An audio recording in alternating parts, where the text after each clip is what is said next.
Good morning, people of Bug Nation. How are we doing today? Are we having a fantastic day today? I hope so. Today is Tuesday. It would be patch day, but there's no patch, I don't think.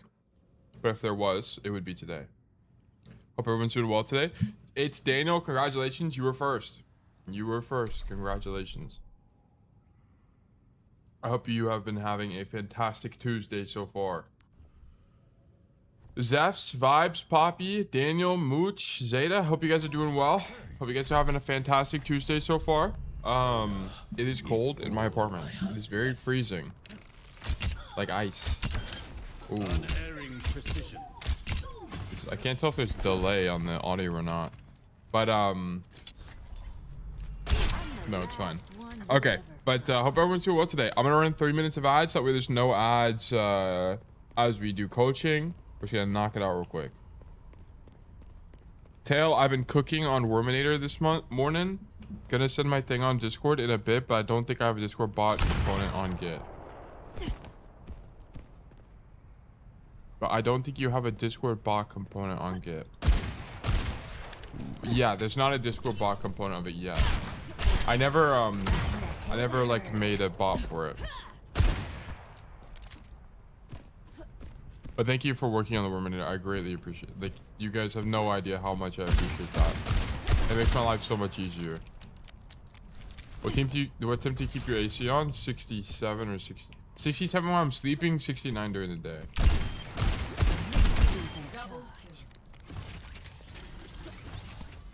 Could you talk about a little bit about Cassidy settings? There are so many that I didn't even know existed. The only one that really matters the most is on this advanced. No, you need to turn off recovery aim compensation. Turn this off, and then everything else is subjective. In my opinion, I just think turning it off makes way more sense. I think everything else is whatever. Sin, good to see you. Hope you're well. How y'all doing? Sneaky, good to see you as well. Oh, my ping went through. Okay. But objective for today is we're going to do coaching.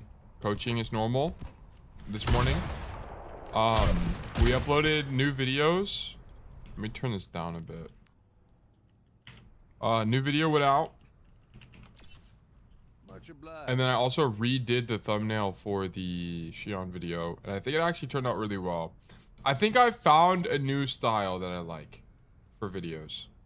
So, like this style, I'm going to be doing a lot more. These last two, I think I actually really like how they turned out.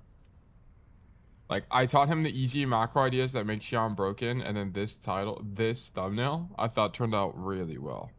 Big fan of that.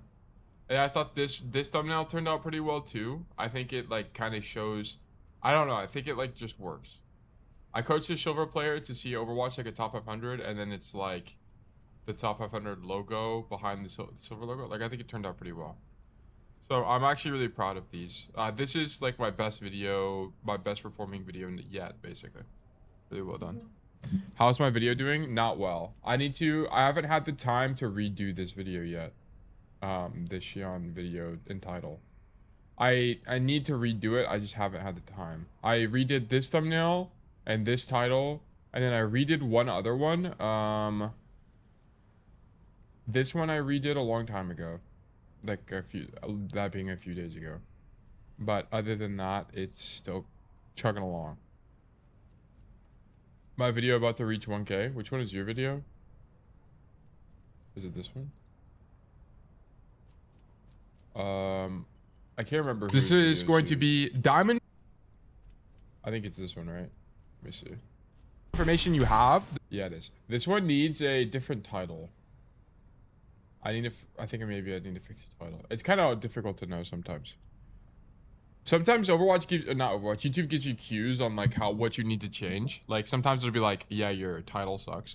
Like on this one, it says, the video sucks, the title sucks, and the thumbnail sucks. Like, it says fucking everything about this one sucks. I'm like, damn, alright.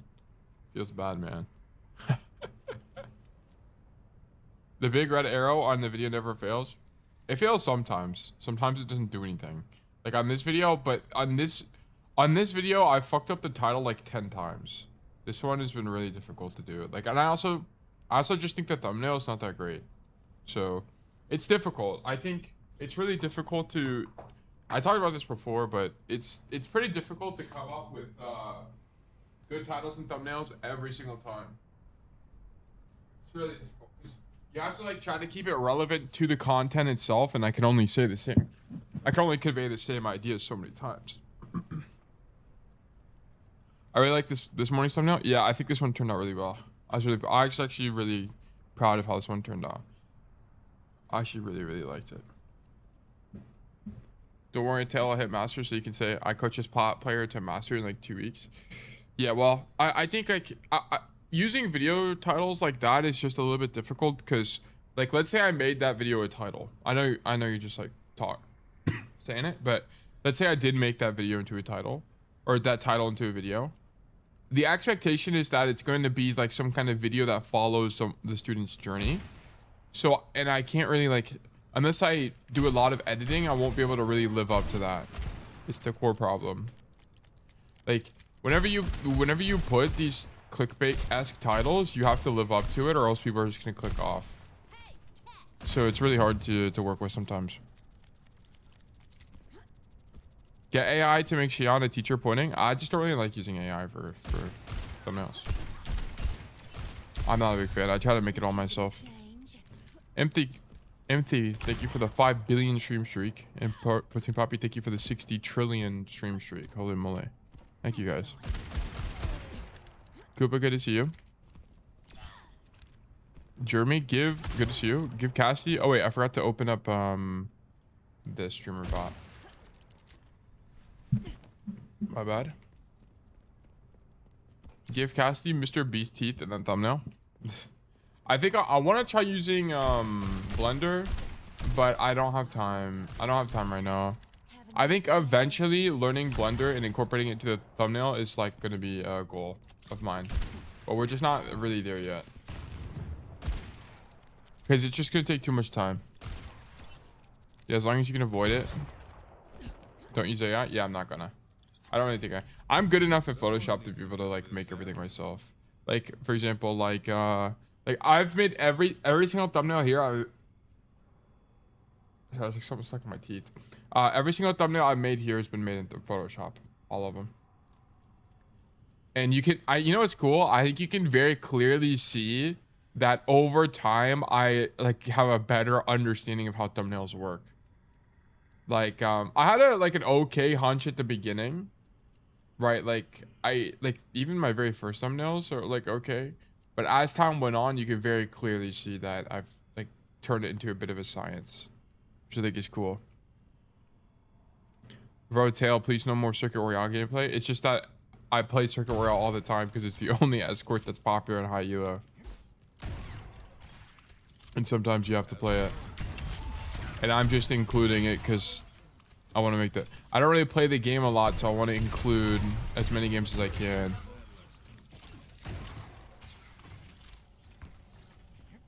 Why is Circuit Royale more popular than Junkrat? I have no idea. I'm gonna be honest, I actually don't know the answer to that. Video with all games in Circuit Royale, please, dude. At this point, might as well. 29 Circuit Royale games, surely. Yeah, I think putting rank badge in thumbnails catches a lot of attention. Yeah, whenever I use I've done A/B testing before, and of course it's gonna vary on the format of the thumbnail, but half the time I put rank icons versus no rank icons. I get like a 10% watch through improvement.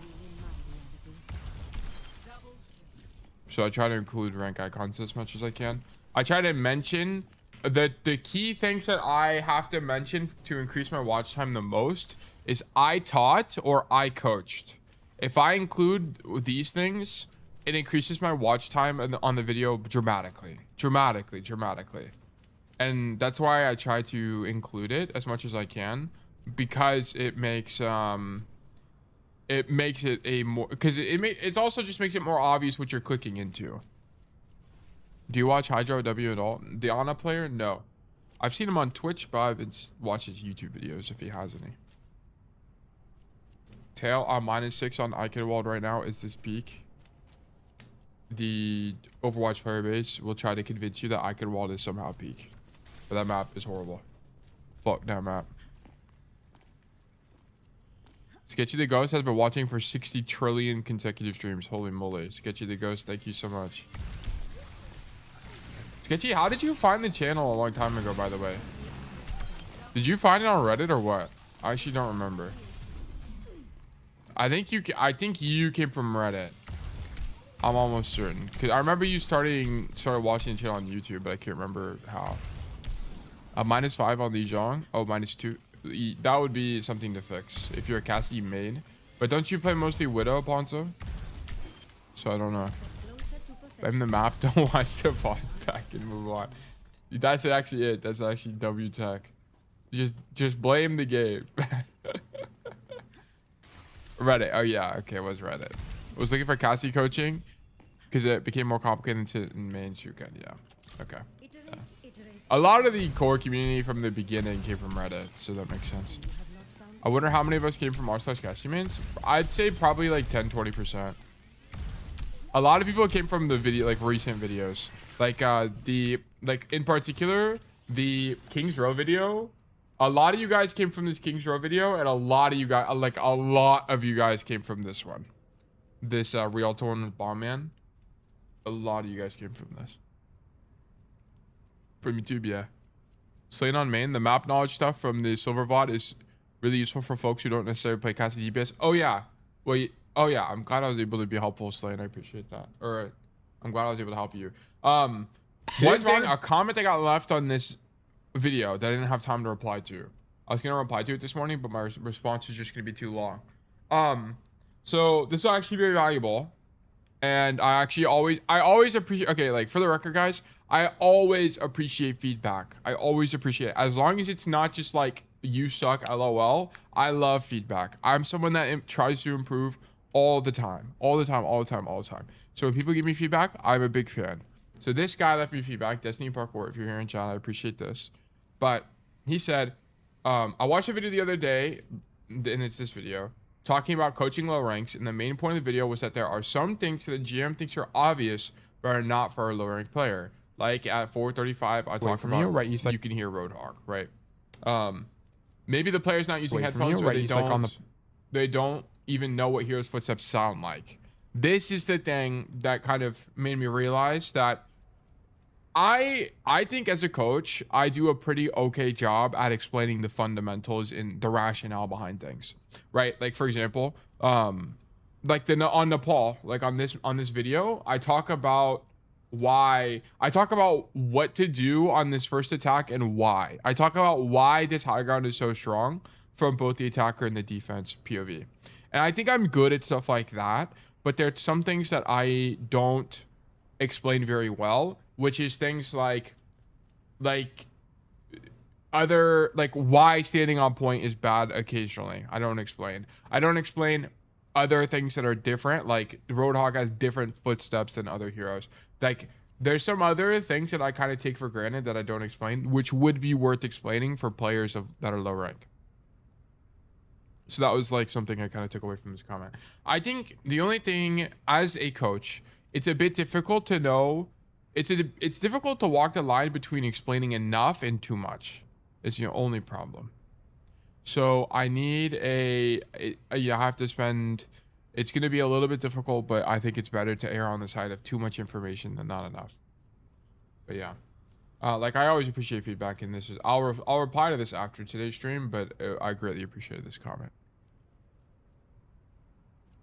Grom for the 50 trillion consecutive streams. Holy moly! Thank you. Real ones came from the 37 minutes of educational. Yeah, I mean people come from all different types of videos. They come from everywhere. The comment was me. Hashtag true. I see. Is attacker's advantage real or just cope? It's actually pretty real in my opinion. I came from, so a champion player asked me for help. Yeah, like a lot of you guys came from all different types of videos. Like some of you guys would come from this video. But most people come from like the longer videos, like this Midtown one. Some people came from. So yeah. So I mean, this is why I love like uploading is very useful for growth because people come from all different walks of life, basically. I think that commenter makes a fair point on range, but footsteps feels like a somewhat trivial thing to me. Not to infantilize, bro, but it's like saying react to the enemies on your screen. It's important to use sound cues. No. I think you're kind of misconstruing what he's saying. Prefer that. It's that, like, genuinely, some people don't know that different heroes make different footstep sounds. Like, they just don't know. They don't, like, one thing you have to keep in mind is, like, especially if you have time playing games before, you kind of take for granted some parts of the game, which is like some guns sound different. Like genuinely, people have just never thought about that before. So they're like, oh, I never realized I was supposed to listen for the different gun sounds. Like they just genuinely never thought about it. Yeah, like what he is saying is like some people genuinely don't know that Roadhog has a different footstep sound than Sombra.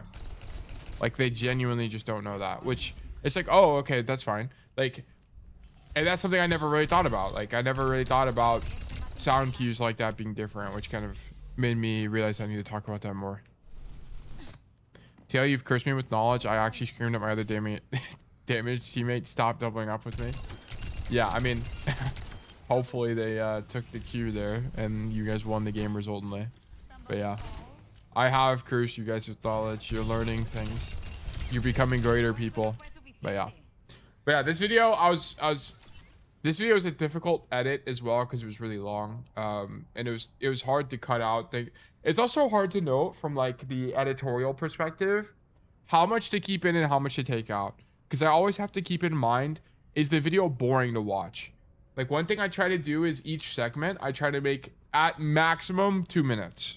Each segment is at max 2 minutes, because anything longer than that, it starts to get really boring.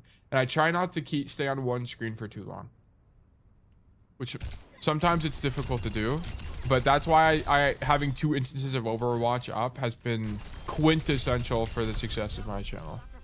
It's been so useful. On this, I have a server with just myself for like resources for myself, and I forward the Tails map list for Cassidy, so most of the time I check that to see if I've played Cassidy or not. I used to play around Havana and wonder why I was struggling. Yeah, also I found that for me, I've always found like map lists and matchup lists to not really mean anything, but I've also started to understand how valuable it is to you guys, which is why I should do more of them. Like I should do a matchup tier list again. I did one a long time ago, but I should make a new one. Did I scare you? When watching vids for me, I always like when you draw on screen. Yeah, the 2 things that do the best. The first thing that does the best is when I show people stuff. Okay.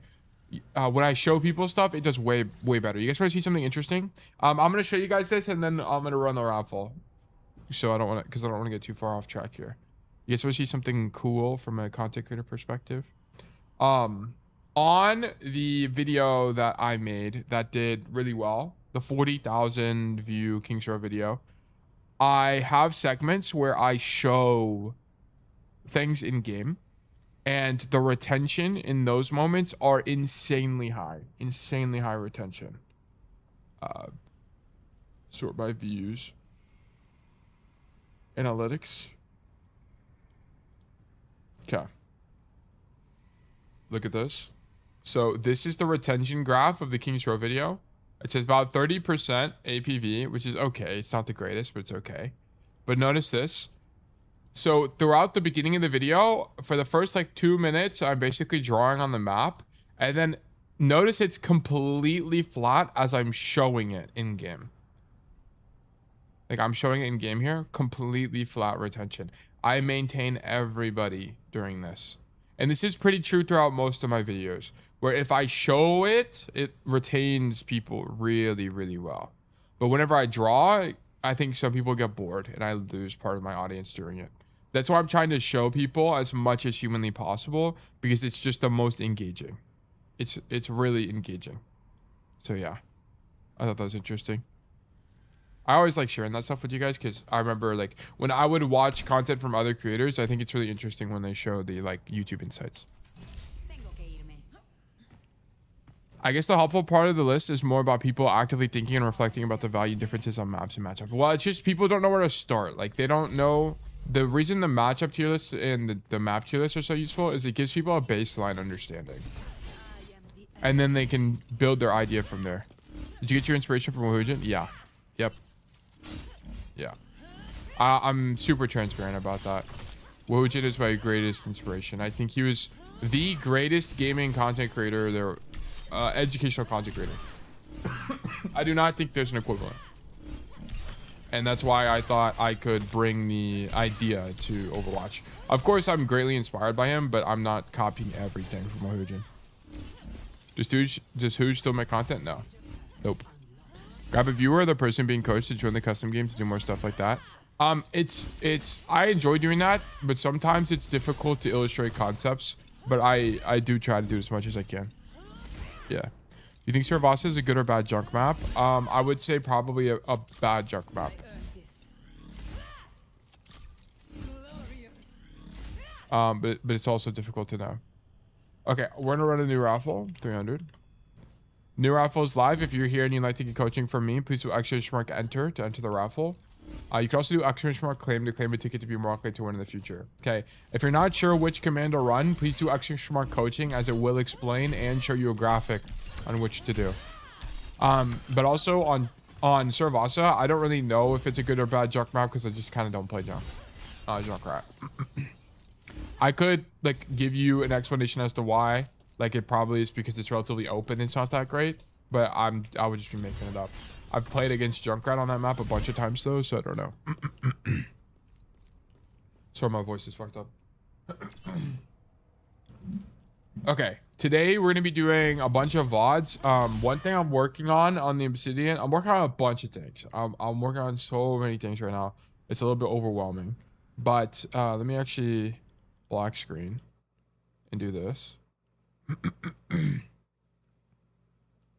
Okay, so one thing I am doing is I'm porting a lot of my notes over to the Obsidian database. So for example, I'm porting over my fundamentals of Overwatch that I'm going to be working on over time and adding to the knowledge base. That way, because the goal for my coaching is throughout the coaching, I can point out what an issue is, and then I can point you to a resource to work on that issue. So for example, if I say you have an issue matching intentions with teamwork, I want to be able to point you to the Obsidian where you can study how to get better at matching intentions. Like that's kind of the end goal. So I'm going to be working on this over time and naturally growing this knowledge base. That way you guys, whenever you do have problems, you can just like navigate this and then be able to find the answers you need. So that's just something I'm working on. Taylor, I sent my work in dev chat. Take a look whenever. Okay, well, I'm gonna try to look at it today, tomorrow, for all the dev stuff. Bad gamer 3548. Hello, welcome. Nay, good to see you. Hope you're doing well, man. Hope you're doing all right. Welcome back to Overwatch. I know you took a break for a while, but it's a pleasure to have you back. I hope you've been having fun on the ladder.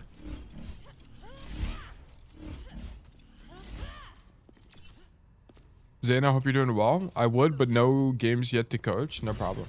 I will always be here, so no rush. I do encourage you to join on Twitch and claim a ticket, though. That way, when you do have a code, you're more likely to win in the future. Okay, just keep that in mind. There's 2 minutes left into the raffle. I'm doing okay. Thank you so much for asking. Of course. Of course. But yeah. So current objective.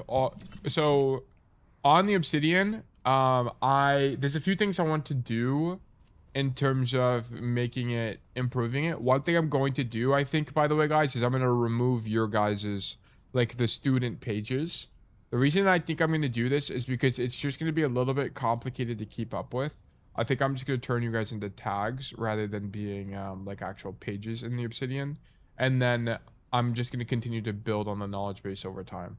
One thing I need to start doing is, as we do so one of the best things we're doing to grow the knowledge base is doing the pro analyses. I don't turn them into videos very often, but it does help me get a better understanding of a given hero, which is great for when I end up coaching that hero. So for example, Juno, right? Juno is a hero that I need to take more notes on broadly so I can coach that hero better.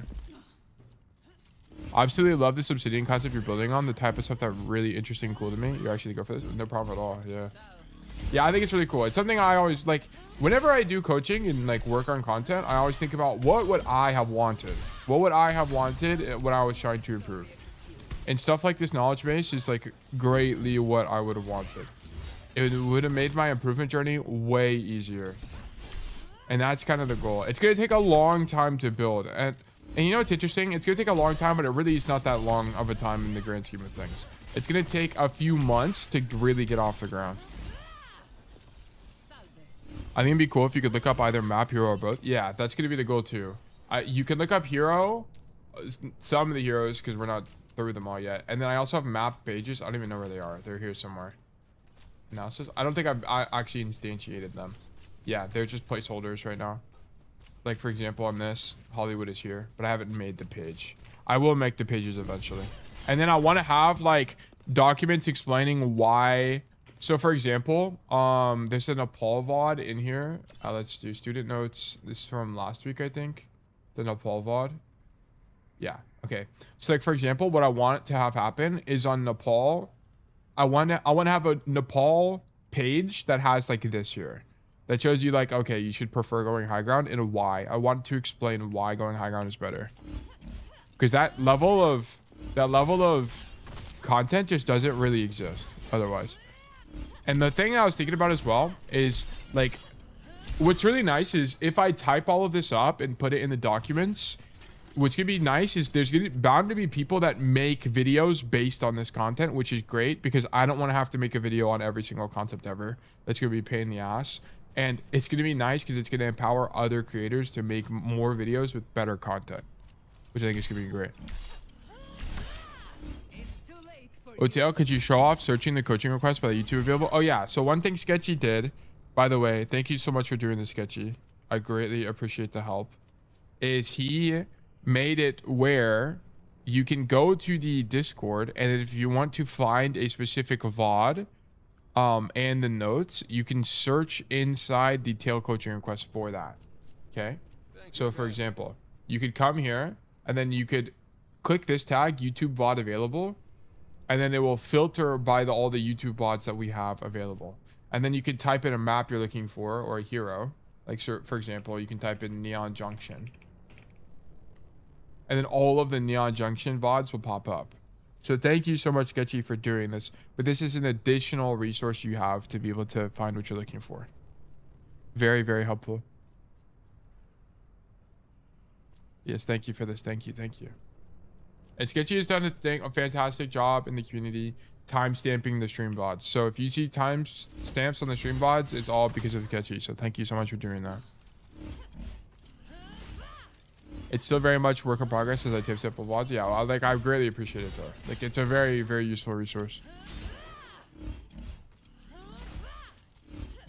Gem alarm is sounding. Thank you, Sketchy. Yeah, thank you so much. XXX Tentacruel, thank you for the follow. Welcome to Bug Nation. Okay, so we're gonna get into coaching for today. Let's check it out. Who won? Junkmeister, congratulations, you've been selected for coaching. Let's do great things. Who's swinging me? Oh, okay. Junkrat, holy moly. Wait, this is Junkmeister, you are Saya? Just for clarification. Opinion you in? Okay, bye. Yeah. Cool. Let's check this out here. Let me move a few things real quick. Move this. And then I need to do this. Okay. All right, today's VOD review will be as Junkrat, and we're unranked. My main is D5 on DPS, just for reference. Okay. Junkrat on King's Row. Wait, what? The complete Junkrat guide?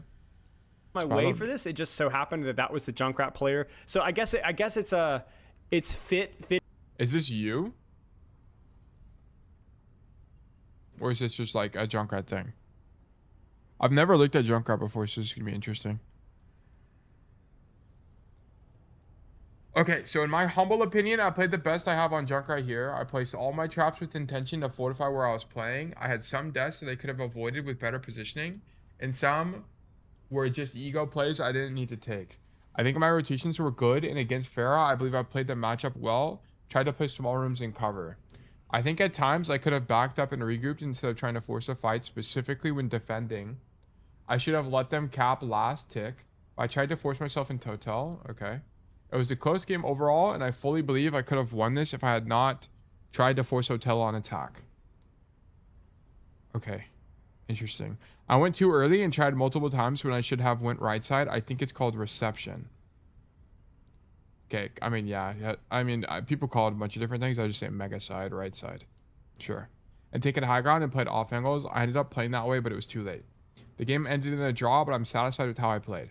Okay. I know I have much to work on, but my goal this game was to place trap with intent and take advantage of off angles and not spam / go to angles where I was doing little to nothing. Tail would, if you would like to reference the correct way to play Junkrat, I have a timestamp of Spilo coaching a plat player on King's Row, since I'm sure you don't know much about Junkrat. Okay. In the video, he also later coaches a Junkrat player who's GM / champ.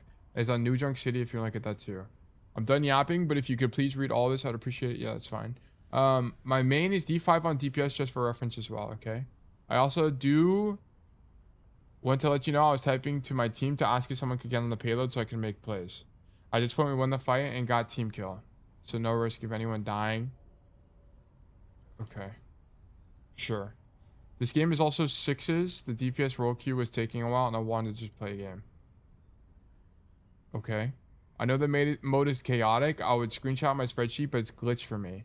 Here's a screenshot of the spreadsheet anyway before it was glitched. Okay, you play every so often. Mostly, do you play mostly 6v6? No. Lots of good, these notes are great. I don't even have to read them. These look fantastic. Round 1, round 2 on guard. Yeah, this all looks good to me. Yeah, nice. Do you play mostly Junkrat? Wow, you play a bunch of heroes. Oh, because you play multiple roles. Okay. I think part of that is because you play 6v6. Yeah. Oh, okay. You mostly play tank. Okay, so do you mostly play tank or what?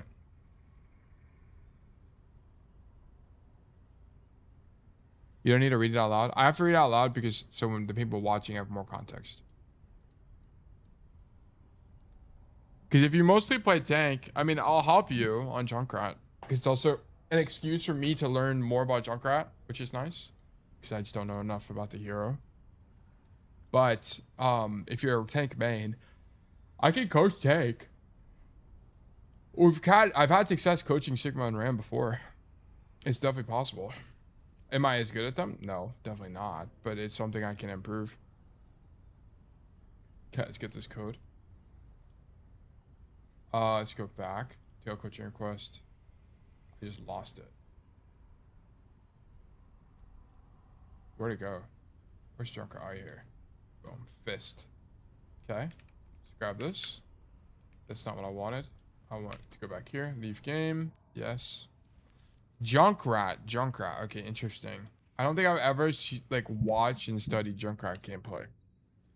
So we're gonna have to do a lot of learning. This is probably gonna be a long VOD. If I had to guess, this VOD is probably gonna be about an hour and 15 minutes. It's typically how long these like long VODs go for. How long is the game? If the game is short, then probably not. 20 minutes? We'll see.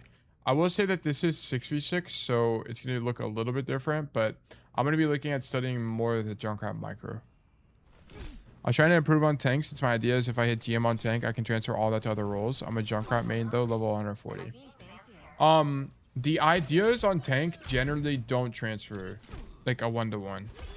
The role that translates the most to every other role is DPS. DPS ideas like mostly transfer. The tank ideas, a lot of it does, but there's a lot of things that just kind of don't, which is the idea of like you need to take space, like you have to be the first guy. The idea of living rather than being proactive. There's a bunch of ideas that in my opinion don't translate very well. But I think it's going to be largely fine. No, do not boot up quick play. What am I doing? More custom games, create, settings, maps, none, King's Row. Where's hybrid? There it is. And then let me turn, it's fine actually. I feel like DPS does carry over to support, but I can't get out of pawn out tank. Yeah, I feel like it's just that the translation between tank and everything else is just difficult. because it just requires a different. You have to think about the game differently. Someone needs to fill this saddle. How are we doing in terms of volume, by the way? Is it too loud? It is way too loud. Yeah, let me turn it down. Even that's too loud. There we go. That's better. Okay, let's watch. Let me do options. Turn this down to like 8. 7 is fine. Try to find me before you turn it down, but all right. Oh, really? It looked like it was peaking like way too high for me, so I turned it down. If it's too quiet, let me know and I can turn it back up. 4, 3, 2, 1. Attackers incoming. Okay, so we're playing Junkrat and we're ratting off rip.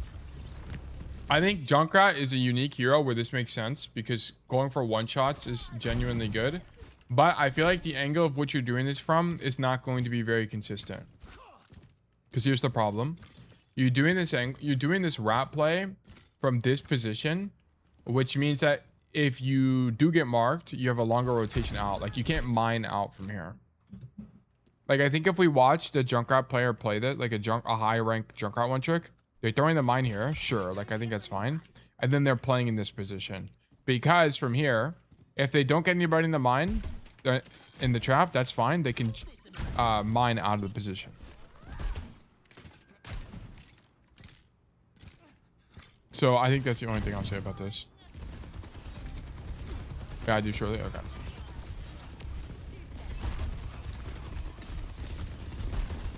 Also, I don't really think I don't think Junkrat one tricks are playing in the hotel here.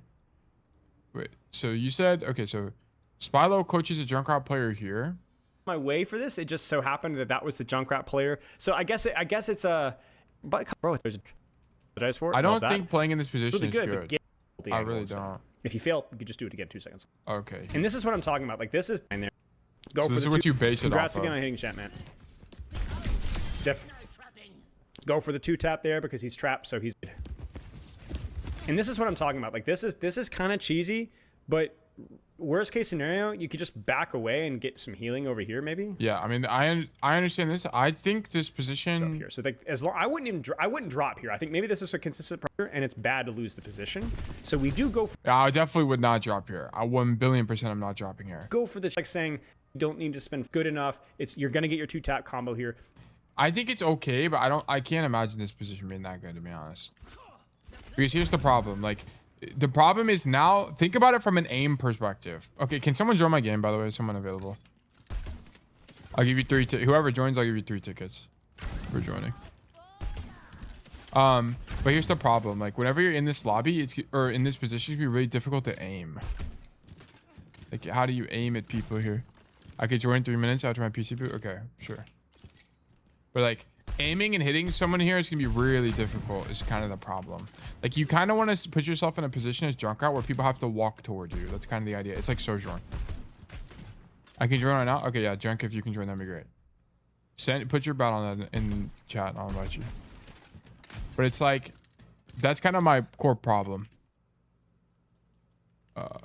Grab you here. Show lobby. Invite battle tag. Boom. Okay, pick any hero, doesn't matter. Just not a tank. Just don't pick a tank. Oops, game GG. Well, I appreciate the offer, Zeta, but he was already here. And he's a student, so it works out better. Okay, here's what I want you to do. Just walk around on the floor in mid. Like this shot is way difficult to hit. It's kind of like my key problem.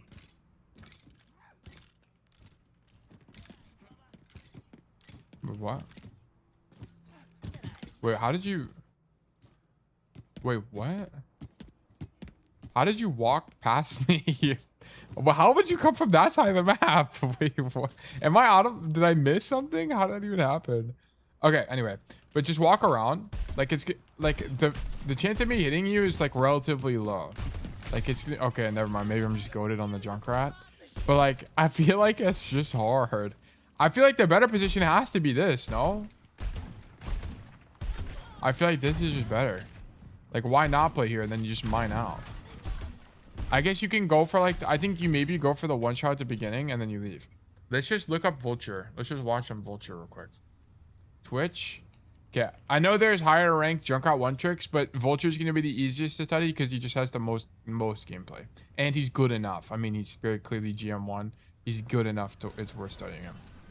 So surely there's a Junkrat King Shroud, yeah. Okay, he plays Hanzo. Okay. So this is defense. Where's the attack?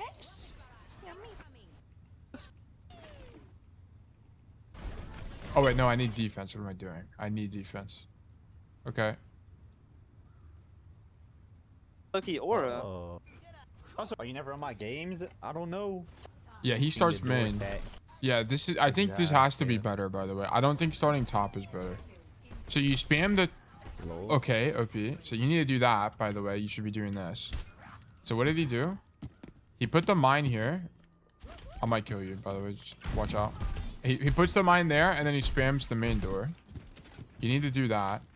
Because he just got a kill outright, and then you play main space. Shooting the door tech. And the reason main space is better, right? This is something you need to think about as Junkrat, is you want people to walk towards you. Like this is the goal. Oh shit! Rest in peace. But Jesus, good fucking jump scare. You want people to walk toward you because they can't avoid your mine. It's easier to shoot them. Is kind of the idea.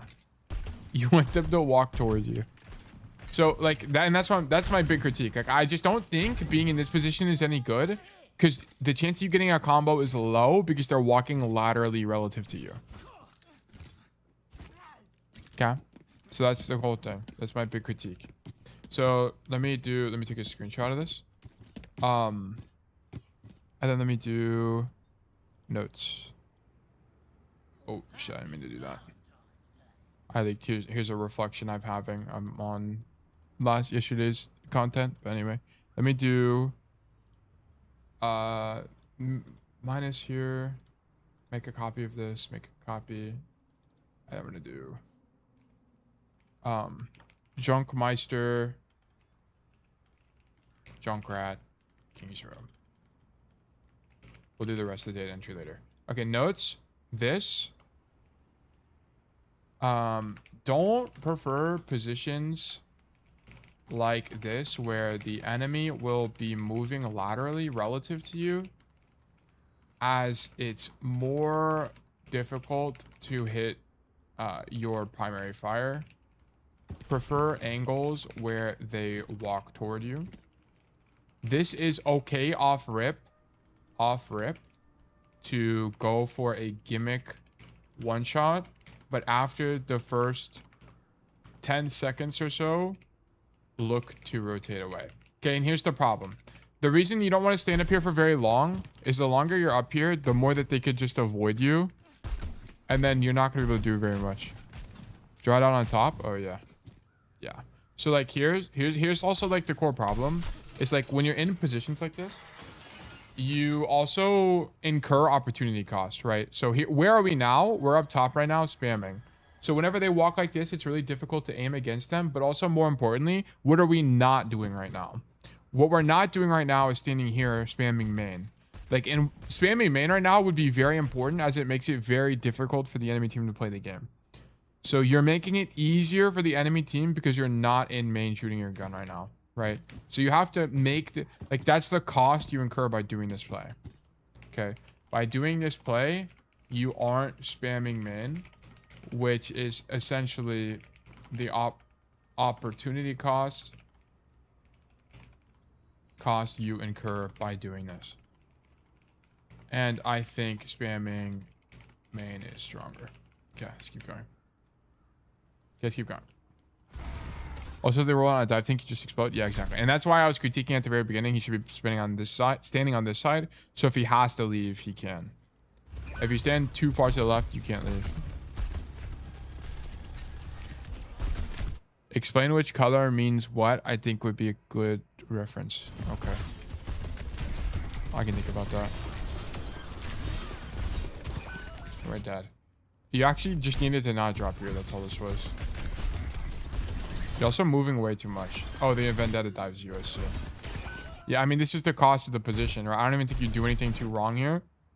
I think your reaction to taking damage from the Vendetta, by the way, like this whole time, you should have put a mine down. You should have put a mine down here and then just shoot the Maga and then anticipate taking damage and leave. Would be the idea. So that would be a core concept. I'm sure this is something Vulture does often.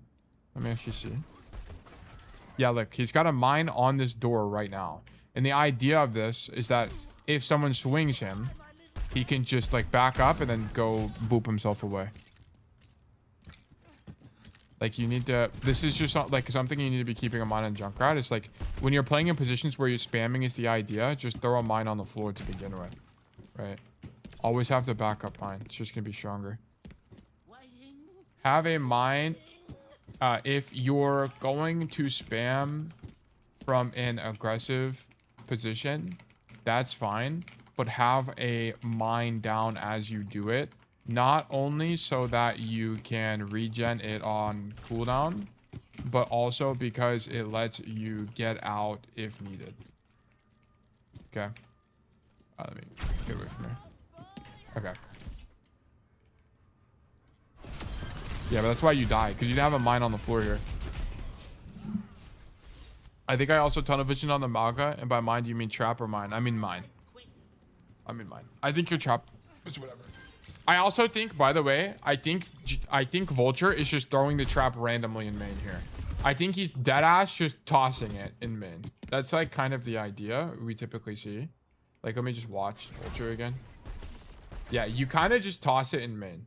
I don't think it's something you genuinely overthink. I think it's a lot of like toss it in main and then just keep re-tossing it. Like he's gonna toss it again in 4 seconds, right? Like fuck. Once he gets back. Snipely still up.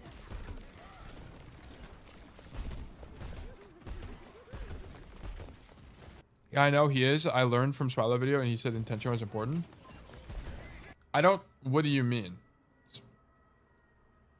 40% of the time as opposed to 60% of the time, and then crucially you'll be if able to you hold can the find the angle moment in the VOD where Spilo says that, that'd be great. But I think like the traps that are gonna kill the people the most is like these random ass traps in main. I think traps that are weak are like, for example, if you're standing in main and you put a trap like here, the trap is gonna do fuck all.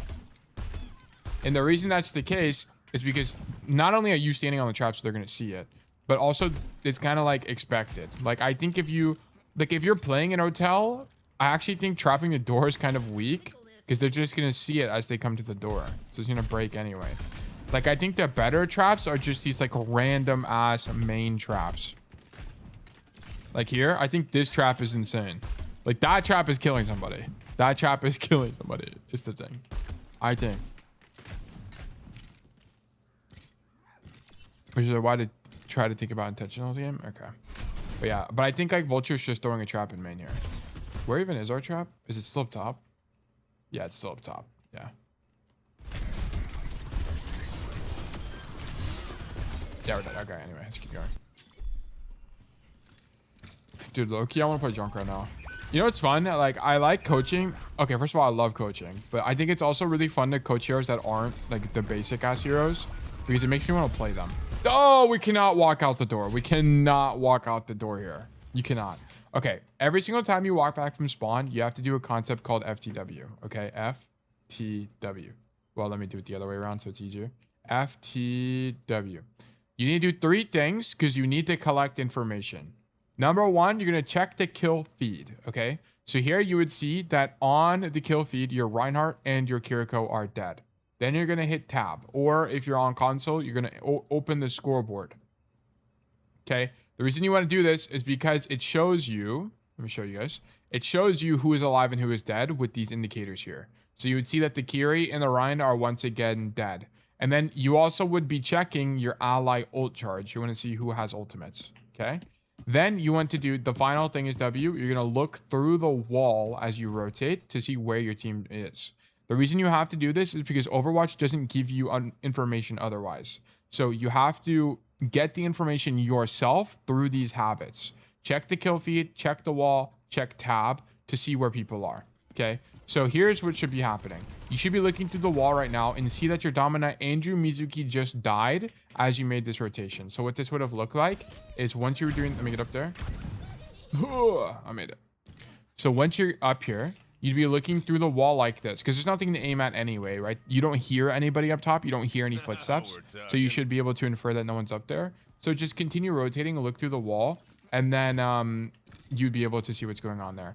I'm actually going to Junkmeister. I'm going to move you to my team real quick just to illustrate this point a little bit easier. Can you walk to point? And then I'll talk about it a little bit more. Nick OST, thank you for the Prime subscription. Thank you so much. Welcome to Bug Nation. But yeah, we need to be doing FTW. And then while I wait for you to walk over there, let me take a screenshot. So here, FTW, feed, tab, wall. Okay. And then we need to see this, and we need to see this, and then not walk to point. Okay. Let me do boom. When making rotations back from spawn, make sure you are using FTW to ensure that you have the most information possible to make the best decision. Okay. So one thing to keep in mind, so he's back now. Look through the wall. Like, this is what he should have been doing. As he Junkrat, look at the or Junkmeister, look at the stream. So as I'm walking, I'm looking at Cass the whole time. Okay. And then if I saw you die, then I'd be like, oh shit, he died, I'm leaving. Okay. Very easy concept. Need to do this. Very important. Extremely important, actually. One of the most important things you can do in Overwatch. They'll call me Junkrat. I see. But yeah, we shouldn't be dropping here. And you had the information you needed to determine that this wasn't winnable. Wait, that guy's dead. Should you tag FTW in the Obsidian? I should. Actually, good idea.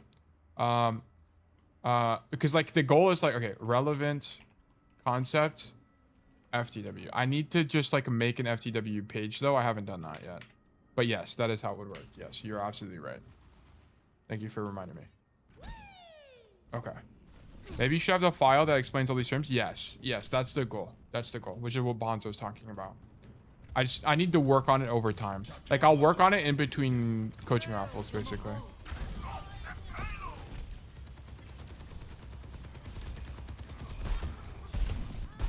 Okay, spam here. I don't think Vulture is doing this play. I don't think he is. Here's the problem. Whenever you make this rotation, you have opportunity cost. And a lot of Junkrat's value is not in flanking in mid-fight. A lot of Junkrat, you know, there could be some value to it. But honestly, the damage you do in main, particularly in 6v6 as well, is going to be extremely strong. I don't think making this rotation is going to be very good for you. Also, because you have to think about it in kind of the same lens from first point as well. Even if you end up in this position, how is the enemy team going to be moving relative to you here? They're going to be moving largely laterally. They're not walking toward you from these kind of positions. So it's going to be a lot more difficult, not impossible, but more inconsistent to kill people. I wanted the tire play the game. Oh, I forgot. Oh, you're about to have tire, I see.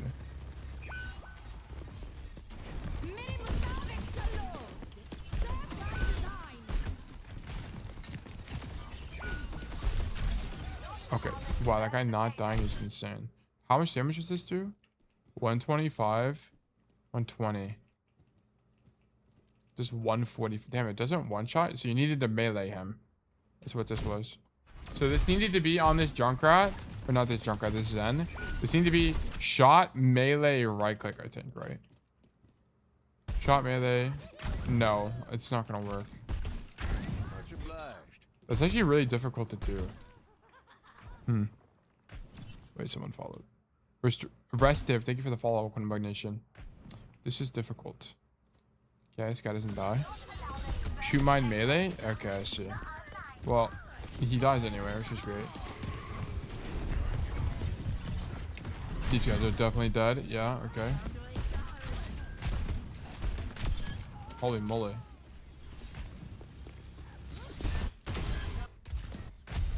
I wonder if flanking is better here. Because if you don't flank, you stand in main. You'd be using the Kitsune. I think the likelihood of you winning is equal, if not higher, if you stood in main, by the way. Especially once this Domina ulti came out. As long as you mined yourself out of this fight early, I think it would have been fine. And this is like a trap moment, by the way. Like, you need to trap the cart now. You don't even have a trap down. Like Vulture would just be throwing a trap on main here. And coincidentally would have caught the Vendetta. My soldier is also in main, so I don't prefer to do his job. It's more that, okay, here's the thing. Like, that's a great idea. By the way, I appreciate that. But here's the problem, okay? So we come back from spawn here. The fight is already happening. This guy just popped visor. So you're late to the fight. The fight's happening. And while the fight's happening, you make a rotation. That's my critique. Like, we shouldn't be rotating as the fight's happening here. Is the idea. Like, you were already late. You needed to help your team here. Okay. So, like, here. And then he also used this. In this space. Okay. So, thank you for mentioning that. Lets me add some level of clarification here. So, as you rotate back from spawn, if you see that your team is fighting, prioritize returning to the fight ASAP rather than rotating. I'm missing an I. So we only rotate before the fight starts, typically, unless the rotation is short. So for example, like if I'm in this position and the fight's happening, I can make a short rotation like this, because you have to think about it in terms of the cost. Like, what is the cost of making a rotation? Okay. I think we both can agree, or we all can agree, that as Junkrat, making this rotation, particularly also if you're reloading, is relatively cheap. Like, this is a very short rotation. That took me like, what, 2 seconds max? And I think we all can agree that this is infinitely longer.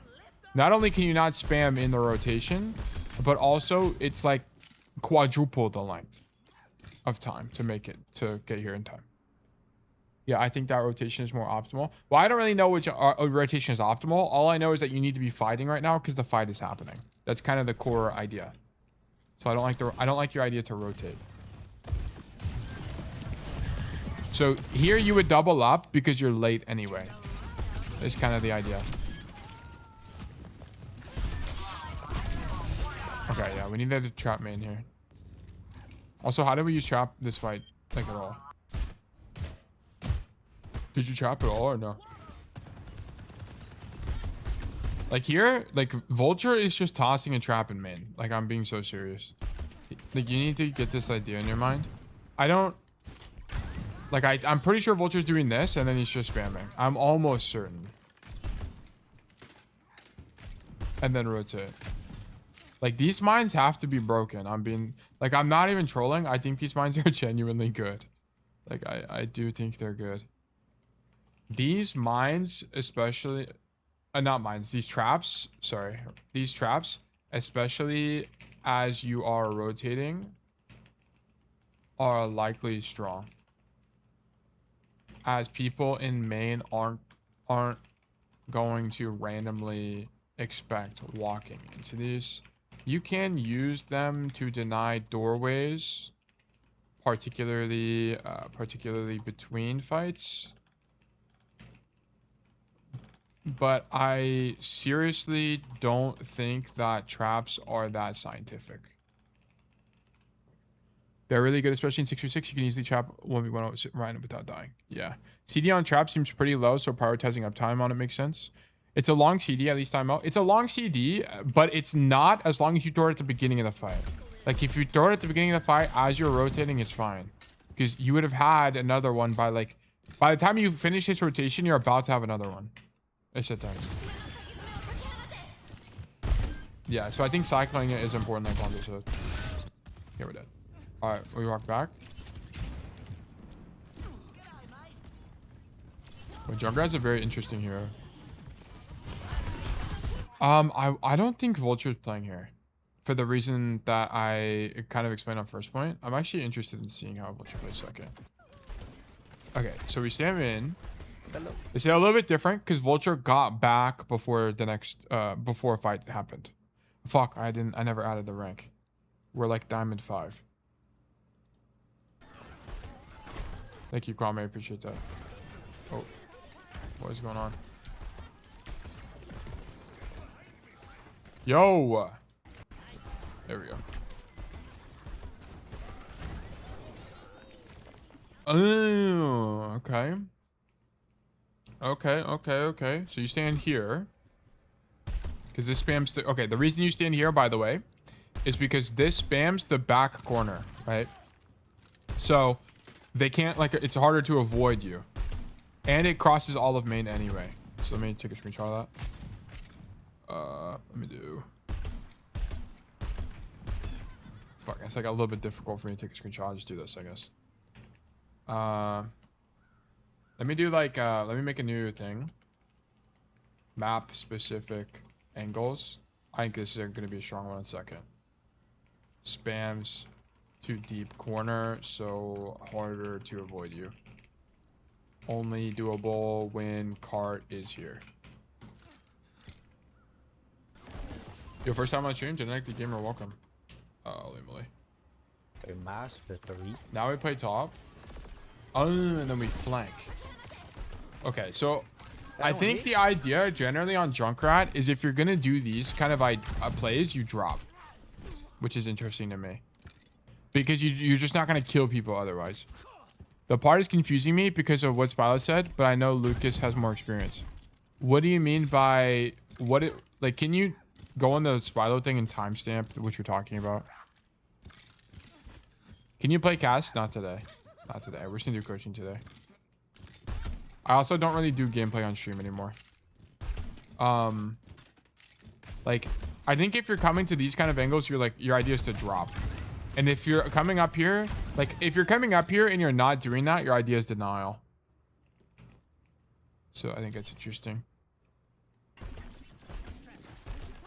Now he's hard flanked. Dude, what is going on with my Twitch? It like keeps lagging.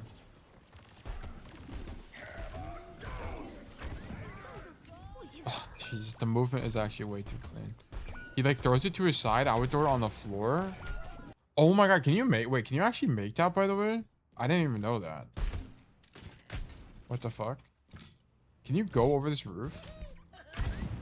Oh, you can go over this roof. What the fuck? That's awesome. It's actually so good. You have to know that, by the way.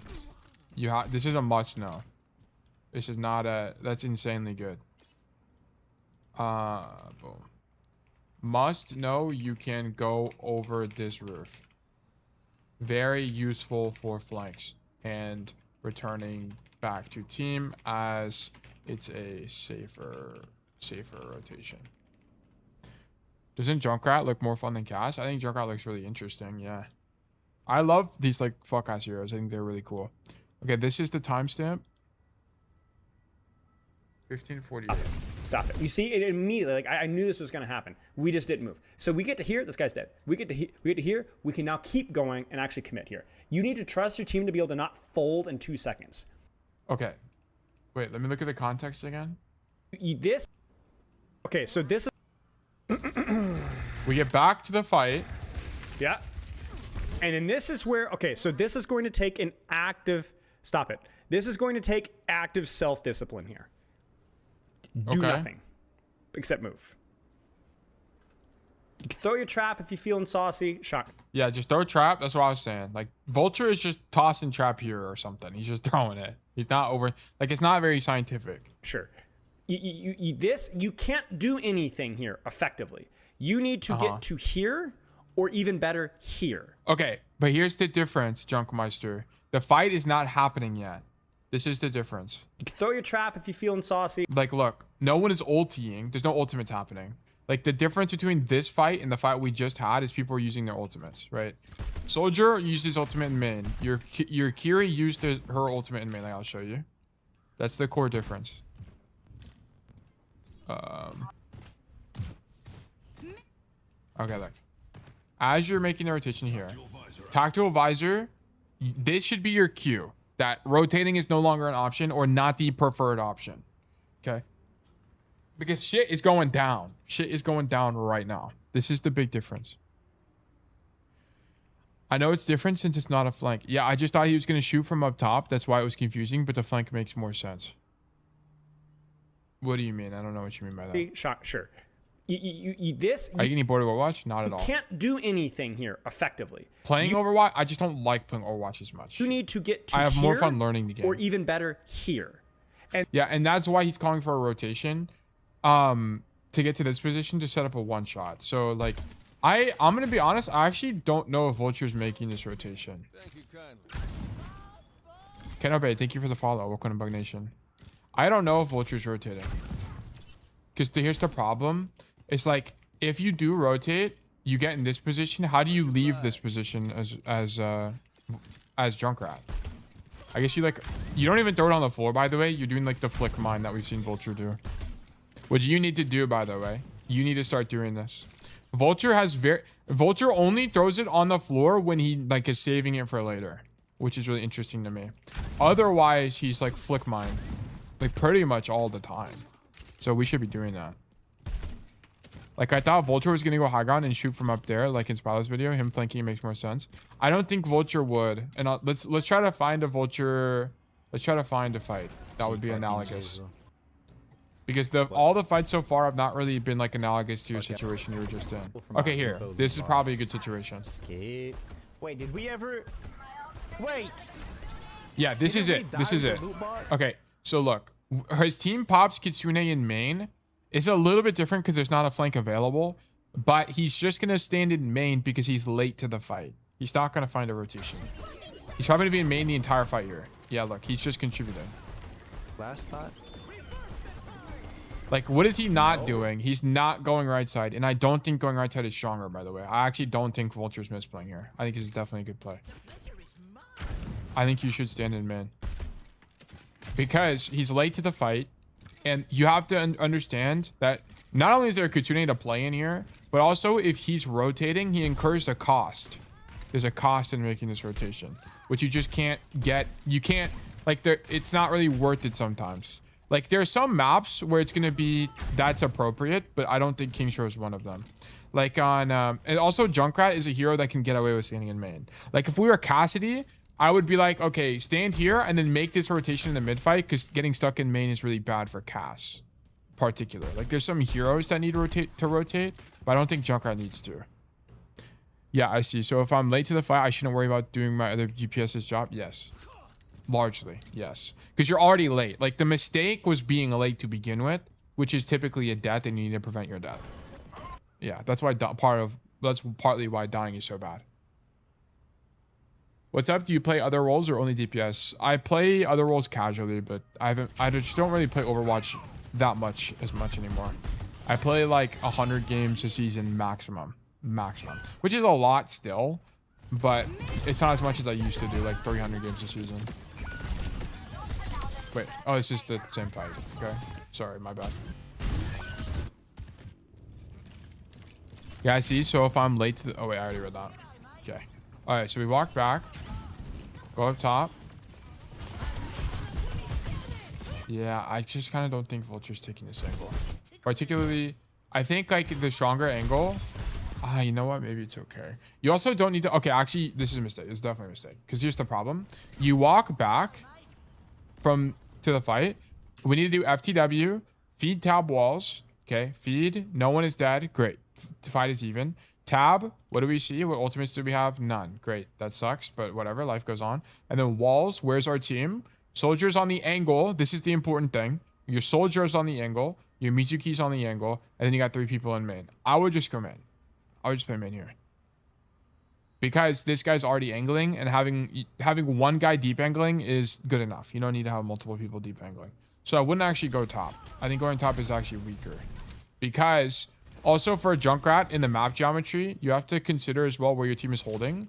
You can, like, every time you rotate, you should be looking through the wall to see what your team is doing. And you should see that as you're rotating here, your team is backing up. Like your Domina and your Diva are backing up this way. So you need to actually not play for this space. Yeah, I should have went main. I just like flanking on Junkrat. It's a bad habit. Yeah, you need to, like, it's something you need to keep in mind because flanking is a good idea in Overwatch, but you need to know when it's good. And in this situation, I don't think it's very good. I'm not a big fan of this.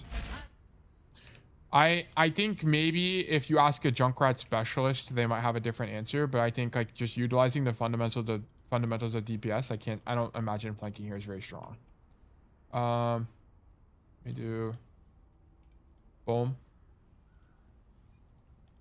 I don't think flanking here, this isn't really that much of a deep flank, but whatever. Oh my gosh, I can't type. But I think flanking here is relatively weak as Soldier is already deep angling. You could be putting out pressure on Domina in main and stop her from walking forward. Your value in flanking is not as strong here as Soldier is already the win condition. Okay. All right, let's keep going. Boom. Good shot right there. We go. Holy moly, Pluto walk with the double. Okay, yeah. I think you're kind of set up from failure here. Like, also, it's kind of the same thing as before, where it's like in this position, people are going to be moving laterally to you just because of where the card is, right? It's kind of the core problem. Like, because the card's on the left side here, they're moving laterally, so it's hard to hit them. It's difficult to people to hit people moving laterally to you relative to you due to the card path here. Okay. All right. The next fight. Oh, okay, we live. Okay. I thought you would have died, but sure. Holy shit, Junkrat does so much damage in 6v6. Yeah, you shouldn't be walking forward here, but whatever. Not a big deal. Actually, we'll talk about it. Okay, it is a big deal. So here's the thing. Your whole team is dead. How do we know your whole team is dead? Because throughout the fight, you can see them fall over. Soldier died. Dominant died. Kiriko died. And now your Diva also gets demeched and dies as well. You should be able to read this in the kill feed. This is a very important part of Overwatch. So you have to recognize that the fight is lost. And resultantly, walking forward here is going to be an incorrect decision because so many people on your team are dead. Okay? So this is a concept called keeping count. I need to make some resources on this because it comes up way too much and I don't have like a good thing to point to. I need to make a resource on it. Having trouble keeping count. I need to make a page on it. We need to be keeping tabs of the kill feed as the fight goes on. Not reading fight state properly. Must keep tabs on kill feed to understand if fight winning or losing. Because we don't know fight state, we walk toward point and die here needlessly. Idea should have been to leave.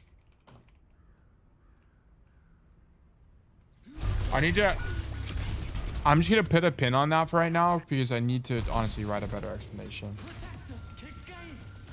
Bro's gotta finally write the Wormonomicon. Dude, we might call it the Wormonomicon. Right now I'm calling it the Worm National Library. But the Wormonomicon might be good too.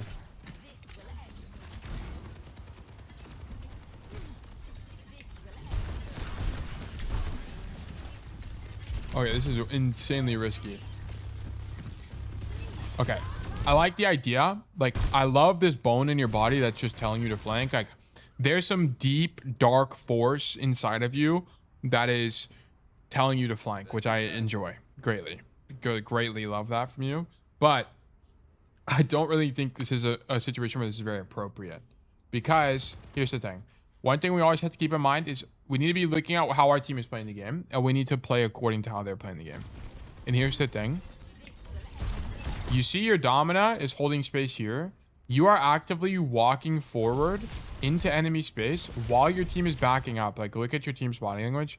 Mostly backing up here. It's only your diva that's pushing forward, and you're making a rotation above them. Like, the position you're taking, the problem with this position is this is mostly a position you do like before a fight starts to stand here and spam. This is not like a mid-fight rotation angle. And the reason this is the case is because whenever you're up here, the rotation out of this position is very risky. Okay. One thing good players always do in Overwatch is they're always thinking to themselves, how can I rotate out of a position? And that's kind of the core problem here, is that whenever you're looking to rotate out of this position, you have to rotate through the open. Okay, you have to rotate through the open, which is why you might start here. Like, let's say the enemy team hasn't walked back yet. There's no one in this space, and they're coming out of spawn. Starting here is fine, because you can leave early. Like, you can put a mine on the floor here and then leave early. No problem with that at all. Yeah, I see that I'm addicted to flanking. I need to think more about... I think I just want to make a face. Yeah, it's... Your idea to flank is strong. You're just not really understanding when it's good. You're not really seeing why, which is fine. Like, that's the nuance. Like, this is easy. Like, this is really easy for me to work with as a coach, because now I get to explain the nuance. Like, you're kind of like the ideal type of student. Someone that flanks too much is kind of ideal. But yeah, so like, I don't really like this position selection from you, given how your team is playing this. Not a big fan of this position, as the rotation out is too long, and your team, although they it's more that the rotation out is just too long. That's kind of like the core problem. Also as a side note, it's difficult to shoot your gun here. You're also kind of like preferring angles that I think are weak for Junkrat. Junkrat wants angles where the enemy team has to walk toward him.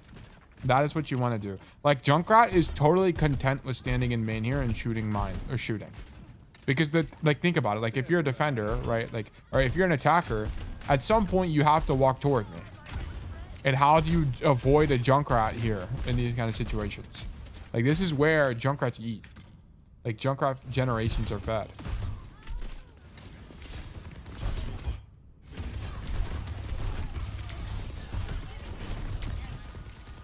Are you gonna ult?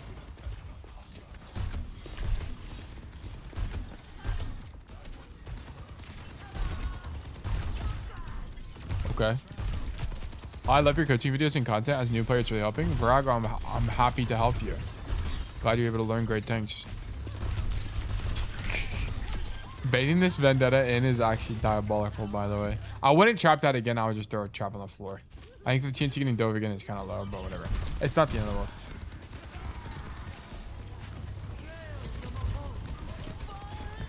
Someone is dying. Someone is dying. Rip full leash 91. Yeah, I just don't really like. Notice this, by the way. The enemy team is just walking past you. This is kind of what I was talking about. Like, they can just kind of ignore you. I think you might be able to do enough, but it's more possible for you to just get ignored. It's kind of the problem. I just like seeing them fall for it twice. Yeah. It's less that they'll fall for it a second time. It's more of like, I think the vendetta is less likely to dive you the second time. Is the thing.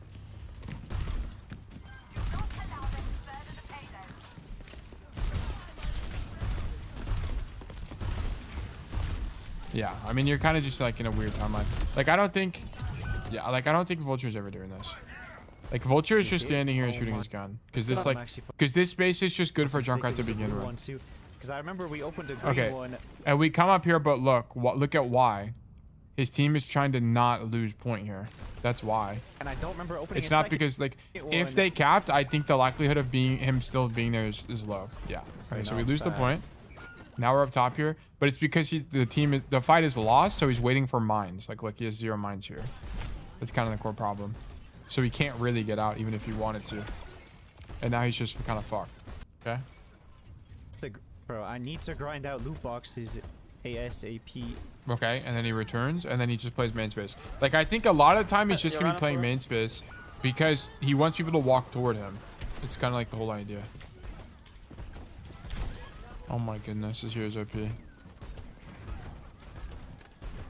Yeah, like we just spam Ryan. Or repo loot boxes, I mean. Okay, sure. And then, like here we play at the back of the map. Okay, dude, why does my Brave do this. It's so annoying. Like, notice he's not up top, partly because his Bastion was up top, but also because he wants these angles. Ooh. Also, notice his mine usage here. Yeah, Like, mine, like, just random ass mine down main. Like, these mines are so strong. Or no. True. They're actually so traps. strong. Okay, you not mine, trap. Sorry, random ass trap down main. You just like that's just how you use the ability. Like, he has it again. He's gonna throw a random ass trap down main again. Is tire perk preferred? I think so. Yeah, just random trap again down main. I'm pretty sure it's tire perk or tire perk. During rip tire, use left shift to gain a quick boost speed. Yeah, it just makes tire way more consistent. After launching with concussion mine, yeah, this bomb voyage just like kind of doesn't matter that much. Because like most of the time you're not shooting people in the air anyway, and the chance of you killing somebody is really low. Like most of the time, like after launch, yeah, most of the time you're like, if you're using mine for mobility, like shooting is not something that matters. Mine recycling, eliminations with concussion mine, and then I feel like you take frag cannon. Like almost definitely you take frag cannon. Yeah, you 100 billion% frag. Like that has to be way better. I think I just saved him. I think he's safe. Yeah, okay. So it's just a lot of standing in main. Guess what kind of what I figured. The major situational preference? Really? I feel like the projectile speed one just has to be better. What does Vulture take? Projectile.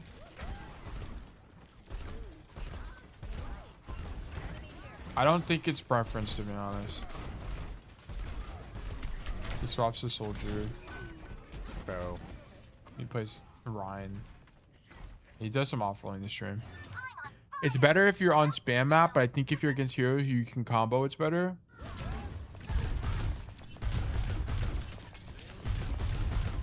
Maybe. I don't know. Like, I don't think Vulture's ever here. Like, I hope it's kind of apparent to you why I don't think Vulture's in these angles. Like, have I kind of made that clear? Like, I just don't think... Like, though these angles just aren't really, like, junk angles. Like, this is a junk angle if you're looking for a one-shot. Like, it's fine. But otherwise, I don't think you should be here. We're kind of playing junk like Reaper. I think this is okay, maybe in mid fights for a one shot if you know a backliner is in this space. Otherwise, you are sacrificing main pressure.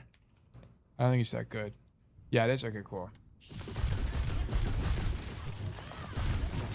Like, okay, like for example, if you knew the Vendetta was here to begin with, if you knew the Vendetta was just like AFK in this position, then sure, like mine up top and then go for the one shot. Like, I'll show you.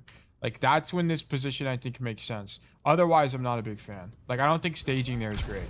Like, if you know the Vendetta is just like healing here, bounce something off the wall, go for the one shot, sure. Like, I'm actually fine with that. Otherwise, I don't think you should stage there. Like, staging on Junkrat is a lot about just neutral pressure outright. I think it's way stronger. What does Spilo say? Does he get to third? Sorry, this is a very long review. And that this is going to very take long. But I'm trying to be very diligent about understanding Junkrat. I screw.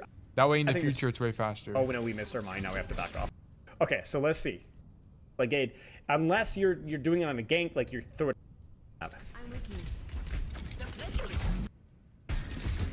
You need the front to roll out there.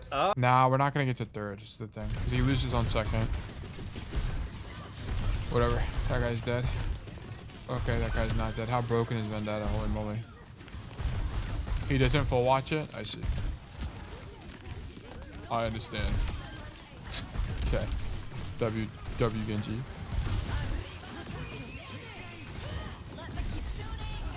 Like, for the record, I think Vulture this whole fight, is either standing here, spamming in this room, or I think he's playing this side angle. I think he's doing one or the other. I think he's playing this side angle as the enemy team are walking forward. And then once the enemy team gets around the corner, he's rotating to here to open up this bit. Like, do this. I think that's how he's playing this. Like, we need to be playing this space more. Like, this has to be a really good angle for Junkrat. This has to be like one of the default angles.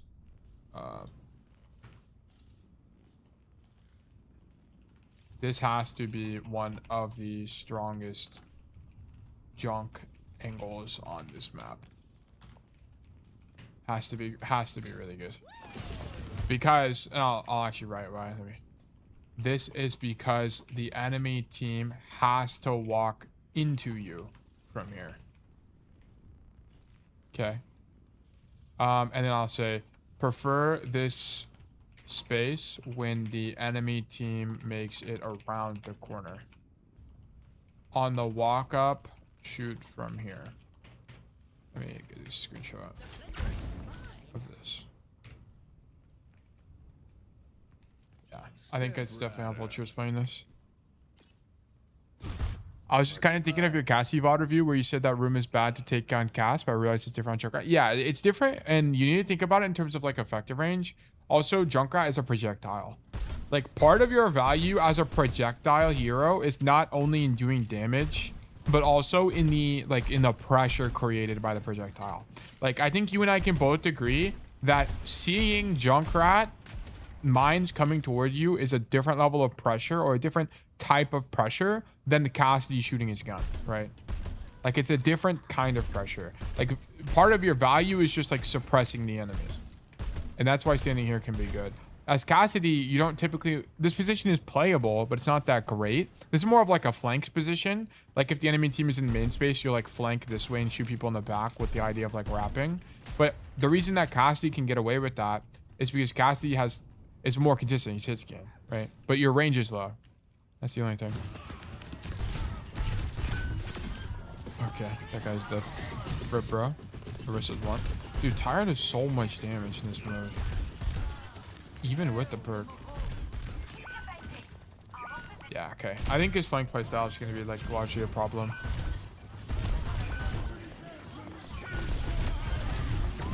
Okay. And then you just touch, whatever. Okay, no big deal. I see the attack. I'm actually very curious. I think Vulture... Okay, if I had to predict... Let me move you to attack as well.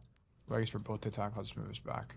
I think if I had to predict what Vulture's play is going to be, I think it's actually be pretty simple.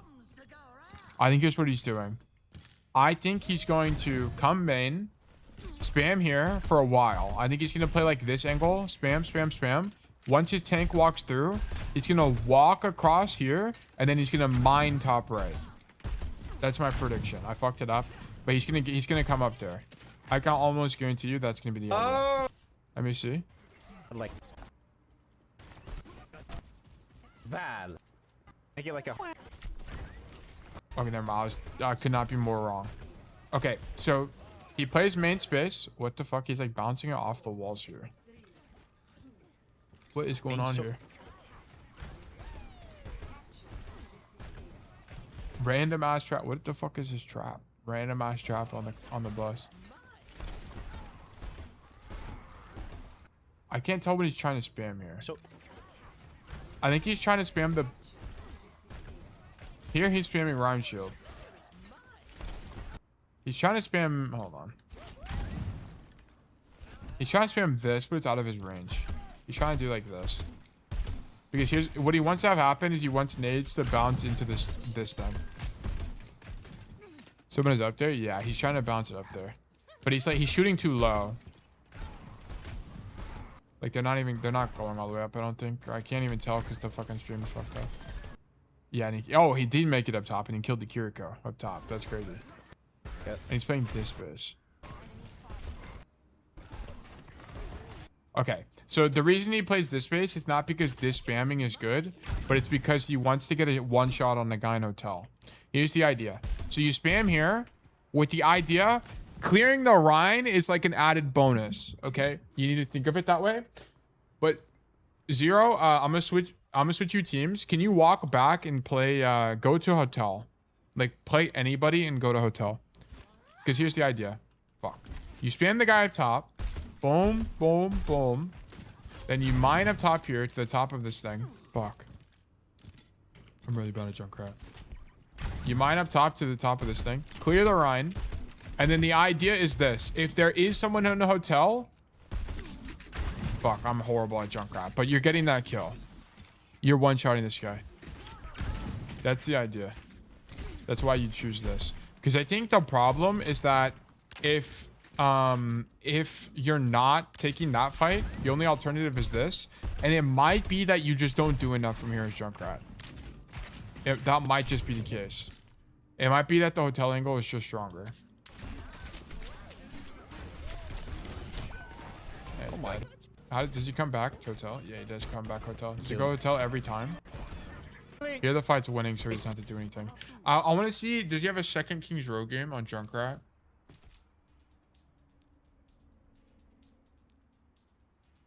I need another King's Row game.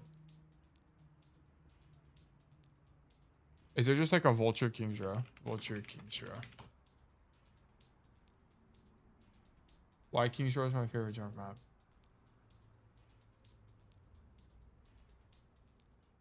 Bro. I want to see his first attack. This is his first defense. We don't even get to see the attack, I don't think. Oh, yes, we do. I just skipped it. Like, oh, no. Yeah. Main bro, space. King's Row is literally my domain, bro. Like, So we don't lose, right? Like on up our back. yes, bro. What is I going own on? this map. He does this play all the time. Okay, I'm pretty sure he does this most games. So you need to add this to your playbook. His YouTube videos are mostly clips, yeah, but we can still like get the idea here. I'm pretty sure he's doing this play most of the time. I'm pretty sure, like more than half the time. I feel like he's probably doing this. Attack. This angle has to be strong because you can clear the tank on statue, and then if someone is in hotel, you can drop one-shot them. I think that's the core idea. The alternative is you play main. Going high might not be good on Junkrat just because you're often outranged, and the chance your primary fire does something from that position is low. I guess kind of what it comes down to. Okay. Let me do. All right, I'll hold Yeah, like this is exactly what he's looking for. He's looking for this. you. We're two. Oh my god! And he's dead. Okay. And then he works hotel the whole time in his videos too. And this was a long time ago. Yeah, this was over a year ago. Yeah, so I think you use that space all the time. Okay, so let's look at your attack. Do you play like Vulture? No. Immediately no. Yeah, Vulture would have never came here. Vulture would never be in this space. I also don't think this space is very good anyway. Like, here's the problem. You know what?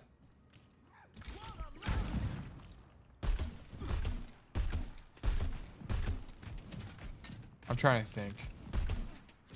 Like, why would this space not be good? I don't know. Okay, you just need a trap earlier, by the way. Otherwise, fine. Era is brutal. Okay, now we come here. Oh, okay, you just didn't land up top. You needed to land up top. But now you have this, like, miracle timeline where you're behind them. Okay.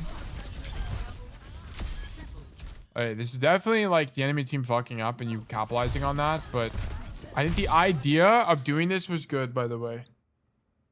I think you needed to land up top, though. Because here's the problem. You land on the floor. A good Sigma, a good Orisa saw you do this, and they just spear you into the wall, or they rock you and you're dead. That's the only thing. You just don't get punished here. But given that you didn't get punished, this actually turned out really well. Damn, Vendetta takes 2 damage if she blocks your spam. Okay, go top. Okay, you're the guy on card? Sure. Okay.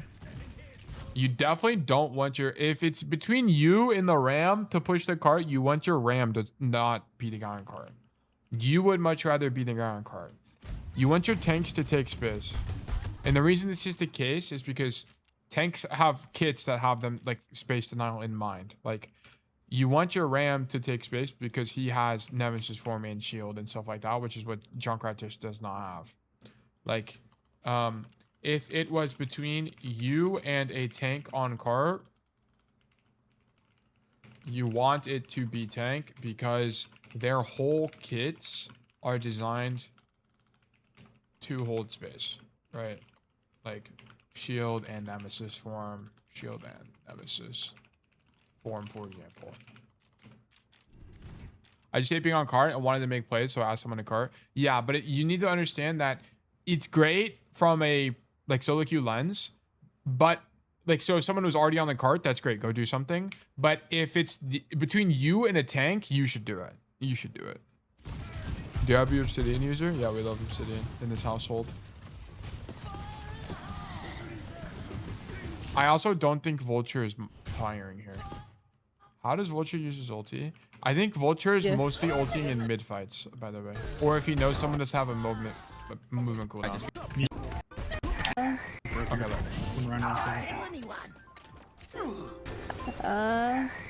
never mind, I'm wrong. Never mind. He ultis up fight start here. Okay, never mind. This tire's goated. Okay. I just feel like it kind of sucks because I think they can just shoot it and get zoned. But maybe you use it to hold space. Maybe that's the whole idea. Maybe the idea of the tire is that the likelihood of it killing somebody is low anyway, so you use it kind of like Deadeye. Like you just use it to zone the enemy team. Like maybe that's the idea. I don't know. I genuinely don't. I'd have to ask Vulture.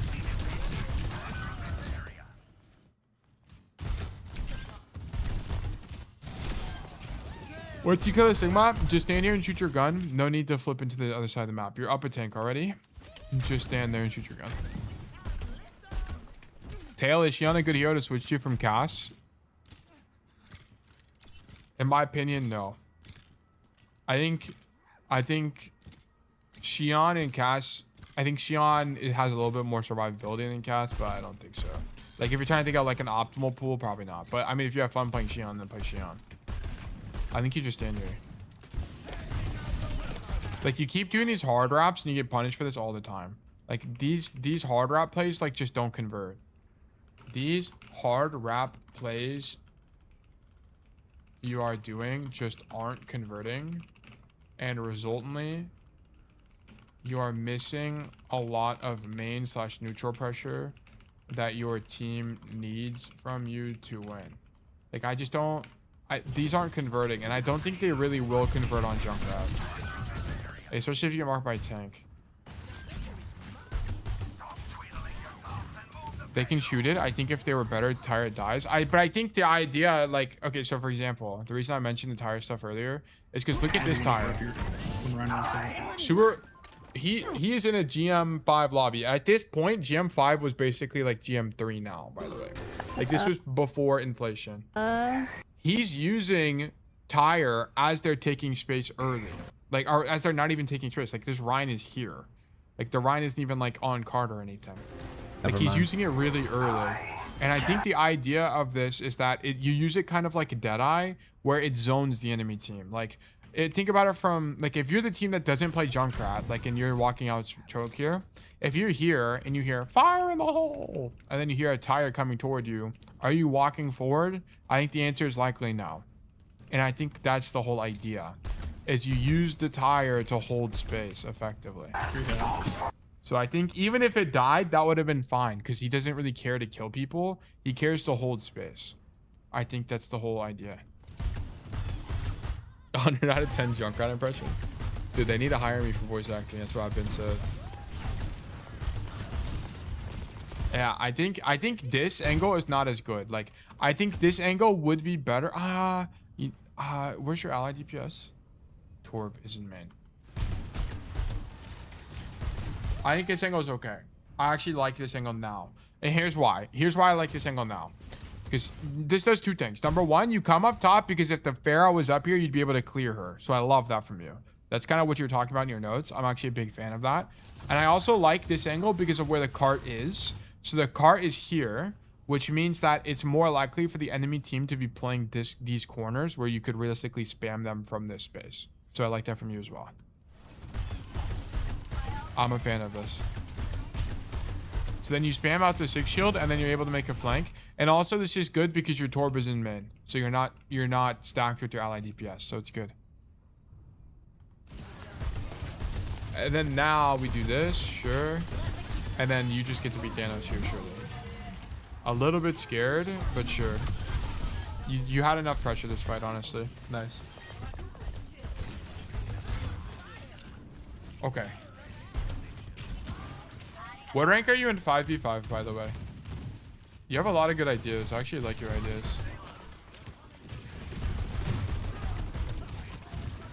Also, do you play Cassidy at all? Because I feel like a lot of you would do pretty well on Cass. Diamond? Okay. That guy's just done for, holy moly. Yeah, this is really good. Like, notice it's like, why are we getting kills here? These guys are like trying to walk into your team, which makes it relatively easy to hit them. Yeah, I do that. I see.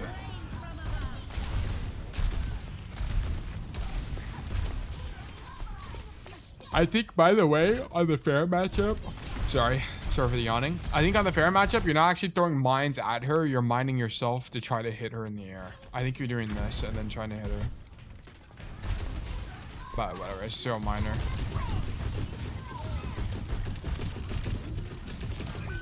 I also don't think... I think maybe this whole fight, Vulture wasn't here. I think Vulture would be here. And it's for the reason I was kind of talking about before. It's like you want the enemy team to walk toward you. And these angles are going to be better for that. So I wouldn't be surprised if Vulture's here.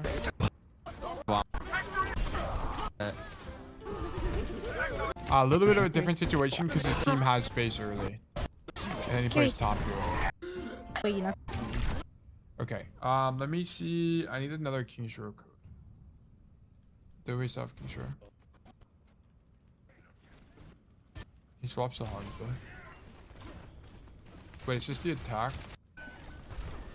This is the So sick of defense. it. I never used to first loss.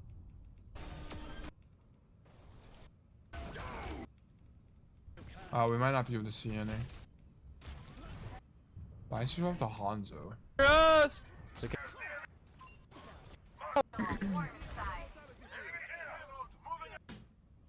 Oh, because they're playing Echo, and maybe that's why? I don't really know. Interesting. I don't know. I think he'd play this angle, though. And I think it's kind of a... It should be kind of apparent why. Because you just have better LOS. Like, or... Like, you have more angle denial.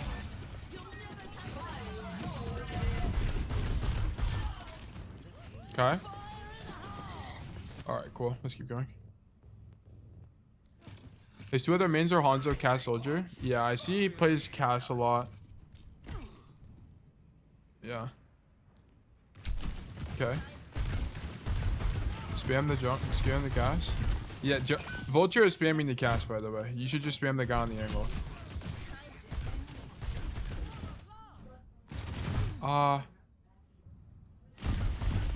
And you keep dropping here, so Vulture doesn't drop. And I think dropping is worse because you're just punishable. I don't know why my Amazon's going off. I don't even say Amazon at all. So you don't think I die because I go for it too early? You die because you drop. Or do you die here? Okay, no. You die because you drop. That's kind of the problem. I don't think you die because you go too early. Like, you probably are too early. You're relatively early. Like, your team isn't taking space yet. Like, look at your team. It's formation. Like, you're the furthest guy forward. But I think the biggest mistake here is you drop. Because here's the thing. Like, if you're up top, you can just mine back. Aren't I punishable up there? Yeah, that's what I'm... Like, you can just jump back. You can just jump back over. So, like, being early to this angle wouldn't be that bad because you can just jump backwards. Like, you might die still. And then we can talk about you being early. But the bigger mistake is you dropping. You cannot drop here because now you're definitely dead because you don't have rotation out anymore.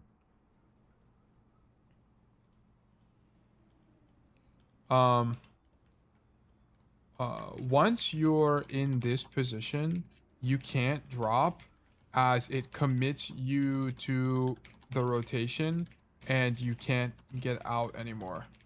Only drop when going for like one-shot play or something similar.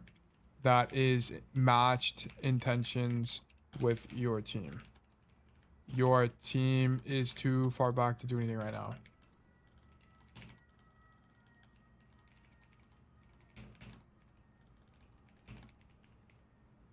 Yeah, like it's fine as long as your idea is to jump back. That's it. Like if you take damage, sure. Like boom. Okay, I fucked it up, but I mean, you would have to like practice it. As long as you make the jump back, it's fine. No big deal. Yeah, we're dead. Okay. 3, 4. Okay, you're waiting for your team, but you could be spamming here. I'm gonna give you an AFK penalty on this. This is gonna be an early closure. Why are we AFK? You could be spamming here. You're on Junkrat. Is this what you're talking about? I don't think it's what you're talking about. The other one you were talking about is when you were on the payload. When you were on the payload, I was fine with that. I'm not fine with this. Here, you could be. You're on Junk. Just go spam. So open up pressure. I was AFK waiting and typing to my team.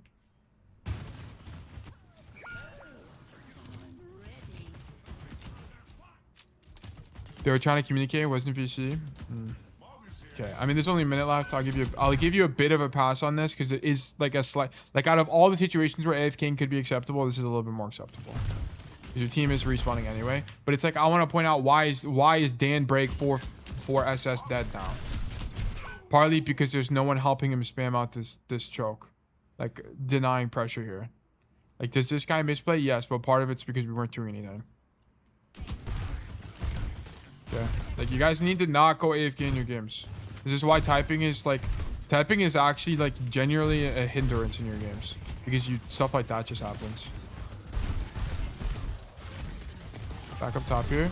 Yeah, you keep making the mistake. Like you can't fall here. You can't fall here. You have to stay up top. This really can't happen. This can't happen. Like, can't happen. And then the principle would be always have a rotation out. Would be the principle. Like, you need to have a rotation out here. You don't have one. So as a result, you're just gonna die. Like, it's gonna be. That's the only thing. Like, it's okay to commit to plays, but commit to plays that have good risk reward. And that's why like standing here is good, because then if you hear somebody no tell, you can go for the one shot, which is almost definitely very consistent. But you're committing blind, and that's kind of the core problem. Yeah, we're dead. Okay, cool. Okay, walk back.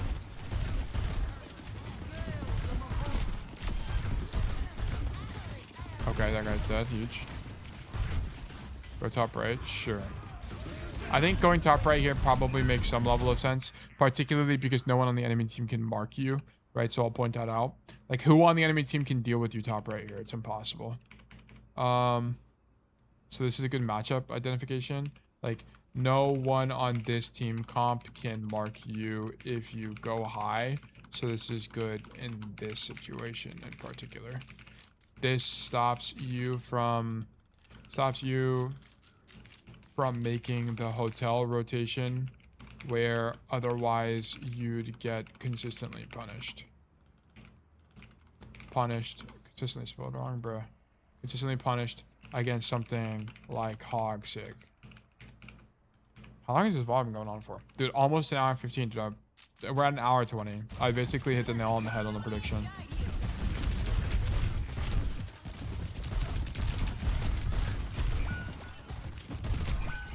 Okay.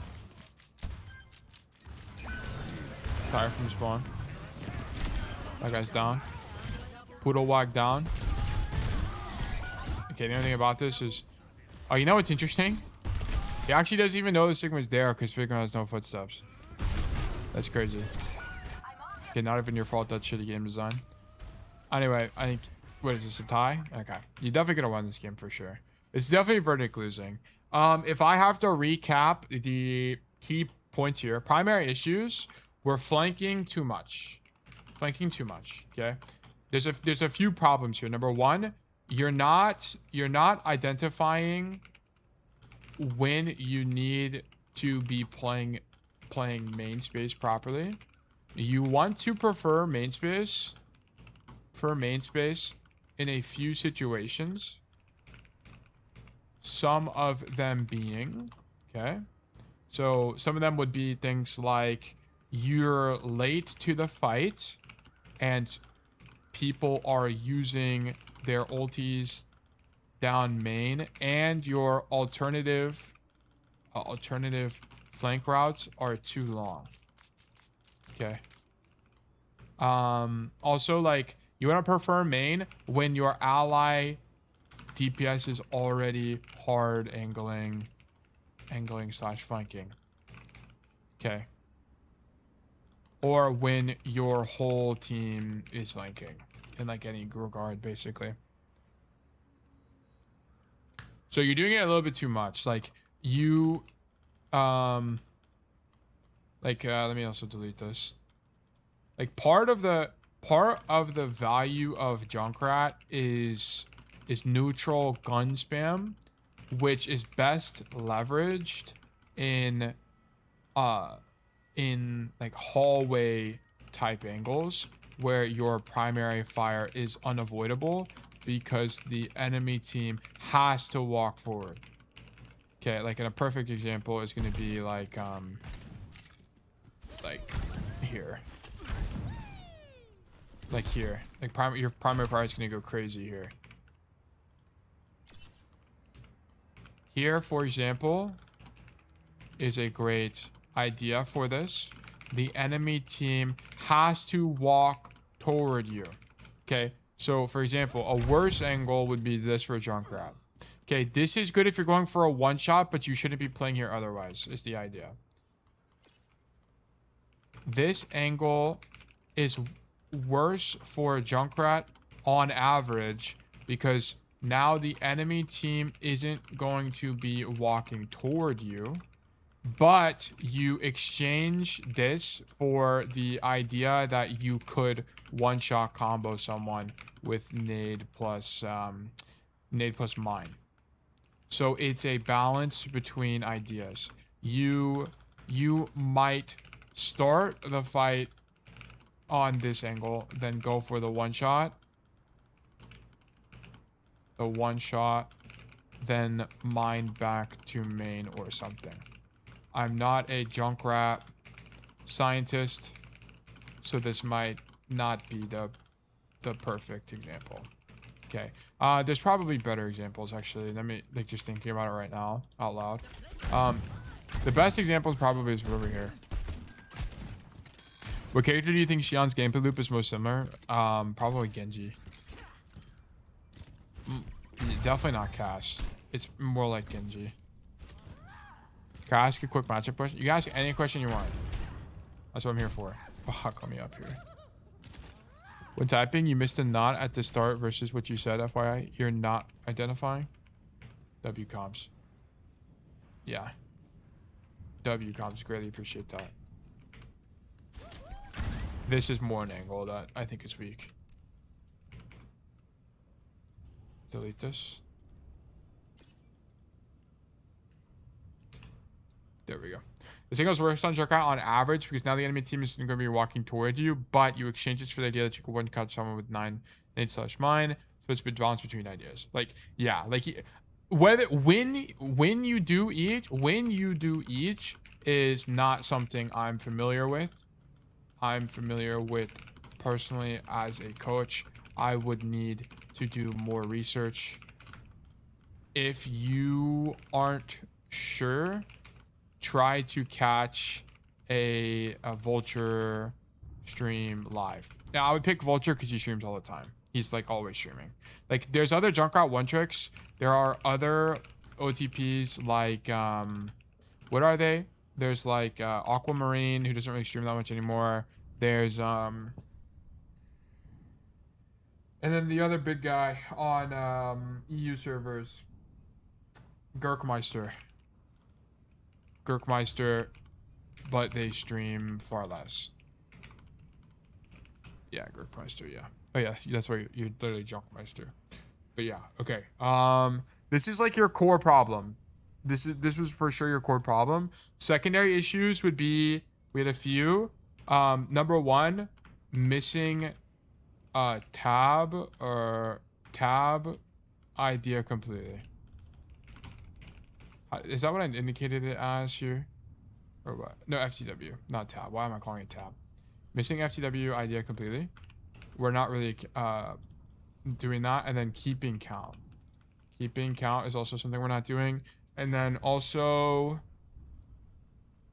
trap usage as well was kind of weak. Trap usage, just throw them down main low key. Okay. There's more nuance to it, but you're not using it enough. It's kind of the core issue. And then you had some staging problems. Don't let tanks ride cart is another thing.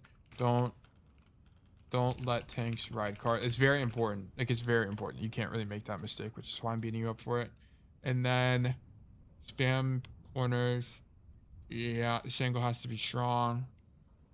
Yeah, you also like you do some map specific stuff wrong. Like this first attack is just kind of weak from you. Not a fan. I thought I liked the attacks on every other point though, and I thought your tires were fine. Strengths, tires were fine. Tires were fine. Like flanking too much is a good problem to have. Okay, it's like honestly probably one of the best problems to have. So if I'm on defense and spamming, would I put it on my flank or do I just throw it random? Okay, I don't know. Like I'm not keep in mind, I'm not a junk expert. So the exact science to how to use the mine, I don't know. But what I do know is that you're not using it enough. Like there are times when you legitimately don't even have a trap. Sorry, I keep saying mine. There are times where you genuinely don't even have a trap out. And that's a problem. Like you need to have one out always, basically. Crow? Yeah, you can watch Crow as well. If he still streams. I don't even know if he streams anymore. But like, for example, whether or not you trap like there versus whether you trap in main, I don't know. Like maybe if you know there's a guy there, throw a trap. I genuinely don't. You have to figure out the science yourself. But I need you to throw traps. Okay. Just throw them down main low key when you don't know what else to do. Okay. But yeah, this is your core problem. You need to fix this. You're not properly identifying when to be main versus when to angle. But yeah, okay. This is going to be verdict losing. Thank you for the code. Junkmeister. Okay. With that being said, we're going to wrap up this review. Exclamation mark resolve. Against, wait, what? Against Tracer, I know on paper. Wait, where was this question? Against Tracer, I know on paper I shit on her as Junkrat, but I was struggling against her in Diamond. So is the idea to not use any of my mines until she blinks? I don't know. That's kind of like out of the scope of my understanding. Like that would take a whole nother level of research. And like, I hope it's kind of apparent to you how I do research. And the way I do research is how you should be doing research. Like pull up a vulture code, flip through his stream until you find when he's playing Junkrat, and then look for when he's playing against Tracer. Like here, for example, is this a Tracer code?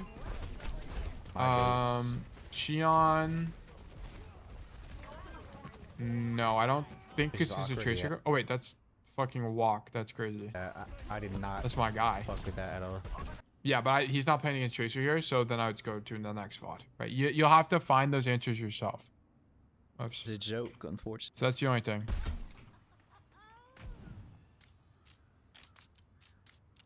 Okay. We're gonna do this. Open this up. And then yeah. Okay. I'm gonna resolve this. We're gonna do exclamation mark new raffle for 300. Okay, new raffle is live. If you're here and you'd like to get coaching from me, please do exclamation mark enter to enter the raffle. You can also do exclamation mark claim to claim a ticket to be more likely to win in the future. If you're not sure which command to do, please do exclamation mark coaching. Can I get my 3 tickets? Sure. I said I would, so I will. Add ticket. Let me see here. Junk Meister 3. There you go. Okay, let me do this data entry. Kings row. Boom. Heroes. Junkrat. Junkrat rank is going to be diamond. Format. I got to add a format thing now. 6v6. Okay. I guess I'll add that to the template moving forward. Format 6v6. Or I guess I'll just leave it like this.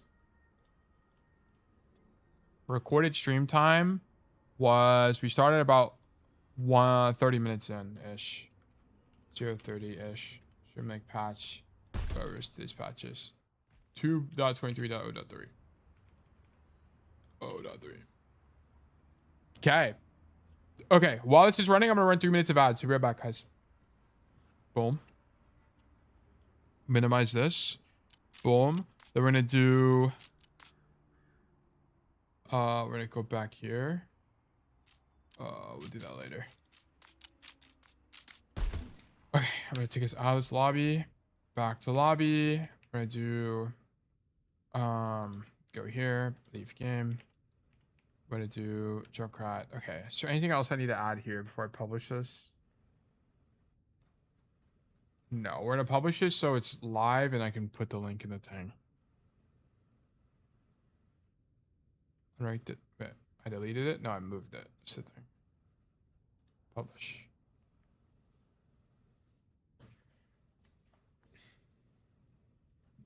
Oh, so do all my old tickets disappear when I resolve? Yes, you lose. You get reset to 0. Should I have 4? You'll get 1 after this. You only get issued a ticket when the next one resolves. And I only resolve them once the coaching is finished, because there's sometimes I have to re-roll early. Yeah. The Raffle gets resolved way later.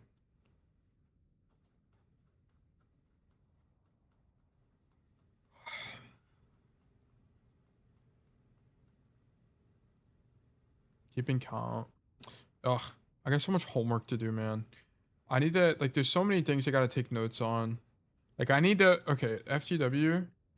This is a common concept to improve awareness in Overwatch. And I'll actually make awareness needs to be its own, like, tab as well. Like, awareness is its own concept.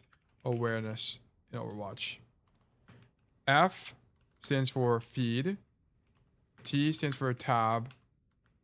W stands for walls. Okay, and then I'll explain what each of these mean. So actually, I'll make it a little bit more concrete. I'll do F, feed. T, tab. W, walls. Okay, then we're gonna do team check through the wall to see what your team is doing to better understand their health status and their intention. If you can see, okay, and then I need to like show, there needs to be examples here, like insert examples. It's gonna be so much work, but it's gonna be so helpful when it's done. You need me to stay or you're good? No, you're good. You can leave. No. Hello, Symmetry. Welcome back. Hope you're doing well. Welcome, welcome. Welcome, welcome, welcome. Okay, ads are done. Yeah, you don't need to stay here. Once you get coaching, you can leave. Oh, you're talking about the custom game? Yeah, you can leave. I mostly focus on the feed part when I play. I didn't even realize that. That's what it could be interpreted as. Let me actually note. This is not to be confused with the term feeding.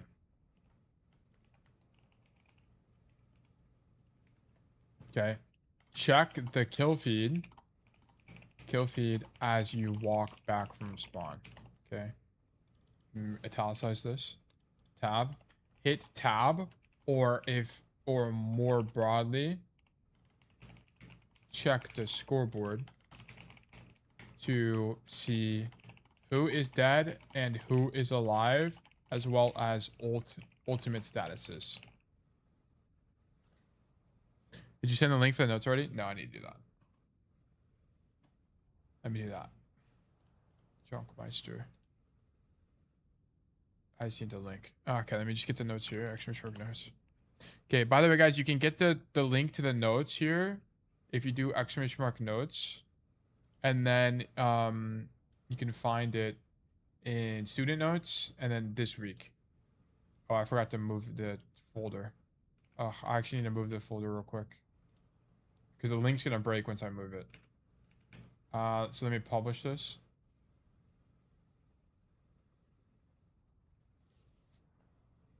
Select all, publish. Done. Okay, now it'll be there. So now if we do, boom, reset, student notes this week, Junkmeister, here you go. Okay. King's Row, here you go. What's the average probability of one ticket being selected for coaching the past few streams, if you know? If you've entered one ticket, I don't know. Like probably something like if someone with one ticket entered every raffle, I think the chance that would have gotten coaching by now for the last 3 streams is like a near 100%.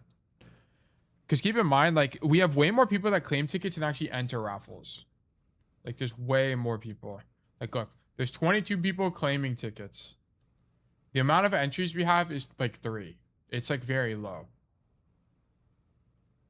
Why don't you change the order to walls tab feed to better remember the abbreviation? WTF. I think for some people it could be more useful to do WTF. Just FTW. I mean, we could do either one. I don't know. Like, it didn't really matter to me.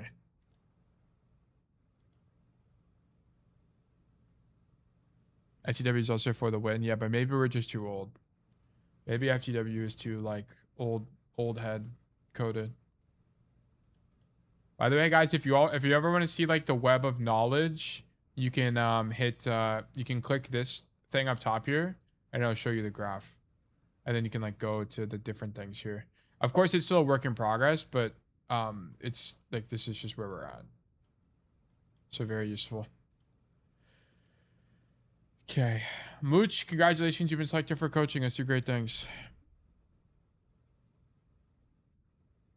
Let's do great things. Okay, tail coaching. Where is the code? Oh, I have YouTube VOD available. That's why I don't see it. Montana, Daniel, Poppy. Oh, okay. Thank you for tagging me. Okay. Trying to apply some map-specific positions I see in your video. Okay, cool. Okay, today's VOD review will be as Cassidy on Havana in Diamond 4. Let me turn on the diamond tag. Bang. Trying to apply some map-specific positions I see in your videos. Overall, I think I played okay. Maybe some kills I should have converted. I just had no idea what to do. Main problem is I died too much because I was trying to force some plays and positions. Charge Zarya bubbled too much. I tried to match my team's intentions, but a lot of times I died for no reason and staggered. Maybe I should have flanked a bit more. Honestly, don't know. Would appreciate some tips on how to play third point specifically. Okay. Third point is if you want to win the game, you need to swap off Cassidy. Cassidy sucks. He's really bad on third. You just kind of like can't do anything on third. Both on particularly on defense. On attack, there's some things you can do, but it really requires you to understand. You need to know a role tech. So if you're in a one-trick cast, there's a must-know role tech. Otherwise, you're kind of screwed. It's kind of what it comes down to. Let me show you guys. Let me do Havana. Let me not do nighttime as well. Let me do daytime. And then let me turn cooldowns down. Heroes, general, 0. Bruh. General, 0.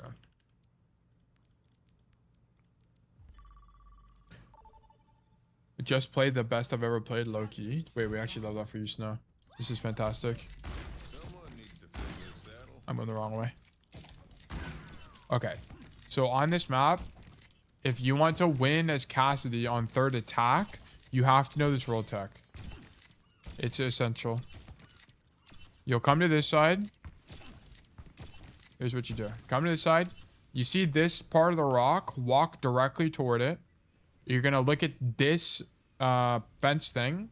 You're going to hit the right. It's going to be difficult, but you hit the right key. So D. You hit shift and you hit jump all at the same time. Fuck.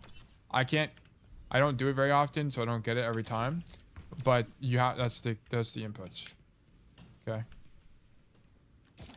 And then you'll make it up to the window. This is why Cassidy sucks here, because you have to do this for here to be any good. Can't even get it. But you need to know this roll tech if you want to one-trick cast and win on this map. There we go. Hello. Bro, we even found this speed did. It's very important. You need to know this. This is like a must-know tech if you want to win on cast. Okay, so I'll show you one more time. You line up with this part of the rock. Boom. You're going to hit right, key, shift, and jump. Fuck, I keep doing the timing wrong. Oh my god, I hate this roll tech, man. Come here. There we go. Fuck, I messed it up again. I can't even get it. First time through the power of editing? Yeah, it's annoying. But just ping speed in Discord and tell them to make a guide. There we go. Boom. I just look at the rock at a slight angle to the left. I find it way easier. I was never able to get it front facing. This lineup that Speed made was always way more consistent for me. Yeah, like I can't, for some reason, front facing just like doesn't go higher. It doesn't go high enough. I don't know why. Oh, what the fuck? It works. Speed, you can just do it facing forward. I was never able to make this. That's so interesting. But yeah, you need to know this tech. It's a must know. Because here's the problem. Okay, yeah. You can make it front facing as well. So here's the problem. Is Cassidy, you're always outranged in main space, so you kind of just like can't take space here. And then also there's no really good rotations. Like this rotation is okay, but it's easy to get marked because you're just so close in proximity to the enemy team. And there's like nowhere to go from here. You die here all the time. But like if you're standing main shooting your gun on Cassidy, you're just always outvalued. So it's just not really that great of position. And then on defense, you're always outranged once again, especially if they're playing like a Widow, you just die all the time. And then here, unironically, one of your best plays is just to drop and then go for backline and do something like this. Okay. So yeah. Let me do this. Boom, grab the code. View career profile, history replays, import. Huge.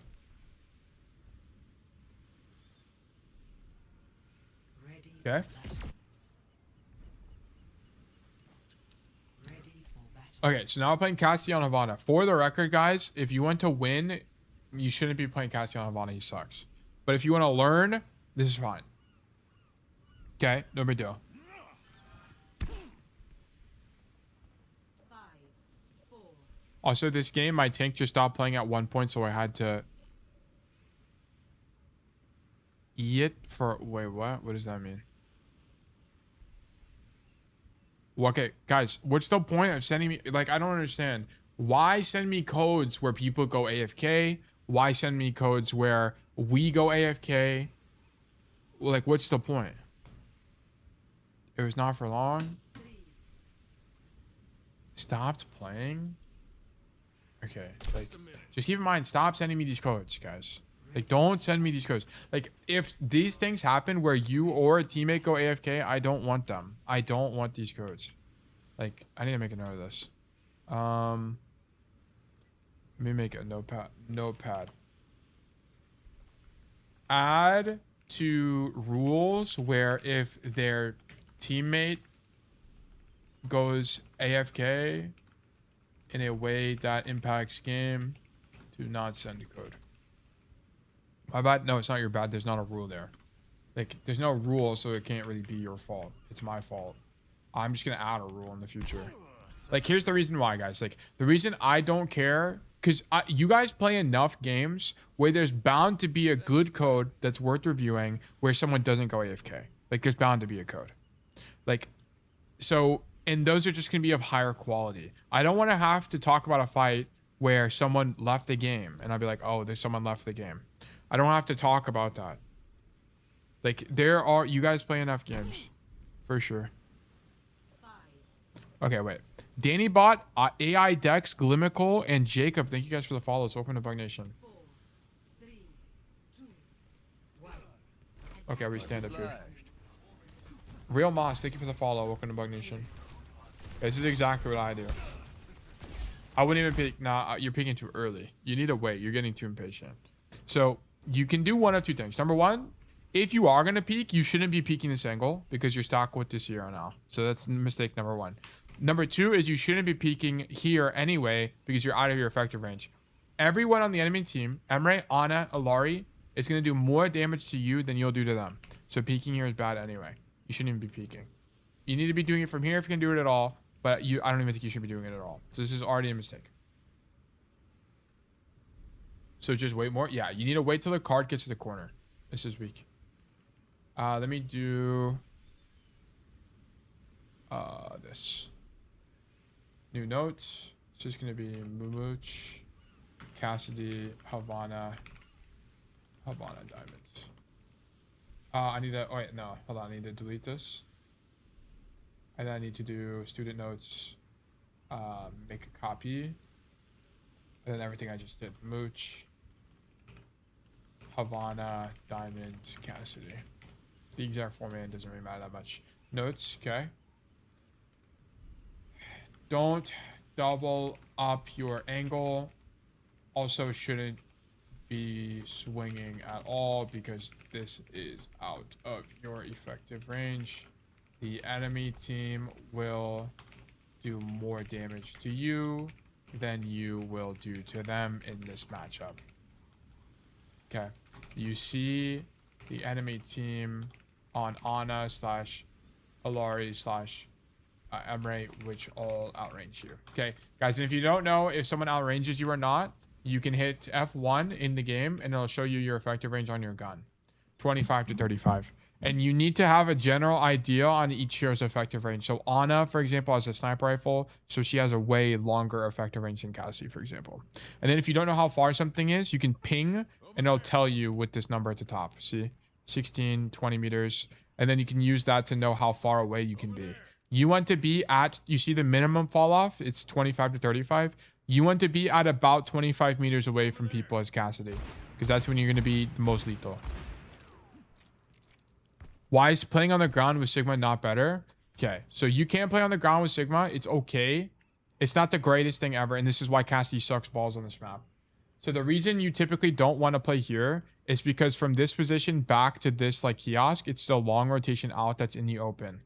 Part of the problem is that what people do is they stand main with Sigma, and then they back up this way, and then they get stuck wide where there's no rotation out. You don't want to get stuck here, and the reason should be relatively, like, it should be kind of clear to you that this side of the map is going to be pretty bad for Cassidy because there's no rotation out of this position, right? Like, notice if the enemy team turn the corner, and then so the enemy team is the magenta, and I'm this green dot here. Rotating out of this space is going to be hard because there's no cover between me and the enemy team. That's the core problem. And one of the key pillars of Overwatch is understanding when you have safe rotations out, or setting yourself up to have safe rotations out. So what you'll see is that if someone does play Cassidy and they do play on the floor, it's a bit acceptable. It's not horrible, but they're going to rotate out early and come back to this place and stand behind this like kiosk thing. So I'll show you. So let me just change to attack. Let me get Cass. Someone needs to fill this saddle. Okay, just walk over there.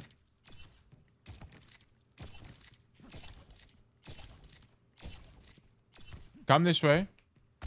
So you can play main space. And then whenever the enemy team is pushing forward, just back up early. Because you want to be on this corner.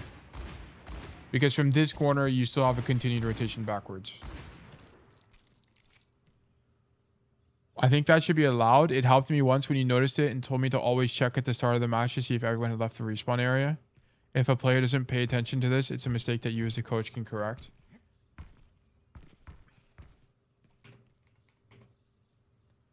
I would just rather not coach when people have AFKs because it adds so many other variables. Because then I have to be like, okay, now your teammate's AFK. You need to know when he's not AFK. You need to team check. But it's like all the team checking stuff and the awareness stuff I can coach anyway. Like regardless of whether or not someone is AFK or not. Like I just don't want to have to do AFK codes. I really don't. Hightail new here. How do you determine which pro you analyze on your pro analysis days? Would be interesting to seeing a sugar-free tracer analysis. I just leave it up to you guys. So if you're here when we do pro analysis, if you can just like let me know, and if I need to get some tracer coaching in, we can do it. I normally pick a role and a few heroes, then you guys vote, and then we'll like pick a guy from there based on vibes. But that's okay. So like also okay. So kind of to elaborate on this, I like the high ground position because it's also about denying high ground. Okay, so up here, so for example, they're playing a Genji. No, if they were playing a Genji, you could stop the Genji from using this space. You're also stopping his Emre from using this space, for example. So like one thing the Emre could do is nade jump up top, and you being up there stops him from using that space safely. Okay, that's kind of like the core idea. And then you also open up a flank. So here, for example, right, like if you play main space, which is what's happening right now, and I think our Sierra is up top, so she's on the quote-unquote flank, but the Sierra is playing the incorrect angle. The Sierra should be here, because I want to point out, if your Sierra was in this position and you are here, look at this crossfire between DPS. But look at it now, because Sierra's misplaying, the angle is like this. So now all of this side angle is not contested by your team, so the enemy team could take this space for free, which is actually what's happening right now. Right, this guy, who is this, the Emre is going to be able to walk out of this door for free unpunished, and he could actually come up top unpunished right now. It's the core problem. Tail, what's the permanent Discord role? It's True Bug. You get access to the True Bug channel in the Discord. Why did we drop? What happened?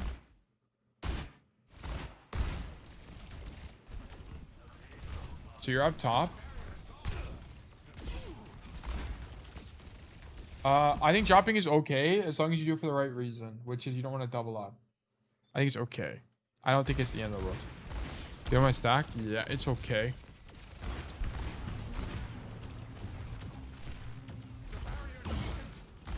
Shoot Zarya? Sure. I don't mind this. Oh, you accidentally roll into the wall, but sure. The nice thing about standing in main is you get healing. This is exactly the thing about like not flanking. Like the reason I don't like two people flanking or two people being on the angle is because one guy can't, like you don't have anybody contributing to the neutral. Like notice this, if Mooch was also on the angle, he wouldn't get care from either supports. But because he's in main space, he gets care. So it's like you require resources, but you're able to do more. So it's safer. Like you're way safer. You'd be way more isolated on the angle, and the benefit is not there. Like the risk reward is just not as high. Okay, this guy's dead. I don't think you really could have done anything here, to be honest. The only thing you could do is shoot the Zarya, but this is really more your Sigma misplaying than anything. Where's his cooldowns? Yeah, he's overextending. He should have backed up way earlier. You would have had to be on a different hero to save him here. You'd have had to be on like Torb or something that could pressure him. Like the Zarya and the Tracer at the same time. But there's nothing to make from that, to be honest. So now we're just playing back here, waiting for our tank to come back. Tank is back. Okay.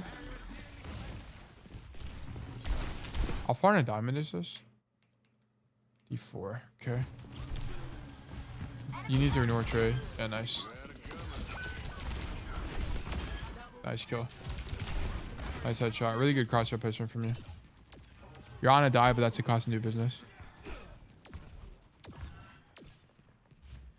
Okay. Shoot the Alari. We're about to have Deadeye. I think playing this angle is great. This would be your optimal angle. Okay, now your Sierra is coming up top, so I would just drop. Yeah, nice. Great awareness from you. Excellent awareness. I can already tell you that doubling up, you have very good teammate awareness here. This is going to be definitely a strength. Strength. Like, great awareness of ally DPS. Like, you're like killing this concept. It's fantastic. Like, you're doing really well here. Nice.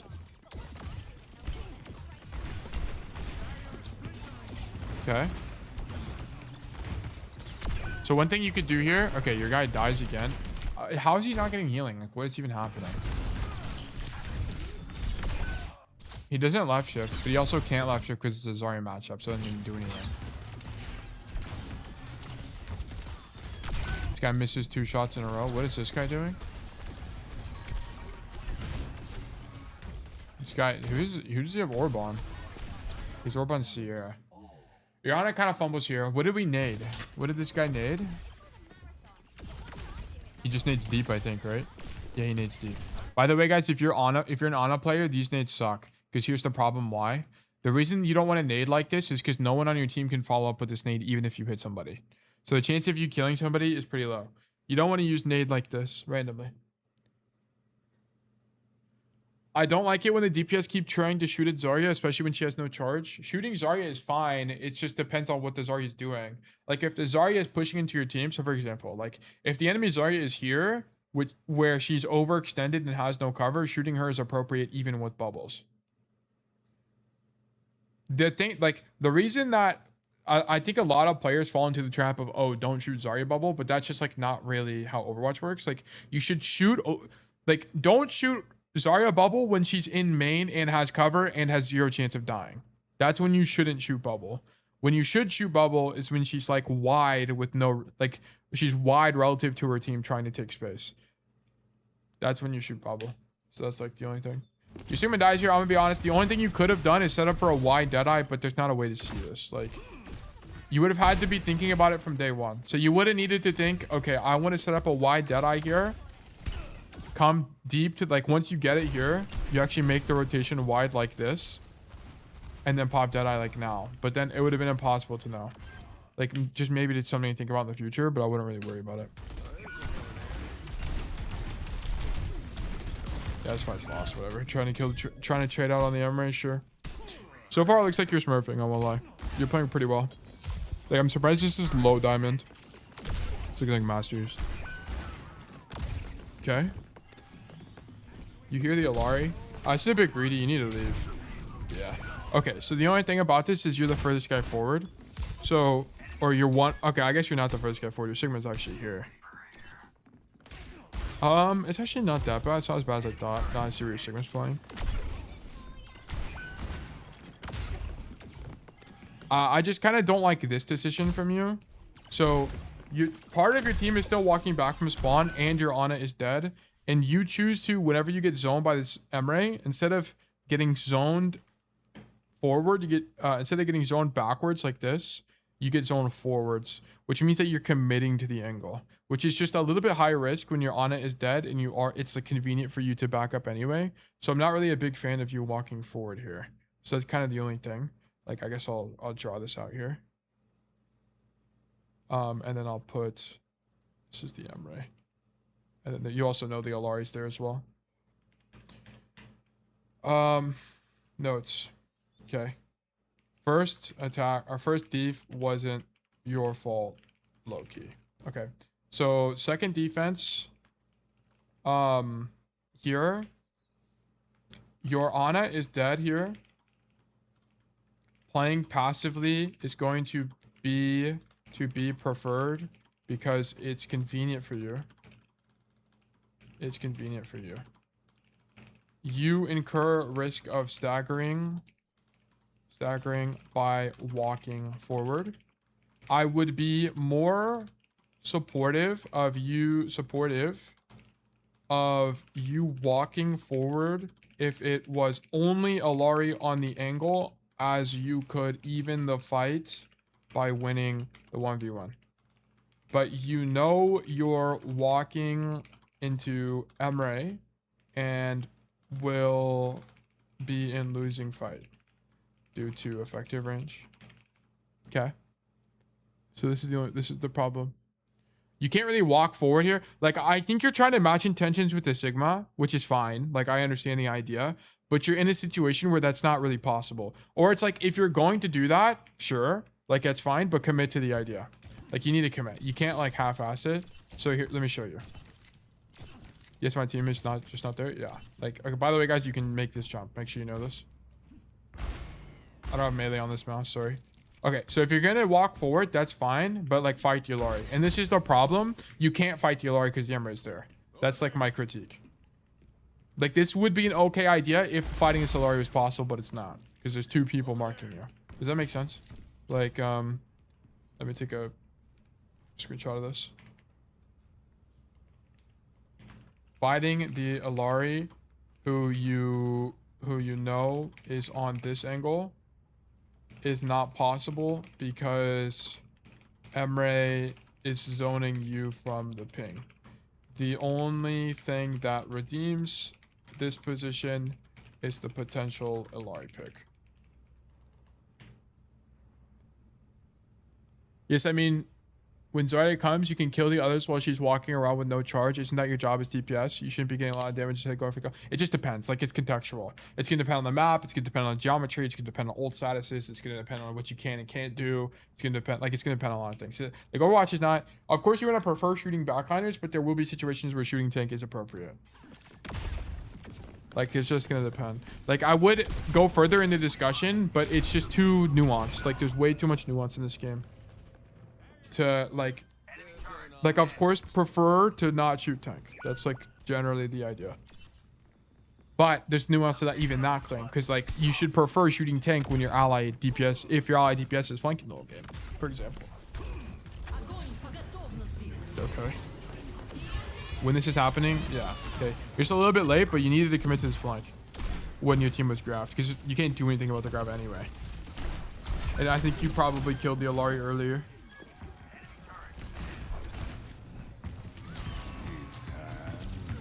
I mean, I wouldn't Deadeye because you're up 2 already, so that's the only thing.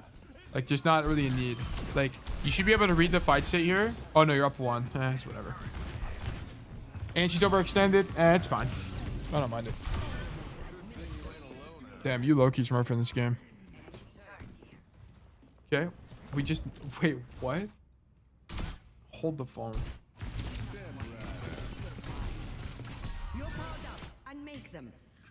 All right, bro. W Nano. Life goes on. It happens.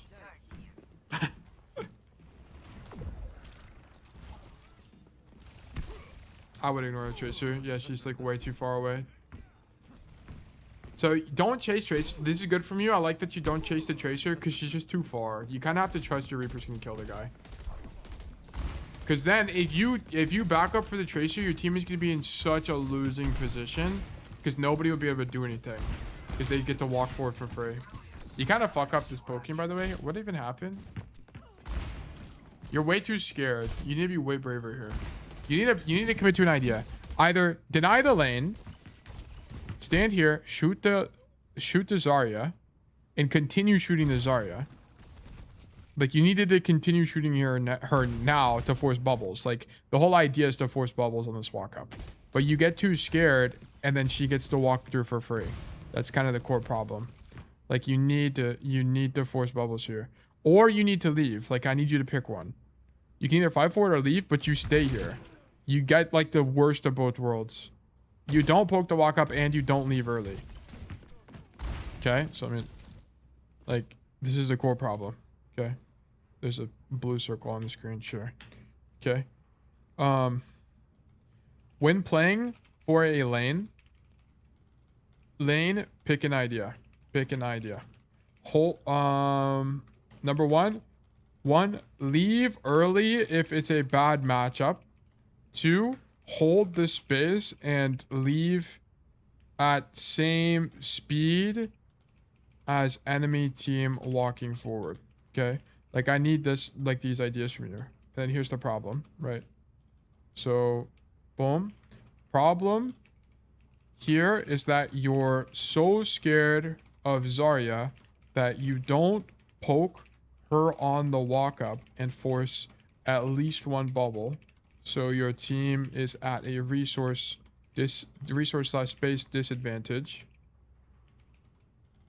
And you don't leave early, so you're able to get walked on. Like, this is a lane control principle. Like, you're not holding this lane well enough. If you're gonna leave.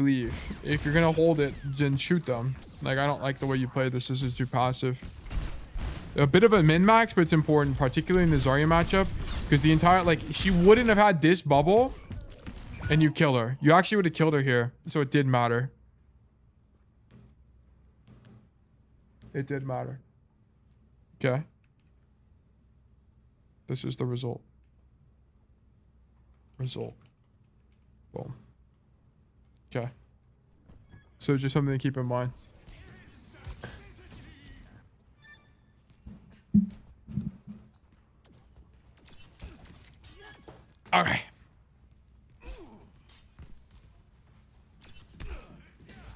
The importance of not charging support ults is vastly overstated. I agree. I think most of the time it doesn't matter that much. I think sometimes, like, sometimes it matters, particularly in the context of pro play, but in solo queue, I don't think it really matters that much. Because putting out putting out pressure in the neutral is strong because you're gonna force cooldowns. And that's Overwatch is a game about cooldown trading and space management. Yeah, I mean, you're definitely incurring a lot of risk here, but if you just hit that flash, that guy dies, so sure. The only thing I don't like here is you have no cooldowns and you're continuing to hold the space. So that's the only thing. Otherwise, this is great. This is otherwise great. Okay. Let me do this. So, boom. Then let me do the screenshot here.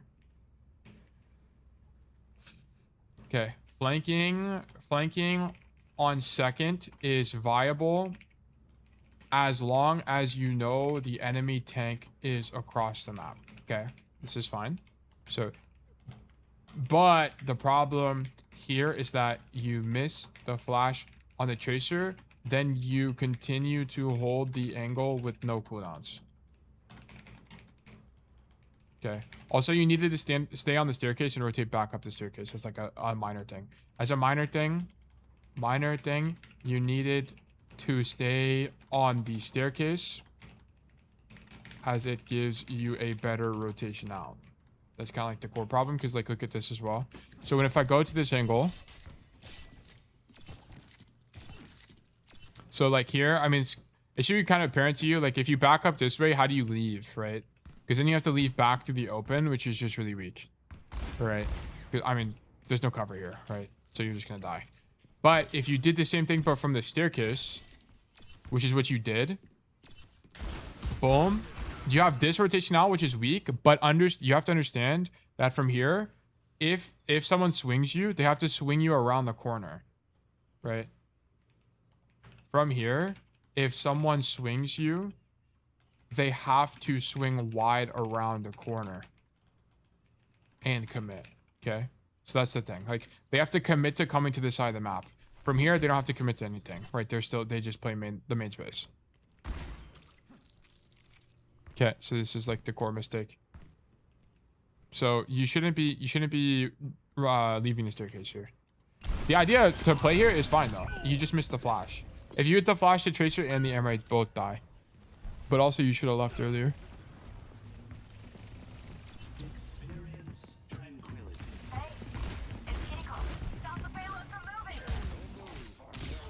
Okay, sure. Roll through this guy. A little bit sad. What even happened? So you pat top, which is fine. And then you contribute here. You see the tracer blink away. The opponent's using flash, whatever. Don't care. Life goes on. Okay.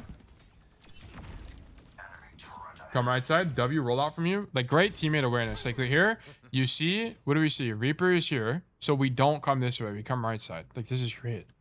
Great patting. Excellent patting from you. Excellent patting. I'm very surprised you're diamond. What is are you climbing? Surely you're climbing. Surely you're climbing. Surely. Like this looks great. Do you have a spreadsheet? I don't think you have a spreadsheet.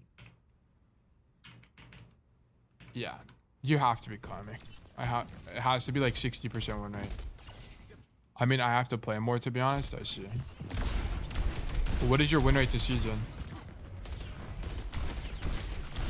Okay. So the only thing about this is look at your movement here. Okay.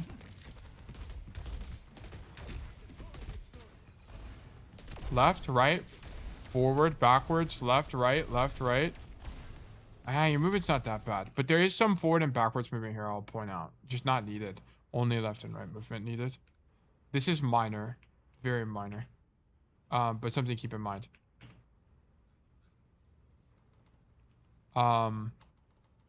Minor. Some forward and backward movement in duels. Prioritize only lateral.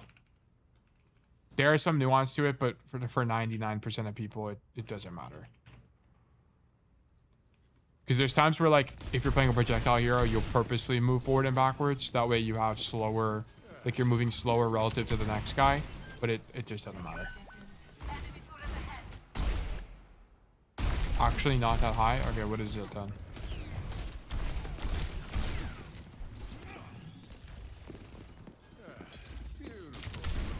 It's good lane control from you. Like, these guys can't play the game. Like, it's really difficult. You're playing way too scared, though. You need to do something. Okay, so look. Look at what happened. The enemy tank is dead, and then you guys lost your Zen. So the fight is even, but you're up tank, so it's winning. Okay? This guy pops ultimate, but look at your team's body language. Reaper in. Zarya in. Kiri in. You out. This is the problem.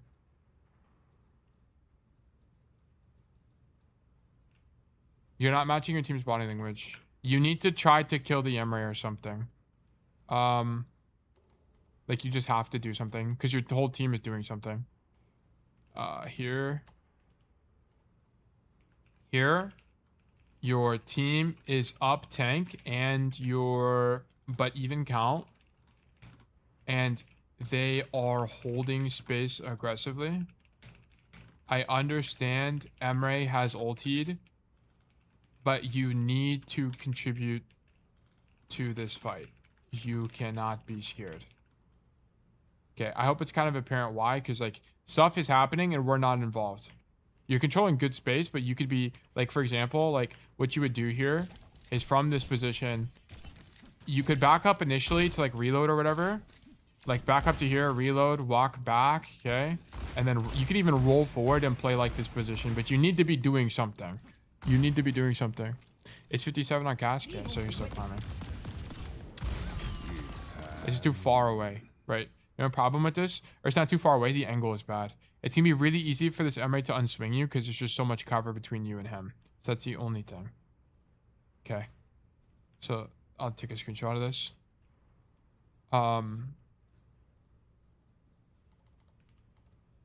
Poor angle. It's really easy for the Emre to unswing you from here because he has much cover.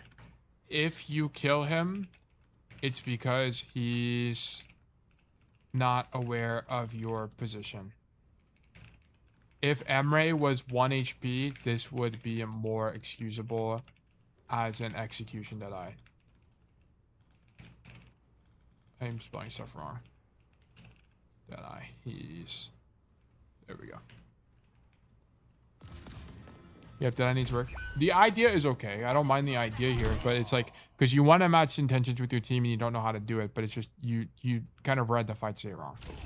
It's the core problem. Nice go. You send these notes to the docs a player after? Yes, yeah. If you're on Twitch, you can do ! notes and get the link to it as well. And you get access to the whole database, essentially. You need to roll this. Do you have roll? Oh, you tried to roll the shot. Okay, that's fine. Yeah, and you get caught. Why did you die? Yeah, whatever.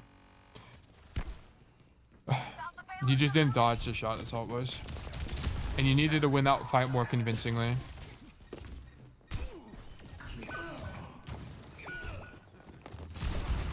Shoot Tracer.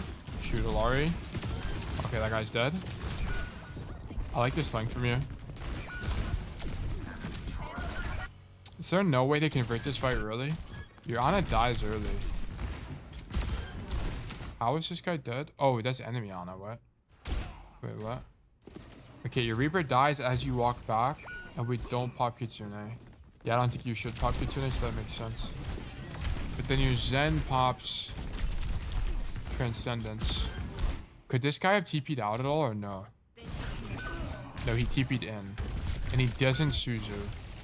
Why does he not Suzu? Okay, he just doesn't. He dies too fast. Why does this guy die? TP? He's just stalling too early. The core problem here is this Reaper is stalling too early. That's the core issue.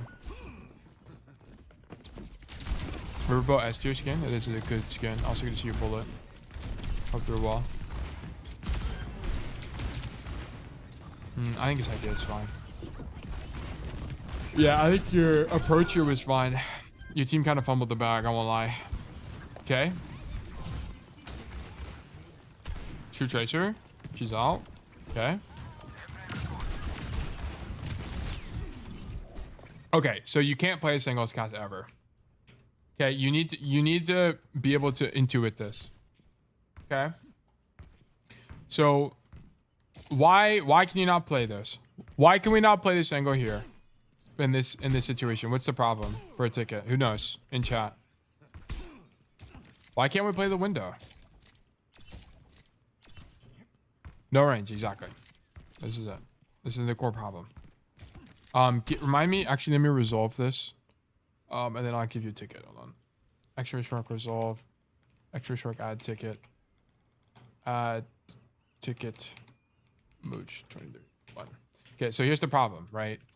You can intuit that this is bad because the enemy team is playing heroes like Emre, and I think they're also playing Zen, right? No, they're playing Alari and Ana, okay? All of those heroes outrange you. And the reason this is the case is because you can ping from here to there, and you can see that's 33 meters. And if we check our gun, our fall off is 25 to 35 meters. So we are doing 30 damage to this guy.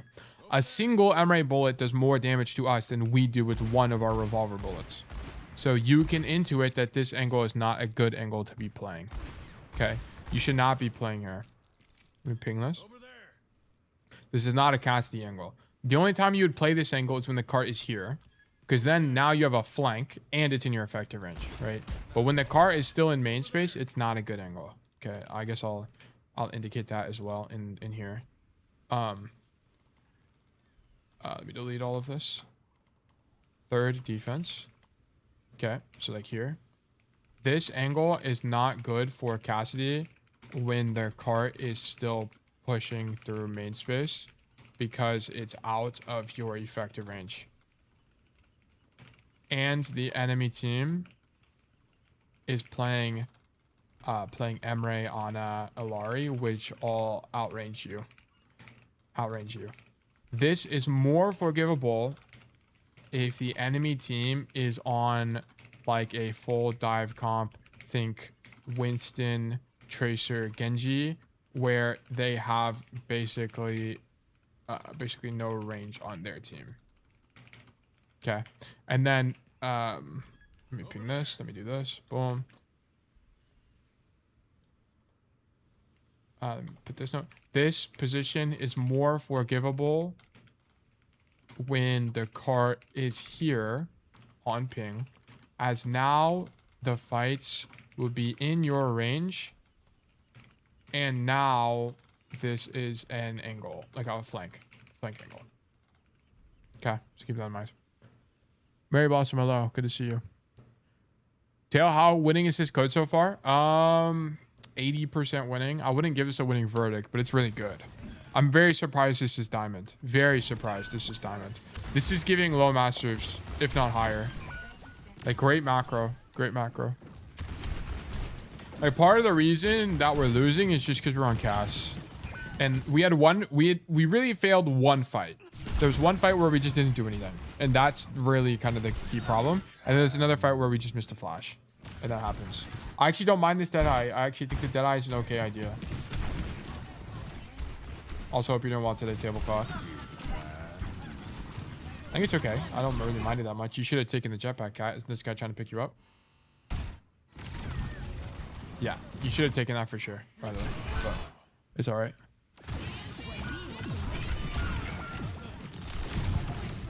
Yeah, I mean, you're kind of just playing Cass on Havana third. Like, you're kind of feeling the core problem, which is, look, they're playing Ashe, Emre, Alari, Ana. What are we ever going to do into those heroes?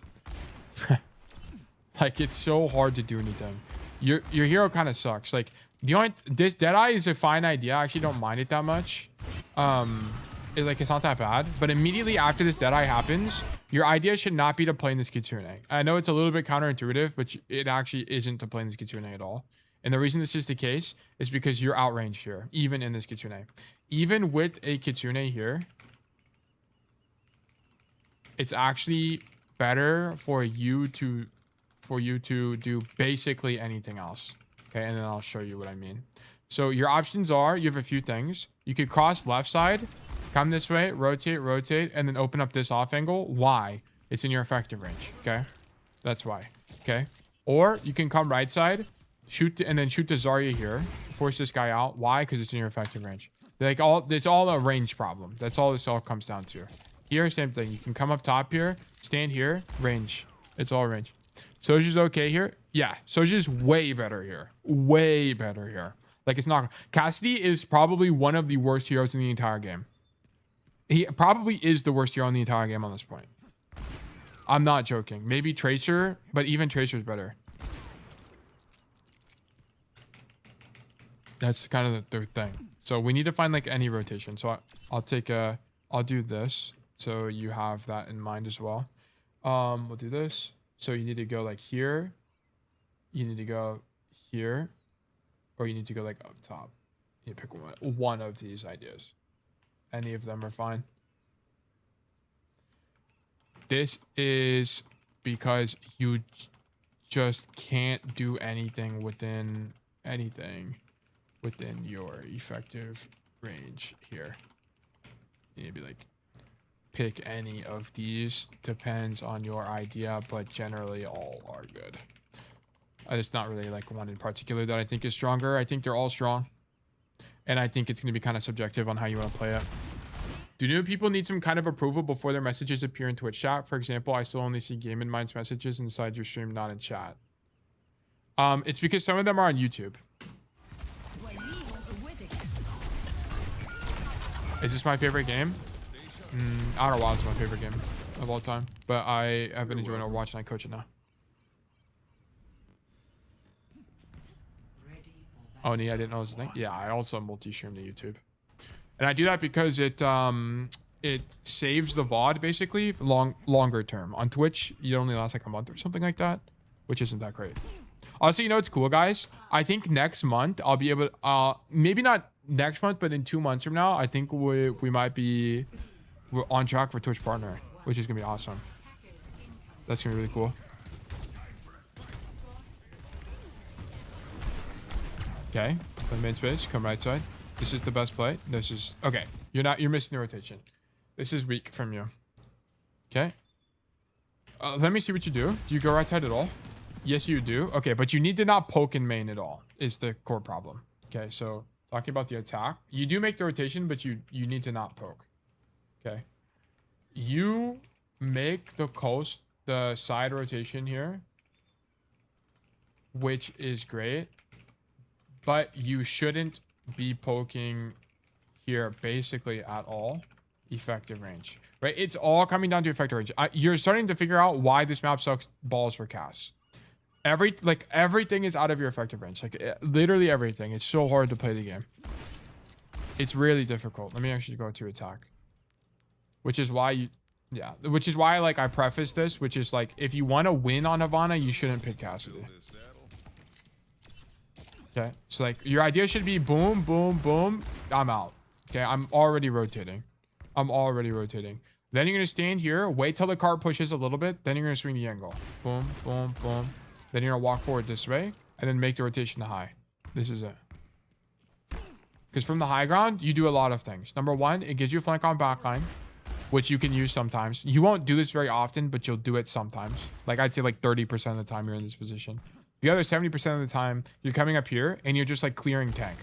Why? Because this is in your effective range, 15 meters. Notice that if I'm here, it gets a little bit hairy because the positions that people play in are typically like here where you can go for flash, but then you expose your whole hitbox, or they're all the way back here, which is out of your effective range. So it's a bit difficult to use this space. So you'll clear the tank first. Then once your team walks forward, then you'll shoot these guys. I played it wrong after this because I didn't really wait for cart. Okay, we'll see.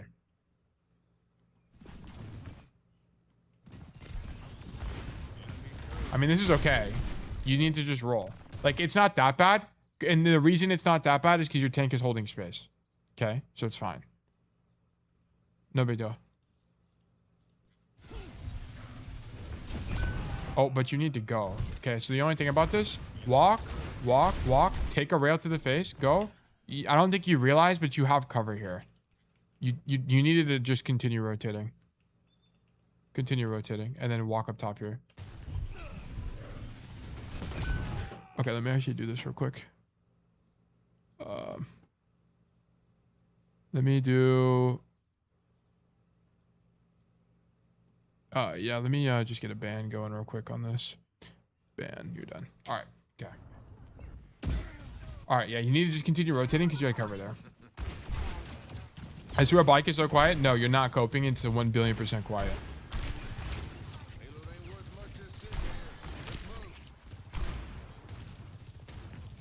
Okay, shoot Zarya. Rotate. Okay, your Ryan is taking space. You need to go. Like, you're way too scared. Why are we scared here? Oh, you think the Xian's in the room. Okay, I'm gonna be honest. Now you know the Xian is main. You need to not work this main space. Or you need to walk main right now and help Ryan. Like, one or two things need to happen. Either walk main, go deeper, and just get aggressive and help your Ryan. Or make the rotation. Pick one. One is you take uptime, but you risk your life. The other option is you make the rotation and you risk Ryan dying in the rotation. It's one or the other. You need to pick an idea though. Yeah, okay, so you chose this one, which is fine. But you need to keep going. You have to keep rotating. You have to keep rotating here. You can't get stuck on the floor on this map. Nah, it's just so weak. Because also, keep in mind, the enemy team isn't even playing this properly. If the enemy team was playing properly, your team would be losing even worse here. Because there should be people up top right now. There's not a single soul up top here. If this guy or this guy or this guy or this guy were playing the game properly, they would be up here shooting you guys. Which would make this game extremely difficult. So you're misplaying entirely. You need to go up top. It's like non-negotiable. And Cass. You're just going to be a liability in main. Everything's out of your effective range and you're going to take damage and not do any damage. It's kind of the problem. Okay. Okay. You can't get stuck on the floor on Havana. Especially when you have another hit scan already on the floor. Okay. Standing on floor is only really excusable if taking high is literally impossible. You can think like junk brig up top kind of situation. Or ally DPS already up there. Okay, so it's like one of these two situations. Neither of that is true here. We have to go top. You're just not going to do anything here. Yeah. Like, I don't want to see any of this, like, dilly-dallying, basically, is kind of the problem. Like, we do 5 damage here. You wasting time. Like, doing damage here is wasting time. You don't do anything. Is the problem. Like, this is a very common problem I see from, like, my mid-rank players. Like, this 2 damage you do to the Alari is not worth the 0.5 second time exchange. Just go top where you will be higher value. Just make the rotation. Like, you're not going to do enough here. Like, if you wanted to shoot the Alari, okay, fine. Like, shoot the Alari, but commit to shooting the Alari. Like, walk forward and do this. Like, I'd rather your play have higher conversion than you do this. If you genuinely think killing Alari is better, then walk forward. Else, make the rotation. Okay, that's the thing. Got it, no point shooting on my range. Yeah, there's basically no point. It's essentially no point. Not on Cass. Because you could have been here, and I think you probably could have killed this Ana earlier. Nice roll, by the way. Look at this. Oh my goodness. Look. Pulled the Sojourn. Pulled the Ana. Pulled the Xian. What the fuck? Okay, her hair's fucked up. But you went 3 for 1. You went 3 for 1 in the 2 seconds you were on the angle. This angle's OP. Okay? And you gave your team a window to walk forward. Like, it's so big. It's so huge. You just need to do that earlier. Okay? Let's keep going. I think you might make the same mistake like 4 times. Okay, here you get zoned. Now you go back. And your team is dead. Okay? Cool. Oh, shit. Dan, 461 kills too because he's Thanos. You're even. I would just walk main. Yeah, going top is going main is fine. Like, I'll make a note of this just for clarification in your notes. Sit. Okay. So, here your team is even count and at a resource advantage. Bro, I can't spell. So walking forward is appropriate. Ignoring the top condition, right? So this makes sense.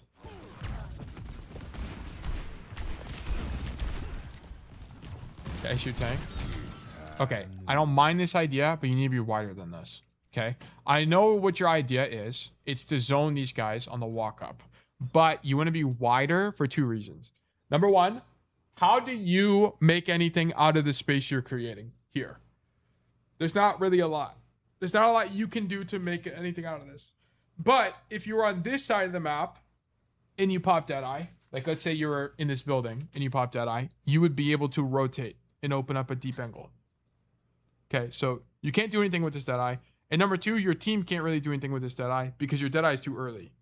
So you're trying to zone them from taking space here, but your team can't really do anything with this space, and the enemy team hasn't committed to taking the space yet. Like when I would have liked to see the Deadeye from this position is when the Zarya is walking forward using bubbles or something. Like wait for a commitment from the enemy team and then use it. Typically, you only do these kind of zoning Deadeyes when the cart is like the last 5 meters. Okay, but we're not there yet. It's kind of the core problem. So this Deadeye is too early. So there's like a bunch of mistakes with this. So let me take a screenshot. Whoops, I accidentally screenshot part of my OBS. My bad. Boom. Okay, let me go here. This Deadeye is too early. You can't make anything out of this space. And your team can't do anything either, as they are too far back and your supports are dead. Okay, so this is not a good Deadeye. And then let me illustrate where the better Deadeye would be. Here, this is definitely the better Deadeye. Okay.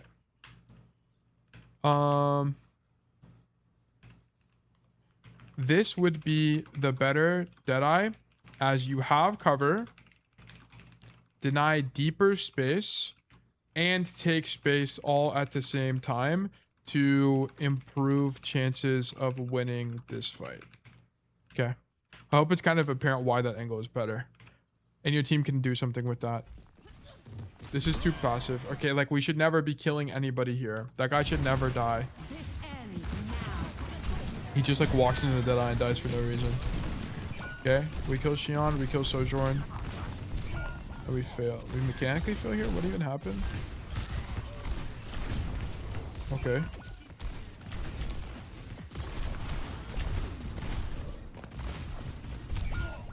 I'll be honest, I think this is whatever. This is a bad roll from you. Don't roll to swing this guy, just walk. So don't roll forward. Rolling forward in mid-fights is generally bad. It's generally bad. Because now you don't have roll here. And you need roll to roll backwards right now to get distance between you and the enemies. And then you just kind of mechanically fumble on this Xion. Whatever. The rest of that fight was whatever. You need to have a way stronger Deadeye to begin with. It was like the biggest problem. Because you weren't on the angle early enough. And then I don't like this space. But okay, this is what the Vendetta gives you a free kill, sure. The space is kind of like uniquely good in this situation because they're playing Vendetta who can't clear you. And this Zarya is not paying attention. And the Nano kills you. Okay. Big shatter. Okay, whatever. Okay, come right side, sure.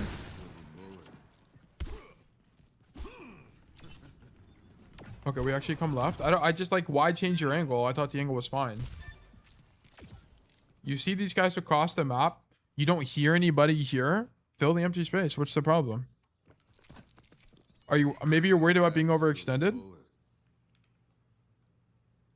But you will be able to hear them. Like you would have sound cues is the thing. So I don't really know what the idea is.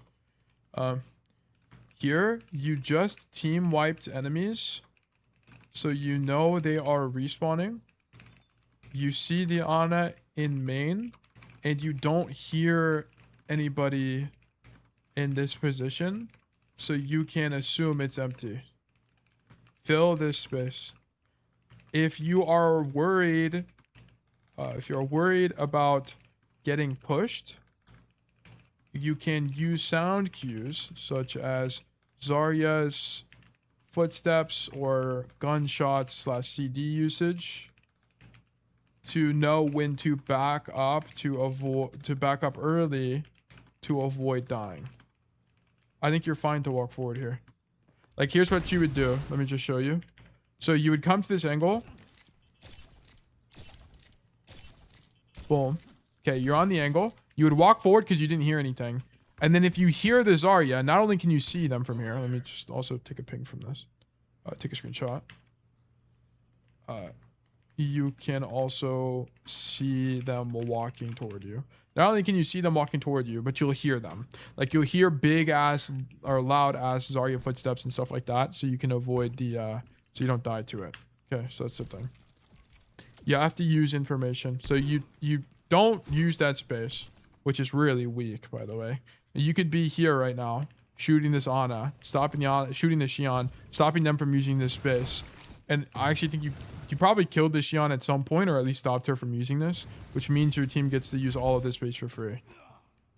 So we're just a little bit too scared.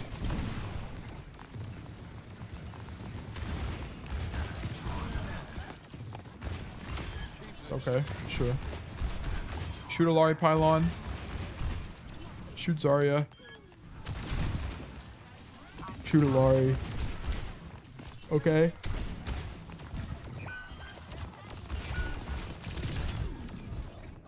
Guys, one.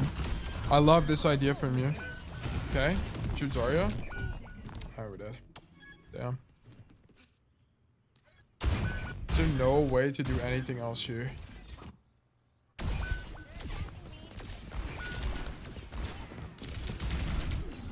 You just need to kill. You have to kill the Tracer. There's the only thing really. That has to be a kill. That's a good kill. Graph comes out. Was there no way to win before that? Let me see. Maybe here. Like, you kind of just needed the timeline where you fought the Ana at the beginning, but you just didn't. So now you're like on the back foot this whole time. And then you're out of your range against the backline here, so you can't really do anything. Like, you could have maybe rotated faster, but I don't really think it matters that much. I don't think you would have caught the Alari, so I don't think it did anything. Yeah, you needed to have the timeline I was talking about where you filled the empty space and shot the Ana and the Xion. Like, that just needed to be what happened. Good kill.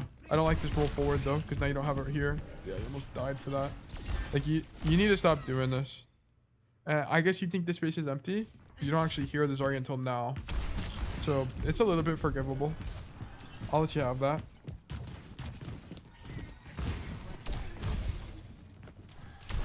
Good shot. Continue to fill right side. The Deadeye is okay because you're trying to cap point, so I'm not that opposed to it. Sure. Okay. Cool. Do you get held in this last minute 30? I think you do. I don't know what's been. I guess like taking notes takes a lot of time because all my VOD reviews are like 30% longer now. Because this is normally a VOD review I would have done in 45 minutes. But now we're doing it in an hour. Yeah, there's probably like a solid 15 minutes of me just outright typing. Yeah, you need to, this is good from you. You just don't know the roll tech, I think is kind of the core problem. Because now you can't do anything. This is a really good angling idea from you. Yeah, it's just you need to know the roll tech on third. You just have to know it if you're going to one trick. Because here's the thing, if you fuck it up one time, you can just hard flank and commit. You have to send it a bunch of times. So your hero sucks here. You don't do anything. Like, you need to know this roll tech.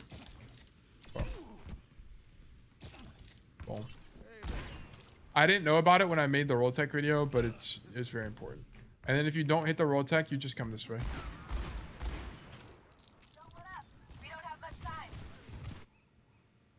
Oh, it's different. Game win might take away AFK. It's fine, never do.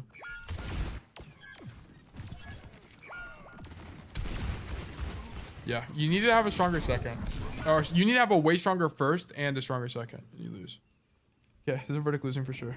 Yeah, sure, for sure, verdict losing. Okay, let's talk about the conclusion. Number one, your team awareness is actually really good. I'm actually great awareness of ally DPS / team broadly. Like, I actually like that a lot from you.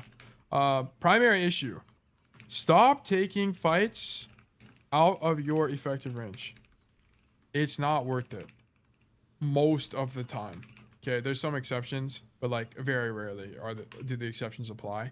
It's not worth it most of the time. Stop doing 2 damage outside of your range. Just rotate. Just rotate completely to where you need to be for your hero to actually do something. Every second you waste doing 5 damage down main is 70 damage lost in the future. Okay, like you can't stand around. You need to make rotations. You just don't commit to the high ground rotation enough and it gets you killed a bunch of times. And then you just kind of just stay too much in main. Like, I don't know. We just don't make rotations. And then also there was a ensure that you are using information. This needs to be a thing. Information through negatives. Okay.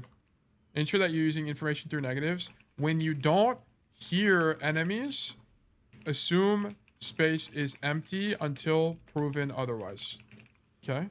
Like, we need to fill empty space. That second point where you didn't walk forward is really bad. You have to fix that. Secondary issues are not committing to lane control. Not committing to lane control. So by the way, guys, whenever I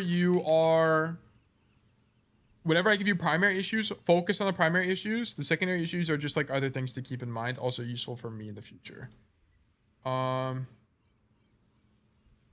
We missed flash one time. You didn't match intentions with team.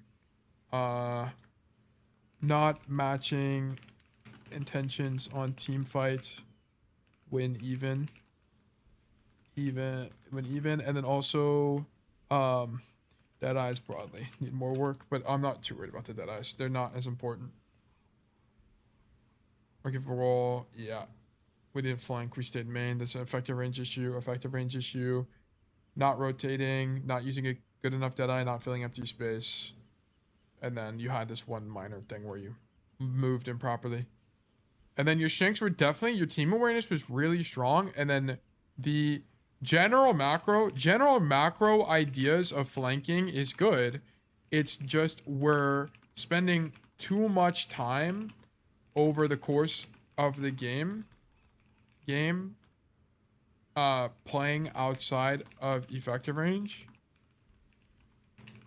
rather than setting up angles. Okay, does that make sense? You should be calming though. This looked pretty good from you. What is that screenshot? Which one? This one? That's great. Only learned about lane control from you in my last VOD, so try and do that more. Yeah, like your lane control looked pretty relatively good. It's just you weren't committing to it too much, but I wouldn't worry about it. I would need to see more VODs. It didn't look like you had a core problem. It's just like that was a specific matchup where you just like didn't really understand how to play it properly. But broadly, it was fine in my opinion. Okay, and then that's gonna be it for this VOD. Okay, I'm gonna do 3 minutes of ads while I finish this data entry, and I'm gonna run one more raffle. I think we're only gonna get to 3 codes today. Let me see this. Stream schedule. It's 1. Is there a patch? I don't think so, right? Let's see. Leaf game. I don't think there's a patch. No patch today. Okay, so there's not gonna be a thing. We'll do one more review. We'll do one more. Stop recording. And I'm gonna run 3 minutes of ads while we be right back. Did you send me the link? It'll be in the Discord. Give me a second. Okay, I'm gonna do exclamation mark resolve. I have to do like, there's so many systems I have to do. I have to do a data entry. Like you guys need to give me a second whenever we're doing this. I know you're not like, just give me a second. Havana, hero, Cassidy, rank, diamond. Wait, no, this needs to be a hashtag diamond. Did I make it a, yeah, this is wrong. This needs to be a hashtag diamond. This needs to be a hashtag 6v6. Hashtag 6v6. Hashtag 5v5. Brother. There we go. Patch. What's this patch? 2.23.03. 2.23.03. Is there anything else I want to add to this? I don't think so. I guess it's good. Okay, we're gonna do ship. Wait, I need to move it into here. There we go. Ship. Do you want our Twitch name or our Overwatch name in the VOD review titles? Whatever you guys want. Doesn't really matter. Oh, in the VOD review titles, your in-game name. You definitely your in-game name. It makes it way easier for me. Jan1Z, thank you for the follow. And Tablecloth, thank you for the 1 gifted. I didn't even see that. Thank you for gifting a tier 1 to Mooch. Thank you so much. I'm so sorry. I didn't even see that till just now. I apologize. I was too dialed in. Thank you so much for supporting Bug Nation. Greatly appreciated. Okay. It's published in the thing now. You can go to student notes this week. Mooch, Havana, copy the link. And here you go. Boom. Bang. Okay. Done. Dude, I feel like today's been a long day. VOD reviews that are like an hour long need... I need to cut it down in time. I don't know how. I'm gonna have to go back through and see what's taking so long. But I want to do the notes. Like, the notes are so important. I want this to be a thing. So I need to figure out how to make this faster. I need to, like, type faster. I need to talk about things faster. I need to be more concise. I don't know. It's so difficult. What is that screenshot? The context is very important. This one will do numbers on YouTube Trust. I don't know which VODs become YouTube until way later. The next video that comes out is a gameplay video. Now we're talking. Wait, something just happened. Where's my tab? Here it is. GM1Z, thank you for the Prime subscription. Welcome to Bug Nation. Thank you so much for supporting. I appreciate it. I'm not complaining though. I love the quality and deep analysis. Well, it's not really like, I know you're not complaining. It's just like, for me, it's really tiring when it takes forever. Like, I get kind of tired. Like, after, if the VOD is longer than 45 minutes, I start getting tired. Is the problem. And also, from an editing standpoint, anything over an hour takes way longer to edit. It's so horrible. So I need to just make it faster. If you notice anything that could be automated / sped up with the bot or something, put it in Trello. No, nothing with the bot so far that can make it faster, just better. There are things with the bot that I want to do with Worminator that'll make it faster or better, which is like, I want it to be where whenever you submit a code here, it would like tell me how many hours you play the game, what's your current rank, what hero you're playing, like stuff like that. I want it to be like a little bit more automated. I just haven't, like, we haven't worked on it yet. Like, that's kind of the idea. It's like, I want the system for the players to be faster. For me, there's not really that much that can be changed about the system that I can think of that would make it better.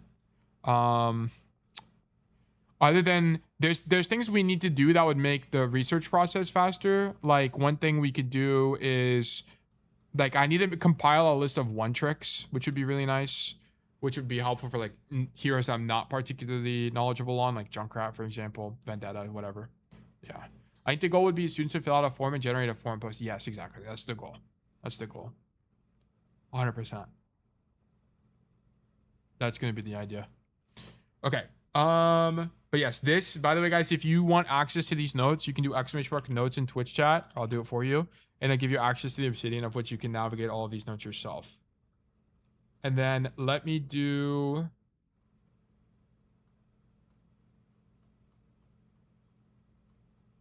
primary issues. Effective range. This needs to be like a concept. Effective range as well. Information through negatives is a very common concept. Can you guys think of like a way to say information through negatives in a more concise way? Because if you can, that would be great. Because information through negatives is just like long. There's a raffle. Wait, oh, did I not open a raffle? My bad, guys. Actually, Spark new raffle. Sorry, we've just been sitting around. My bad. Yeah, new raffle is live. Okay, sorry guys. New raffle is live. If you're here and you'd like to get coaching from me, please do ! Enter to enter the raffle. You can also do ! Claim to claim a ticket to be more likely to win in the future. If you're not sure which command to run, please do ! What is it? Raffle that tells you what to do. !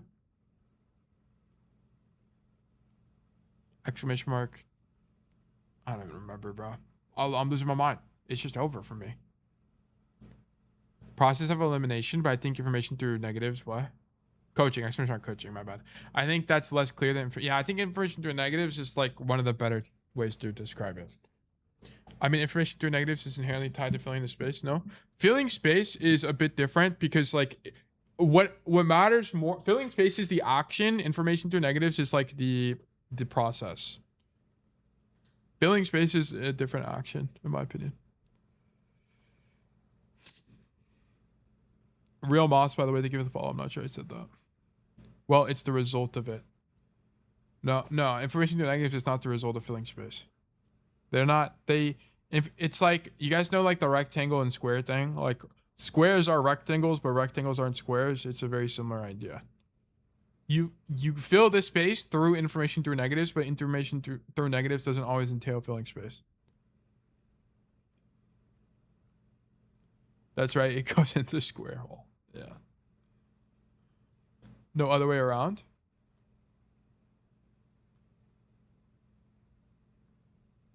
No, it's not the other way around. Information through like, look, guys. Information through negatives is this. This staircase is the perfect example. Okay. He could infer that this is empty because no one is here. Sketchy, thank you for gifting 1 month to Tablecloth. Greatly appreciated. We hit the goal. We did hit the sub goal. Thank you so much. Thank you for the support. Holy schmoly, we're doing it. Junk Bug Nation is growing. We're getting larger by the day. What are negatives? Negatives are, okay, so there's a concept in like, oh, fuck. Okay, I need to explain this. Okay, this is great because then I get to type. So it makes sense. That's not what I wanted. I want this one. Information through negatives. Information, okay, this is the, whoops, this is, fuck. This is the idea where you use the absence of information as information itself. So for example, if you hear nothing, that means no one is there. Okay, this is information through negatives. If you see nothing, that means no one is there. Okay, that's the negative. I guess it's an educated guess on position, but still not shorter. No, it's not really like it's not like guessing position. It's just like what is the opposite? Okay, if no one is there, then you can infer people are okay. Yeah, actually, you are right. You can infer people are elsewhere, but more importantly, you can infer people aren't in a given position. That's the idea. But yeah, okay. Raffle is live. Raffle is almost over, I think. Raffle closes in 1 minute. Yeah, like look at this, by the way, guys. For the people that are always that despair about being worried about not entering and winning, we only have 2 people that have actually entered the raffle. Like, and that's what I'm saying. Like, if people just show up every day and enter the raffle, the chance of you winning within 2 days is extremely high. Extremely high. Like, I'm talking like 100% chance almost. Static Dots, thank you for the Prime resubscription. Welcome back. Also, hope you're doing well. Also, I saw Static Dots. You name dropped me on Twitter, so greatly appreciate that. Because you were talking with somebody about something, I can't remember, flanking on cast or something, and it just came up. But I hope you're doing well. Hope you've had a fantastic day so far. Also, I need to make like okay, so information through negatives is definitely like a fundamental concept. So I need to add that to here. Like, what would I classify this as? Information management. Yeah, okay, here it is. Info from negatives. Information through negatives here is like definitely a concept. Check for info, sound cues, visual cues, health management, rotation out. Didn't I make this a thing? Rotation out. Always have rotation out. Yeah. Oh, this is gonna be so fucking cool when it's done. Holy schmoly, bro. Hero knowledge, matchups, distance management. Yeah, this is another thing. Well, distance management is like an effective range. Effective range is like a subcomponent of distance management. Effective range. Negative evidence. I guess that would be a way to say it. It's a little bit of a mouthful. Negative evidence. I could just say negatives. Like you just use negatives. Worm wikis being constructed. Yeah, I figured like I have this document. I might as well work on it live. Like I might as well. This is how we're gonna make the most progress. Oh, it's about the Deadeye perk. Oh, I see. I see.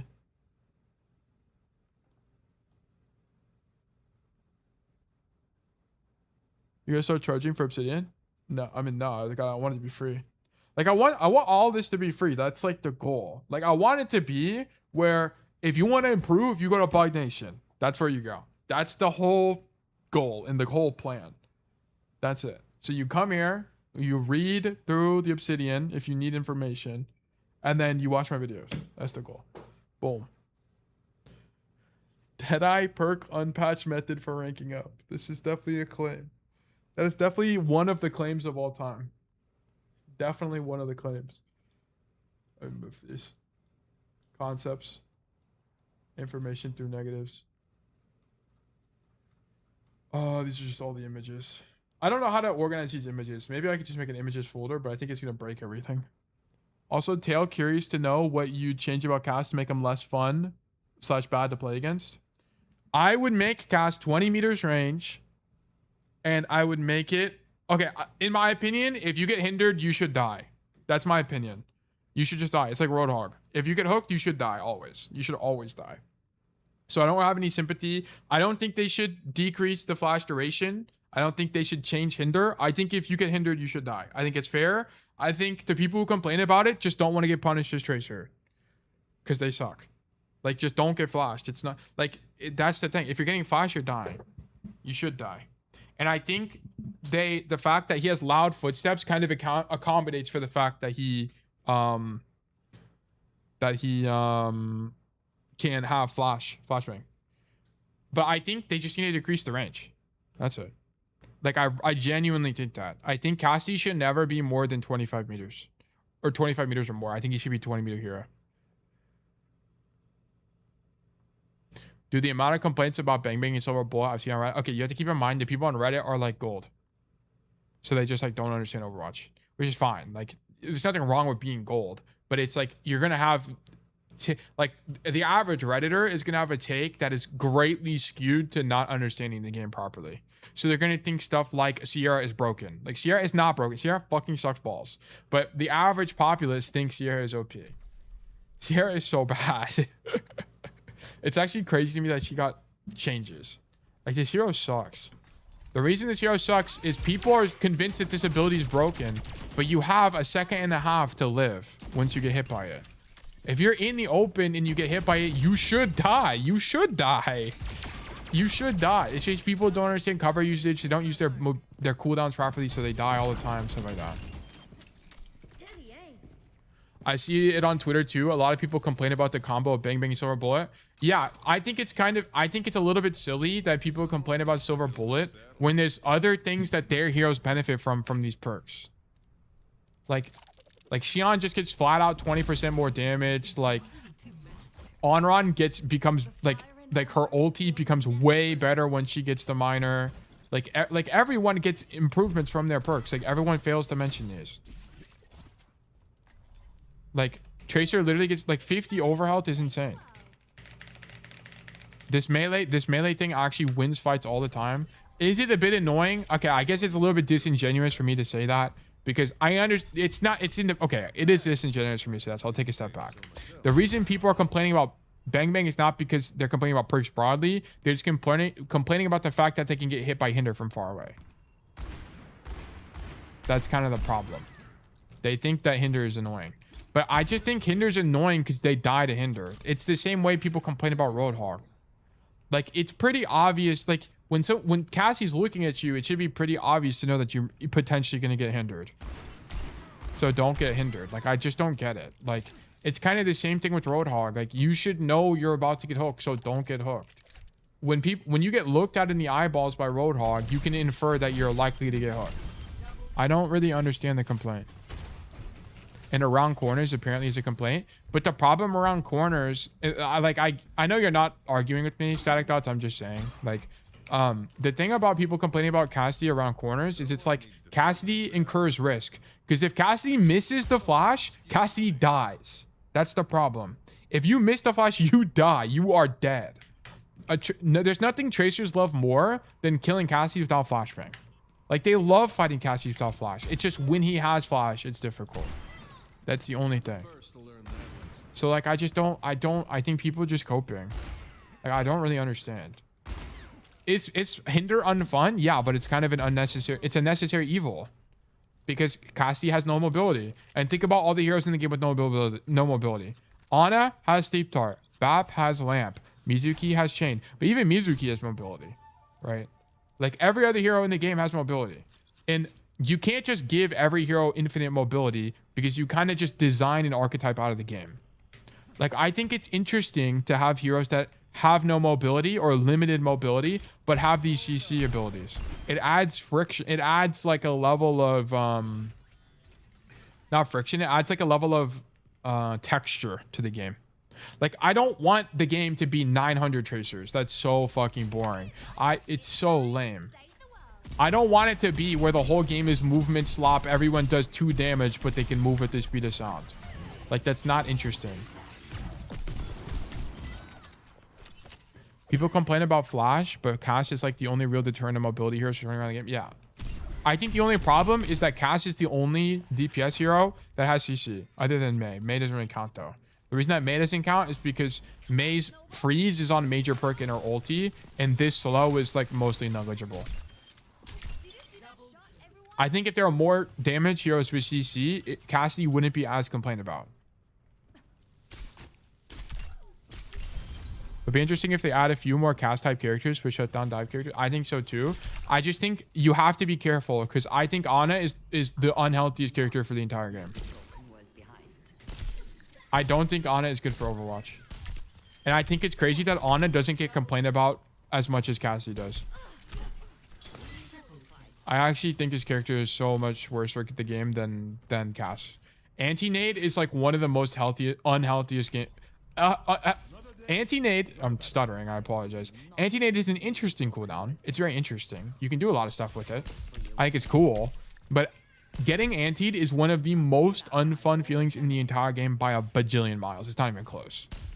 Getting anti-naded is so much worse than getting hindered. Especially as a tank player.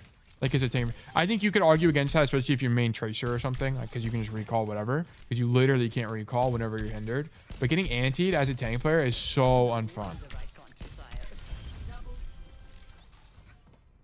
I don't know if I'd agree. There's stuff to counter it now, though, right? Like, early Overwatch is pretty busted. Yeah, but hinders the same way. Just don't get hindered. Okay? I mean, like, don't get antied is also what you could say. But the only way to counterplay anti is Suzu. Would you get rid of anti or Suzu first? Definitely anti. I think anti is super lame. Super lame. I think anti shuts down. I think it should be healing. Like, I don't think it should prevent healing. I don't think it should. Because also, like, if you're playing Roadhog and you get anti. But, like, it's kind of also a necessary evil to some extent. Because, like, you kind of need anti because it keeps heroes like Roadhog and Malga in check. But if that's the argument, the fact that there's only one anti in the game is kind of lame. Because now if I one-trick Malga, I can just ban Ana every game. So then it starts to, like, you start getting a little bit messy. Because then it's like, okay, should you not be able to ban? Should you be able, like, is it ethical to ban Ana when you're on one-trick? Like, it adds so many other layers of questions. I think it should be like Deadlock where it's just healing reduction. Yeah. I just think anti is really unhealthy. And I think it's a little bit diabolical that people don't complain about Ana as much.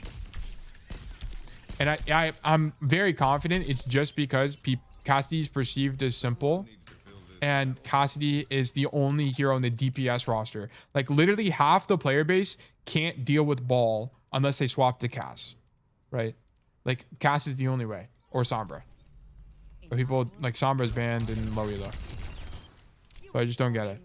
Chiliasu, thank you for tuning in, man. Hope you have a great rest of your stream and a good time at the gym.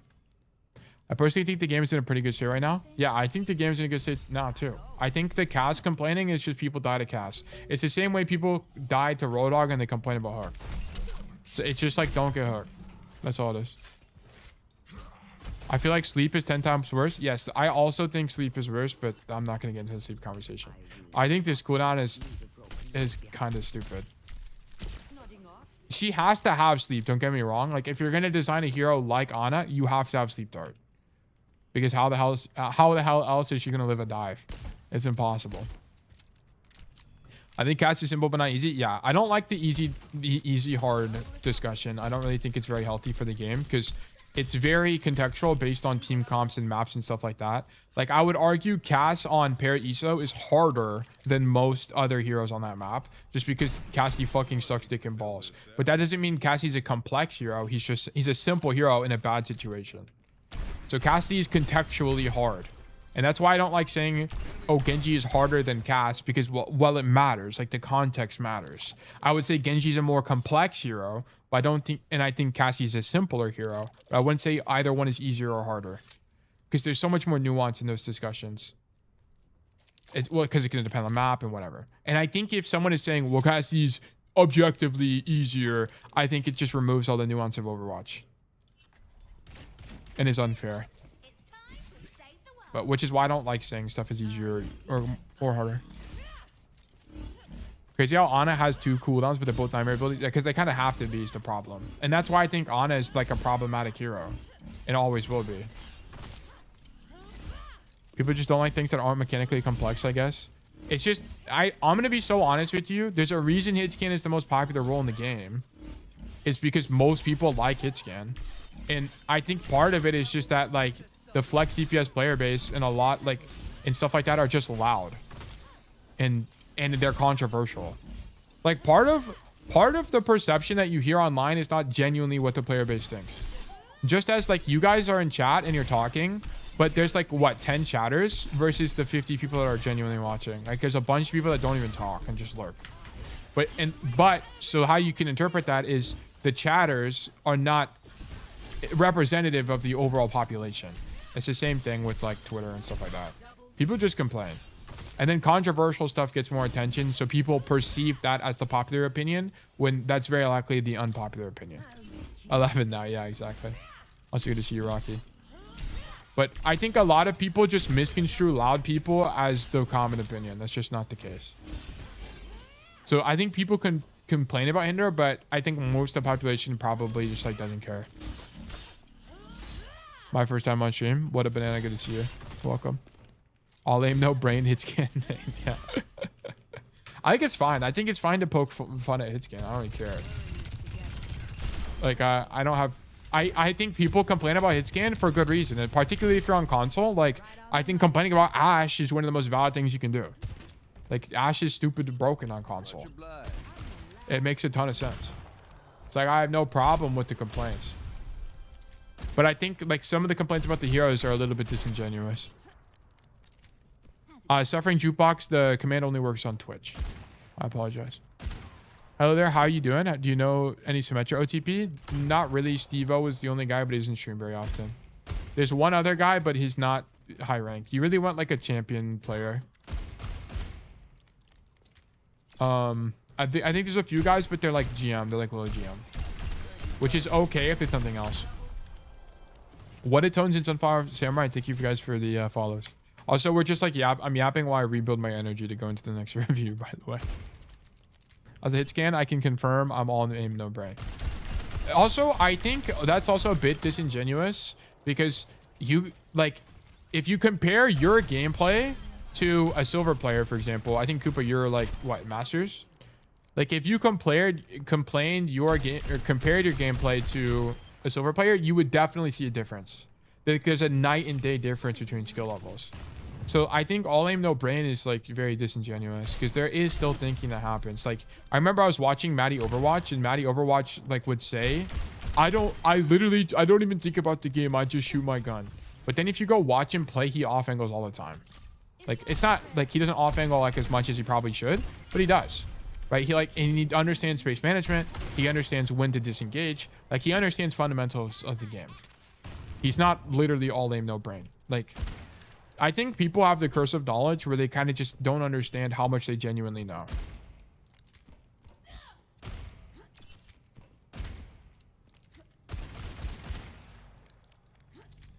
There's always this trend with games where people who like the game are busy playing the game and people who dislike it have the free time to go complain.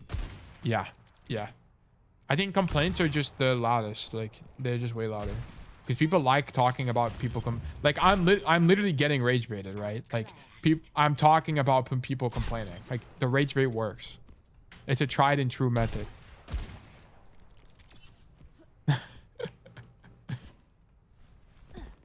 Soldier in a room with Winston got mentioned.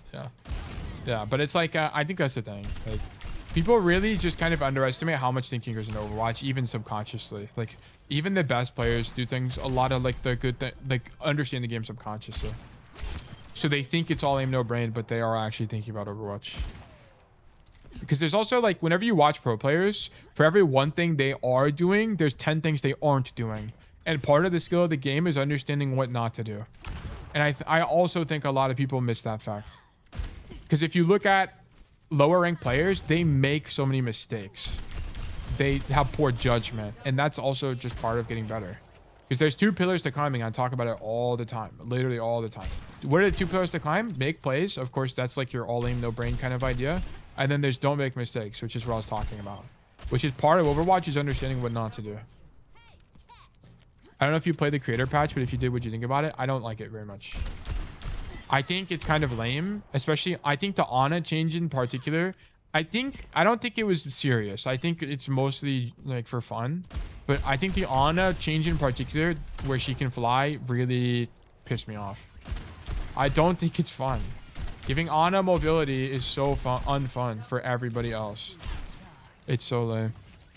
Feels like April Fool's Part 2? Yeah, it's basically what it is. I think the cast changes were interesting. I liked the cast changes, particularly the removing of the health perk. That perk fucking sucked balls, so thankfully they removed that. But I'm not a big fan. I think the people that care about the game will complain. Yeah, the audiences aren't mutually exclusive. People who care will complain as well. I think it sort of meant like April Fool's like. I think so too. It's kind of difficult to know what they tried to do because the messaging they have is complex. It's hard to tell if they meant it in a serious way as like reworking heroes or if they meant it in a like a funny way. I don't know. I like the perk they gave Cass, but should never be in the actual game. Yeah, they should never act that to the game. Being able to shoot through shields with Deadeye is so like counterintuitive for the tank player. Like, can you imagine being a new player and you hold your shield and you die to Deadeye? Like, how do you even explain that? It's like, well, he actually has this perk that only he has in the entire game that lets him shoot through shields. It like doesn't make any sense. It's so goofy. They actually just straight buff Lifeweaver. Dude, also they also just straight buffed Mizuki. Like a lot of the supports just got straight buffed. And then they also like totally nuked Widowmaker. Like Widow was for better or for worse, I don't know. But like Widow was so unfun in community and crafted. Like the like idea of Widow just fundamentally changed. Like she literally became unplayable. Which I think is super lame. As a lower elo player, how do you start realizing what you do wrong and improving it? Like for me, it's easy to mainly blame my aim, but I can imagine it could be something else I underestimate. Self-reviewing not always helps, but if you don't see the mistake you made, or you can do the opposite or become overcritical. Okay, so the first step, Virago, how many hours do you have in Overwatch? And then how many hours have you spent watching content? Particularly my content. Of course, I'm biased, but the thing is, you're not going to know what you don't know. Like, it's just impossible. So a lot of the time you chalk up mistakes to aim because you genuinely don't know enough about Overwatch broadly. So you can't come to the conclusion on whether or not something was right or wrong. So for example, like if you don't know the color red exists, how could you ever know that you don't know the rainbow has red in it or needs to have red in it, right? Like if you're colorblind to red, your rainbow's always going to be fucked, right? So it's the same kind of idea. If you just like don't know something exists, you're never going to be able to interpret it as correct or incorrect based on that. So like coaching, for example, is a great way to get help, but it's like you would just have to watch a lot of content. And unfortunately, a lot of Overwatch content, educational content, is just not very well developed, which is what I'm trying to change, particularly through the notes I'm making.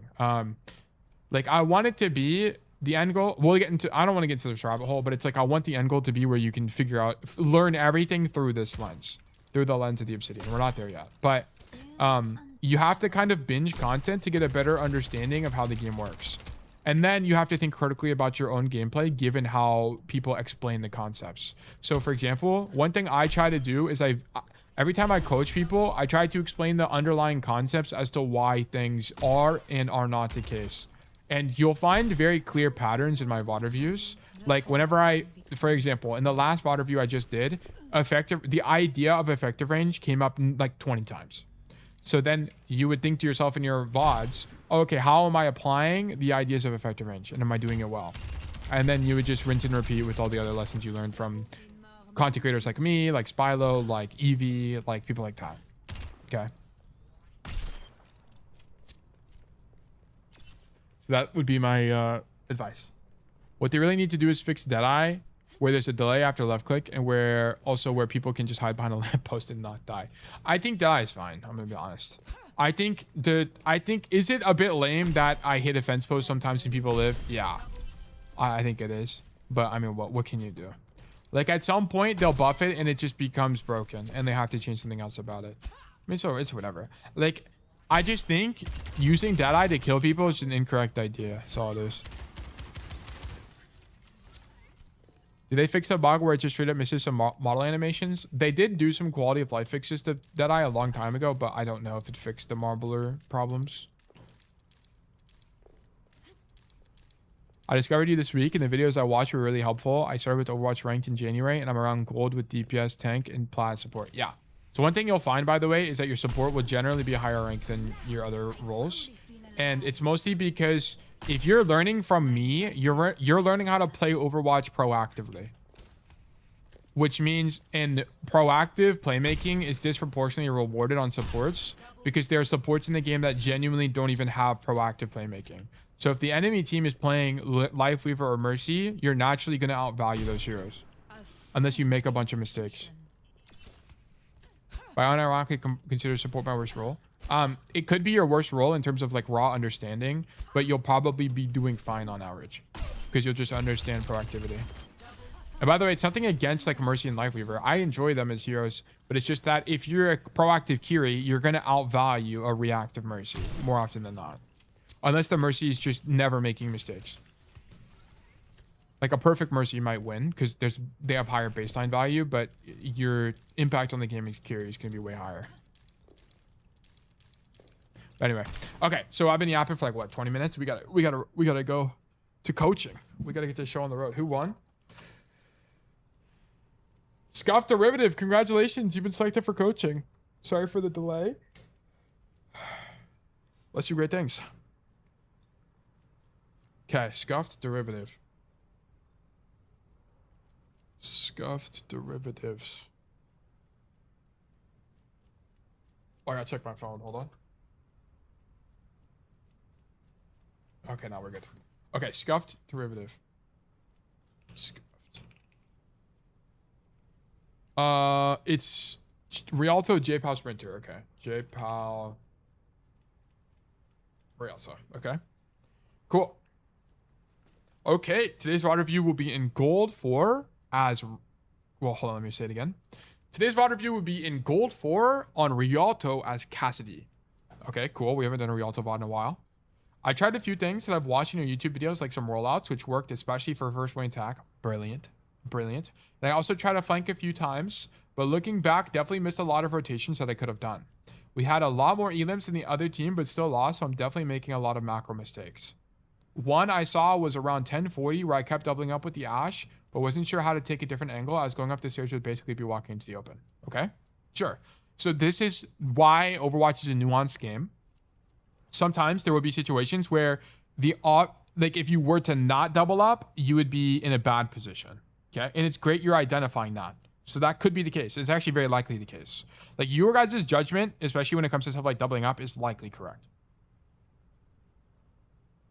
Okay. One thing that was frustrating is it felt like my team was just dying easily before I could do anything, especially in the last attack over time.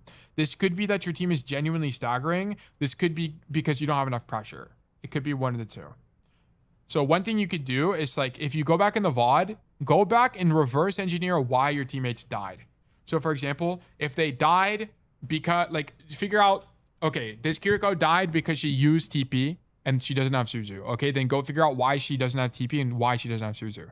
And then you'd see, okay, she TP'd out of spawn to my teammates. Okay, sure. And then you could see she died because she doesn't have Suzu because she Suzu'd me because I took too much damage. So then you indirectly killed your Suzu, your Kiri. So that would be something to investigate. Like stuff like that. Okay. I know I made a pretty bad decision at 1404 where I wasn't fighting with the team. I bet. Cool. Let's check it out.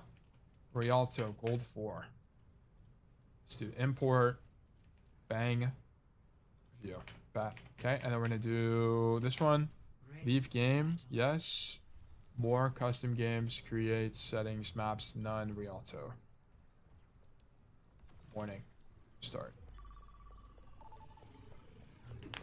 Sketchy, thank you for helping the people. I appreciate that. Ow.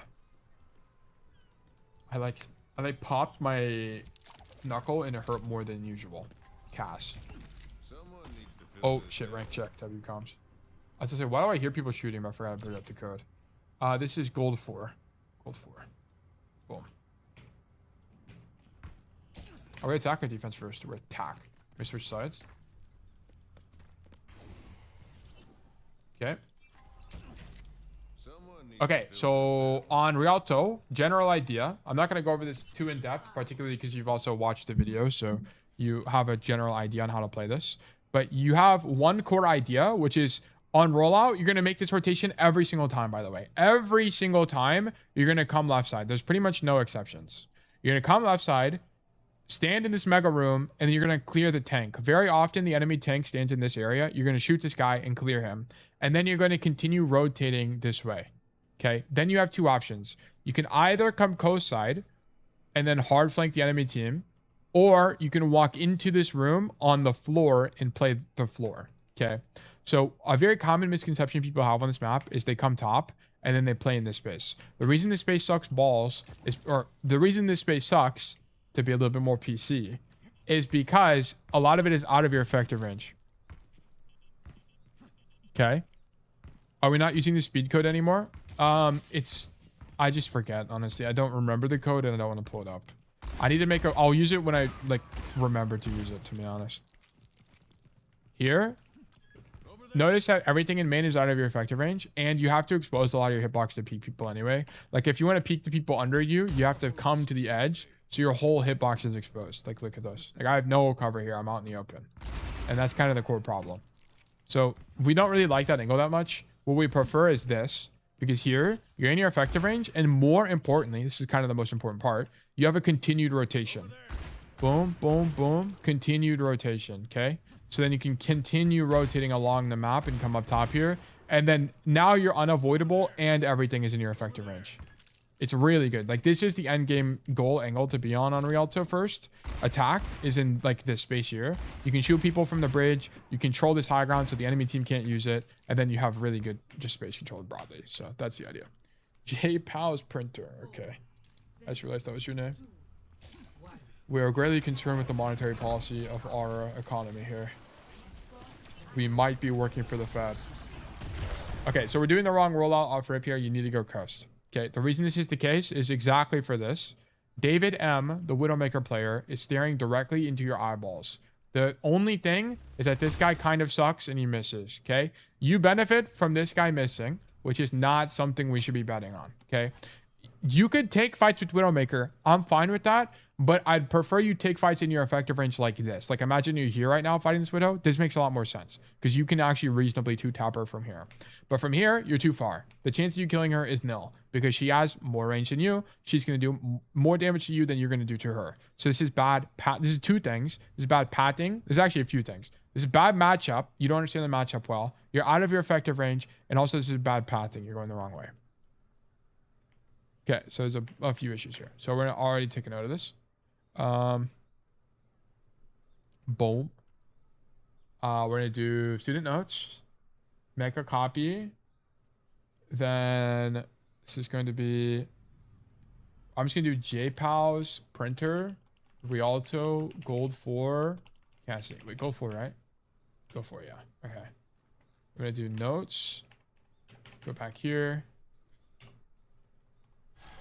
Yeah. So by the way, just for clarification, I don't want you shooting here at all. Like literally instantly rotate.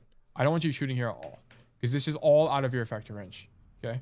We should not be taking this main fight at all, as the entire map here is out of your effective range. And more importantly, an alternative route is available that puts us into our effective range on an angle away from the tank. Okay. Also uniquely on this map, it's very common for the enemy team defenders to play Widowmaker. So you are rolling out into a common Widowmaker line of sight, which makes it more common for you to die and lose fights. This is a matchup issue. You know, I might make like a common pattern issue. Like that might be a fundamental now that I think about it. It's a little bit off topic, but now I think about it, it might be something to work on. Like fundamentals of Overwatch, like I might want to add a game knowledge where it's like a common idea, where it's like Widowmaker on certain maps, or like teleport spots, like common ideas you just kind of need to know. Ice Cash, just go left. Jason, good to see you, man. Hope you're doing well. Jason the GOAT. Yeah, go left. 100% go left. Best play. Is right lane bad to push, or does it depend on the character? Okay, Virago, good question. This is how we learn. It's actually bad, and here's why. So the reason that you don't really want to use this right lane is, think about it. Why would it be good? Well, it's a flank, right? You're thinking, oh, okay, I don't want to go main, so let me go open up a flank. But here's the problem. If you make this rotation, let's say you make it all the way to here and the enemy team pushes you. How do you rotate out of this position? Well, the only way to do that is to back up. And notice that in this entire rotation, if you're backing up the whole time, there's zero cover. So you are very likely to die while walking backwards here. So that's kind of the core problem. It does give you an angle, but it's also not that good of an angle. Because think about it. If you're defending on Rialto, how does like the enemy tank defend normally? Well, it's normally you're standing here. And I want to point out that if I look to mark the guy on this angle, if I back up like this, I get this bridge on my screen and I unswing main. So I unswing the key threat and I do this. Okay. So let's look at alternative flanks and why they are better. So the alternative flank is something like this. And look at this, is if I come out this door, this wouldn't really happen in the game, but let's act like it does. If I come out the door and I shoot the tank here, notice the tank has to turn around completely to mark me, which exposes his back to the people walking through main, which is high risk. Yeah. So that's kind of the idea. Wow, good to see you. So the key problem is the rotation. There's no cover to rotate out safely from here. You could do it on some heroes. You'll see like Genjis use this space. Like the heroes that use this space the most are like Sombra. Like Sombra is definitely the hero that uses this the most. And here's why. So Sombra players, what they'll do is like if you watch Crestron, he does this. He does it a little bit more on defense, I think, in my opinion. But what he'll do is he'll like come this way. And what you can do on Sombra is it's a very common idea to ride on roofs to make it harder to predict where you are when you're invisible. So you'll translocate and ride on this roof. So it's hard for people to predict where you are. And then you'll pop out here, you know, throw virus, fight people, whatever, and then teleport away.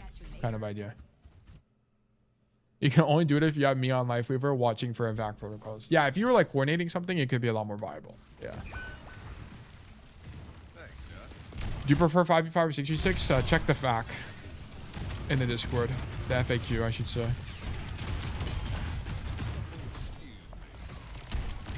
Okay, so the only problem... This is a good idea from you. I like this angle you choose. This whole fight was like, okay, you just like roll out the wrong direction, but whatever. I like this idea, but don't walk forward here because you don't have full HP. This is kind of the core idea. And you can shoot the Juno well enough from the corner itself.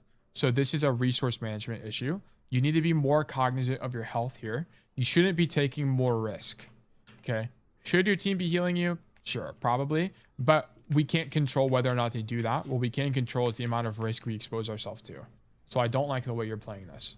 Let me do here. JPOS printer, week 6 here. Okay.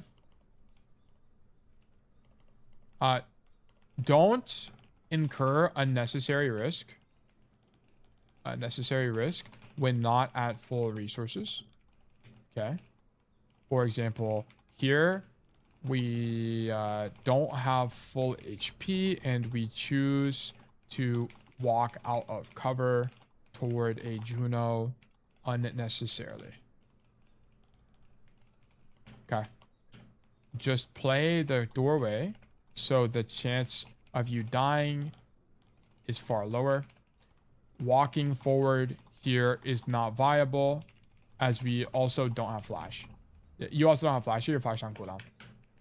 Okay. I think you're like 8 seconds on flash or something. If you had flash, it'd be a little bit more excusable, but even then it's too risky. So not a big fan of this idea. Let me close this. I see how I get away with that lane a lot in low elo. Yeah, it's not that good. You'll get punished a lot more. Like, I think one thing that makes it harder, particularly if you're like below gold, is that it's easy to get away with things. And it's fine. Like, if you guys sent me, I'd rather you get away with things than you not do anything.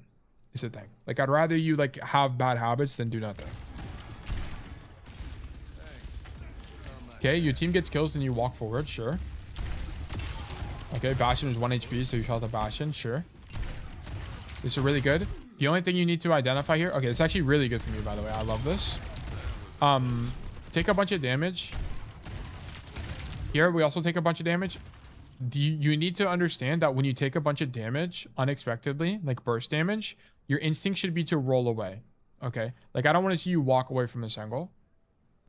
You just need to train this idea. And this is an easily trainable idea, too.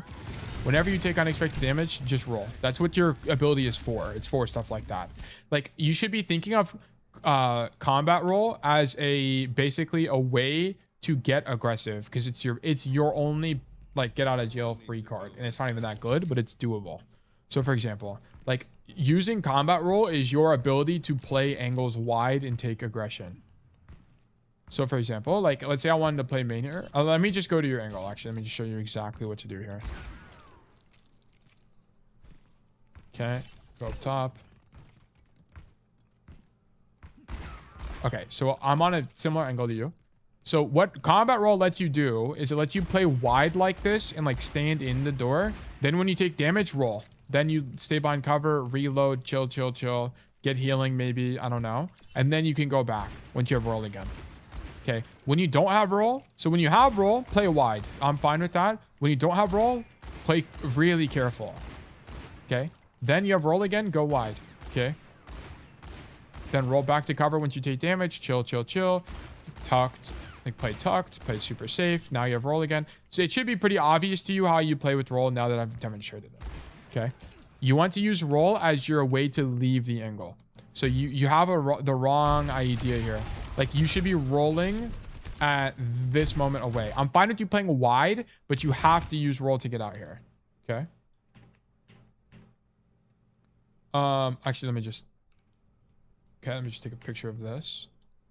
Okay. Playing wide on angles is generally okay as long as you have roll.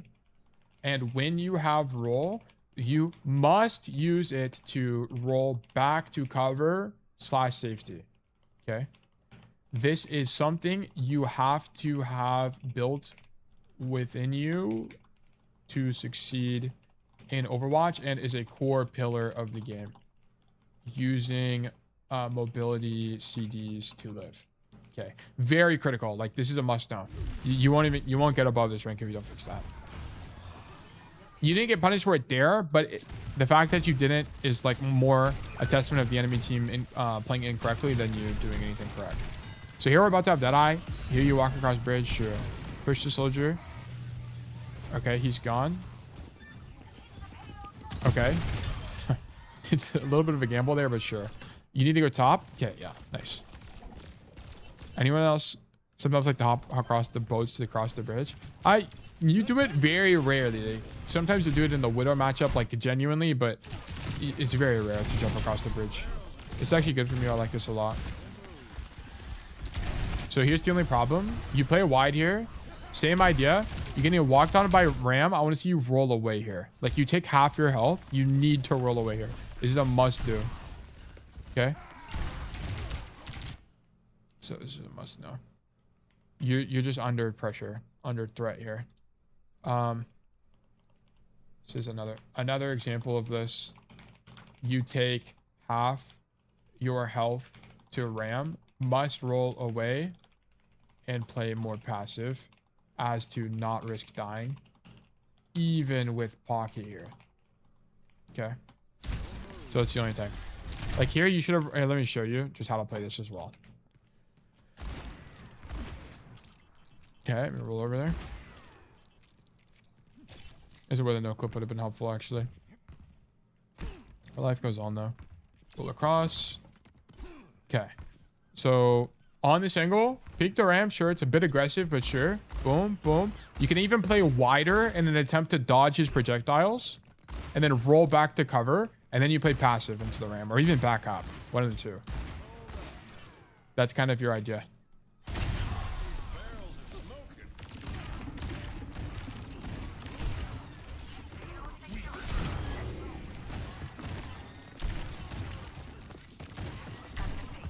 Okay. You see the flash here. That's it. Just flash this guy. Flash. Came off cooldown. Flash hits there, by the way. If not, it's worth trying. Like I would have tried. If you don't know, by the way, bang bang makes your flashbang 13 meters. Genuinely, just ping people and it just look at the number, and if it's 13, bang bang will hit them. If it's 10, normal flash will hit them. Okay, so just keep that in mind.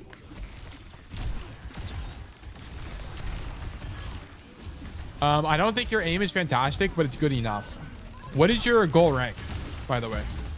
Because we're gold what? We're gold 4 right now. Yeah, gold 4. What is your goal?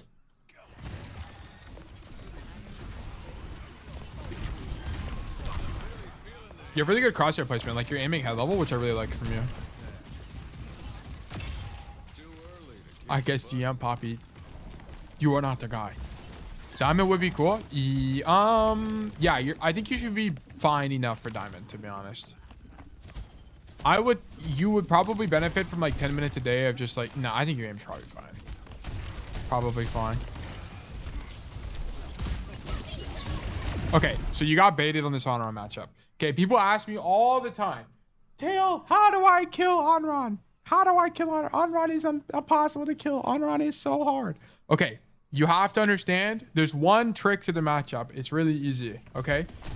It's either flash the instant the Onron is on your screen, like literally instantly when she's on your screen, or not at all. That's it. That's all you need to do. It's a game of chicken. That's it. That's it. So it's either flash now, which would be you can't because she's too far away. So don't flash. And then you don't flash here. Don't flash here. A good Onron is just going to dodge you. Okay, so don't flash here. Then, look, she popped E and she just got scared. Like, Onrons get scared all the time. Actually, all the time. Like, look at this guy. I usually hold flash to bait, same as the Tracer fight. Yeah. Just hold it. Just hold it. Like, this guy got... You even used your flash and he's popping E still for no reason. Like, these guys use E all the time. Even in champ. Even Zephs, when we watch Zephs, just like pops E. I mean, Zephs is definitely better than the average Onron player by like a bajillion miles. But like, they'll just pop E. What rank is his gold? Like, but yeah, you should have waited. Totally just wait it out. Let the Onron use their E and then flash him and then the distance to die. That's how you play the matchup. That's why we watch them instead.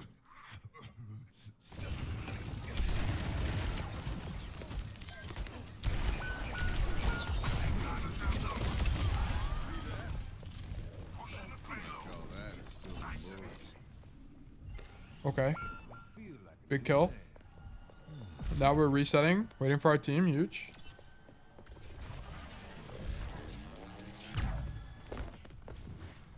Okay, we're back. Oh, I guess you're... I was about to say, damn, why are you not moving at all? But then I guess what you're doing is making sure they don't hear you. It's okay. Okay, start walking, sure. W, not moving your camera because this game is stupid. And turning your camera makes noise. Okay, shoot monkey. You took the wrong perk in this matchup, by the way. Don't take Silver Bullet into Winston. Did you take it before you swapped to Winston? Because you wasn't on Winston before. I think you did. No, he's on Winston, but I think you just forgot. You need Fan the Hammer. Holy moly. Mando, thank you for the 5 community gifted. Holy schmoly. Oh my goodness. Thank you for supporting Bug Nation. Delvin, Ohin, Saber, and Nanyato, enjoy the gifted. I hope you guys enjoy it. Thank you for supporting us. Thank you so much. Thank you. Thank you. Bug Nation thrives off community support. Much appreciated. You're a real support bug? Dude, he is, truly. I don't know why my sub notifications are broken. It like didn't even work for some reason. I have no idea why. I apologize. You didn't get like a special celebration. I feel bad now. I'll fix it. I'll fix it for next stream. But thank you for the support. I really do appreciate it. No worries, bro. I watch your stuff every day on YouTube, so it's good to see that content live. Dude, fantastic. It's a pleasure to have you. But yeah, so this is exactly why you need Fan the Hammer here. Because, look, you can't clear this monkey because you just don't have Fan the Hammer. Like, fanning the hammer would get this monkey out right now. And it would be impossible for him to jump you. Like, he would not be able to jump you with Fan. Like, this is just like a core matchup problem. This monkey would not be able to fight you if you had Fan the Hammer. Okay, that's kind of it. Don't take SB into monkey. This is the only matchup in the game where it like matters like a lot. Every other matchup is debatable. Like the hazard matchup, the ball matchup, and the what's the other one that we always talk about? Roadhog. Those are the only matchups where it's a little bit subjective. And then every other tank, you like definitely always take Silver Bullet.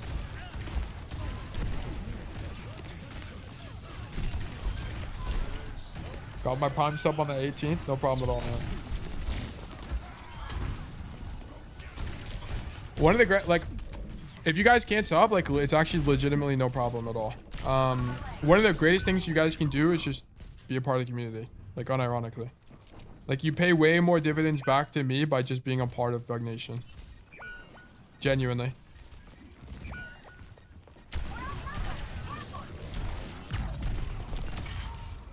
Holy schmoly. This guy's done for. How was that not a headshot? That guy's done for, okay. Your Maga's in, okay. A little bit of not matching intentions here, but honestly, it wasn't too egregiously bad, so I'm not too worried about it. Is there a way to know, how did we die again? You died to... Like here, for example, yeah, we need to just roll to cover, that's all it is.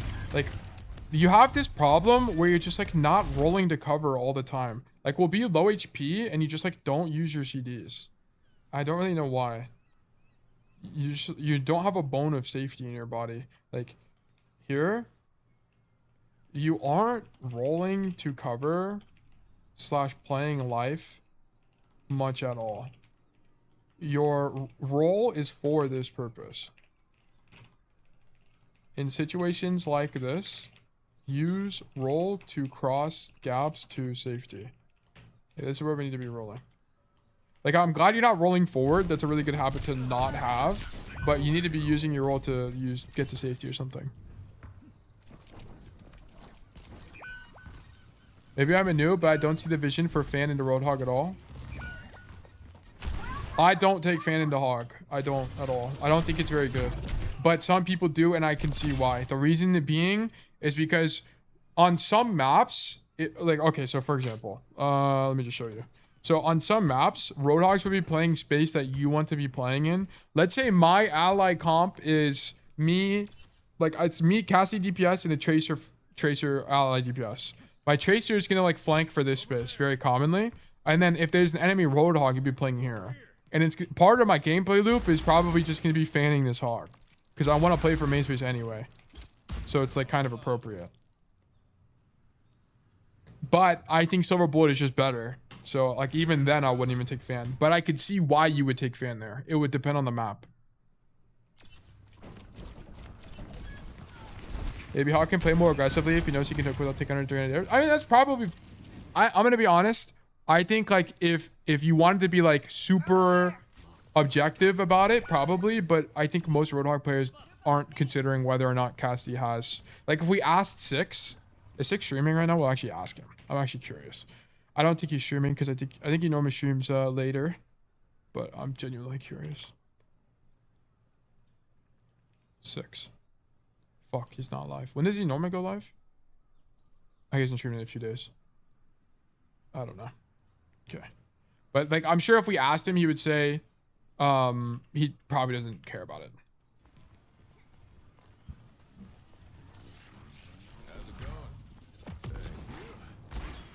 What is going on? There we go. I think Silver Bullet will have more value either way. I think so too.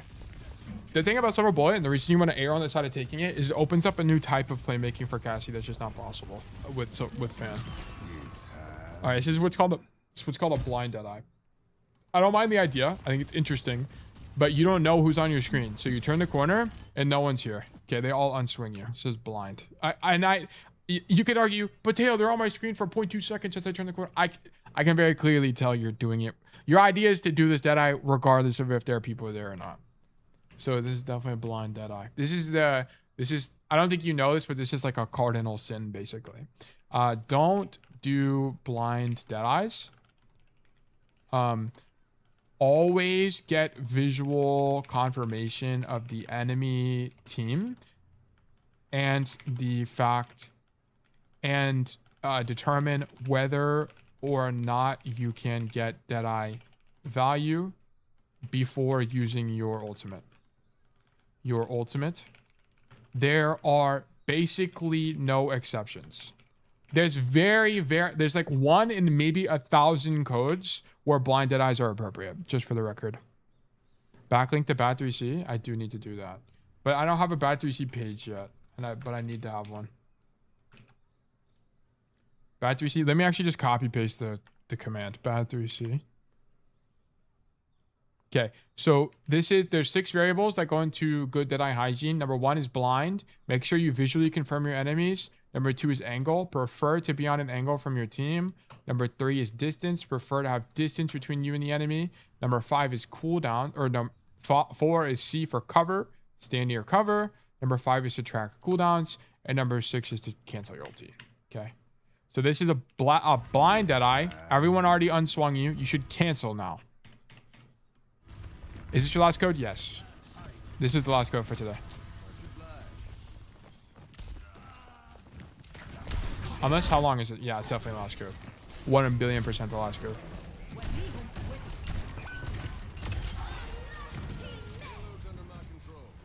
Okay, we just backdoor. This is huge.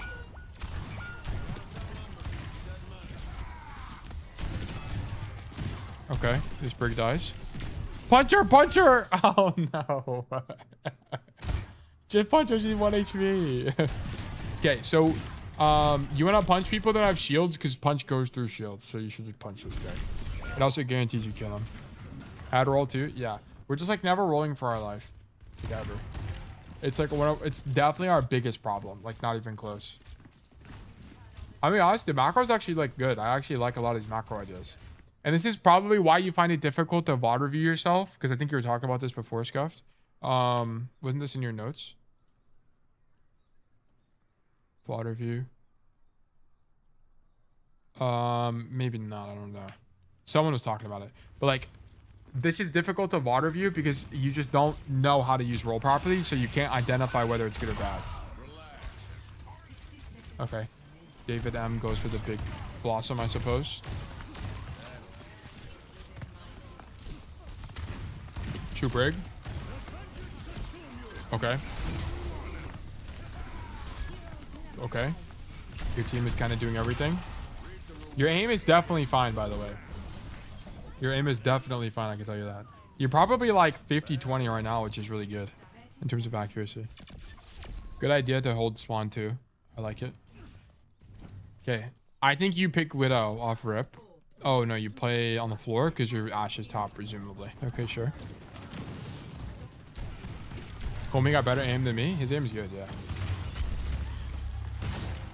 Like, definitely diamond level, which is what his goal is. For sure. You don't typically need to walk, just for the record, this is a minor thing, but you typically don't need to check this angle. You can just hear. You'll be able to listen.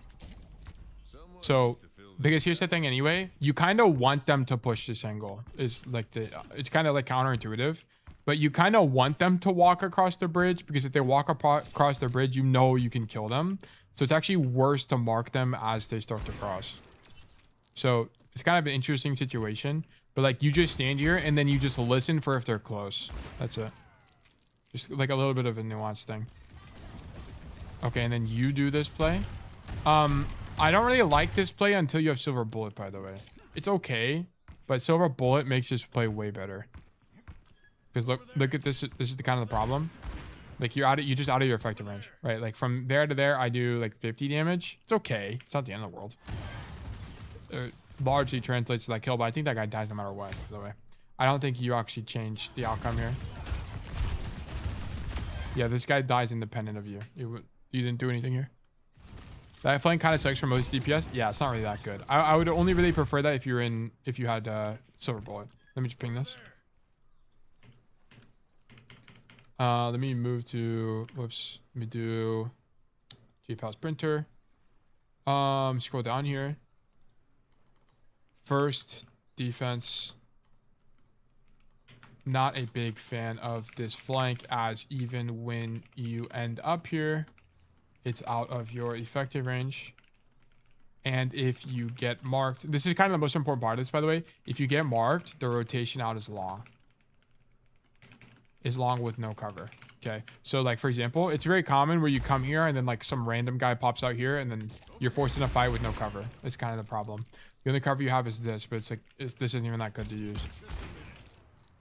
I usually only find that good when Soldier, yeah, like Soldier, Ashe, Emery, like not even Emery, but like Soldier, Ashe, maybe Sojourn with Rail, like it makes more sense. Not really with Cass, it's just too far. It's kind of like what it comes down to. I'm glad you tried it. Like I'm glad you tried the angle, but I still think it's very good. Can be fine with Widow, yeah. Like if you have a hero with longer range and more burst, it can make sense. Like if you're playing Kiriko, that angle could make sense.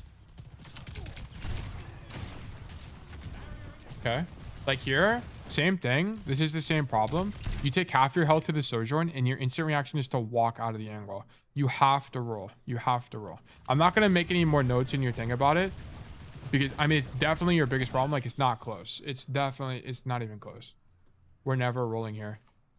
We are basically never rolling once we take damage, which is building the bad habit of just walking out of damage rather than rolling, rather than using our mobility CD. This translates, this habit is essential for all heroes, not just Cassidy. Okay. Walk, good to see you. Dude, Walk, we saw you in a video today. We were studying Vulture and you were in one of his games that we were studying. Happy birthday, by the way. Today's not my birthday, but I will say it's my birthday. We've made it. How many times has bro died because he didn't roll out? Like maybe once, which is funny. He should have died way more, but he's just not getting punished. Okay, sorry, I got off track. Okay, so you play this angle. Wait, how did we end up here? So you take damage on the walk up, which gets you scared, and then you look for this flank, which is actually not that bad. Oh, you actually just grab the mini and you come back to main. Okay, then you look for the off angle. Okay. Gold 4 macro somehow. This is like plat plus macro. Okay. Free kill. Sick. You're a little bit scared here. You guys are up one. Good headshot. Okay, your aim is great. Looks like you're smurfing. You have to roll. You need to roll away. You need to roll away. This? Roll away from this guy. Stop walking around. It's actually crazy. It's like we're playing in like slow motion, feels like. Is my guy even out of Yeah, by the way, we're not being mean to you. I'm just like trying to point out the extent of the problem. Like, it's really bad. You have to roll away from danger. You're not rolling away at all. Does he roll back coming from spawn? I actually don't know. He hasn't died yet, so I don't know. This is a good time when you wouldn't roll, by the way. Like, this is fine. You wouldn't roll to this angle because you need roll in case you encounter resistance. The only thing I'll say is when you turn this corner, you should have been team checking that whole time, but that's fine. Like, make sure you're building the habit where if you're making these flanks, you're like team checking. Very important. You're marginally slower when you do this, but it gives you way more awareness.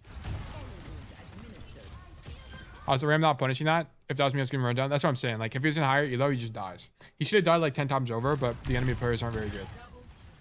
This is a great idea from you. Like, dare I say, excellent idea. Like, we're pretty close to winning macro, to be honest. Dude, this might actually genuinely be winning macro. No, it's not, because he walked main off Rip, which is really weak, especially against Widow. He could have just died. And then the way we've been playing this defense has been kind of fine, I won't lie. Okay, let's go a little bit faster through this. Also, just don't like these flanks. Like, I would rather you, by the way, like, whenever you reset, I'd rather you go top, to be honest. Like, if you don't know the roll tech, you should learn it. !roll tech to watch the roll tech video. This one's really important because it lets you get to this high ground really easily. So if you come up here, this gives you a really good angle on the backline. And I want to point out that the enemy team is not playing heroes that can deal with you other than Sojourn. But if the Sojourn slides up top, you win those. Like, now that the enemy team is off Widowmaker, you can play the high ground more aggressively and look for backline like wrap/rotations, which would be strong. Okay. How often do you stream? Monday, Tuesday, Thursdays, and Fridays. There's a schedule in the Discord.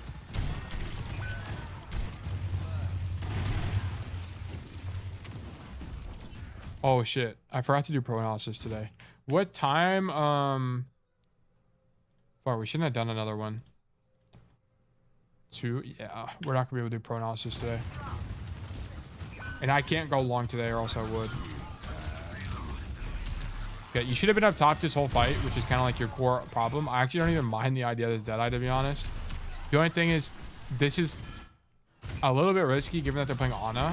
Where's this guy? Oh, he's died. Okay. Like, it's actually not even that bad of an idea, to be honest. Okay.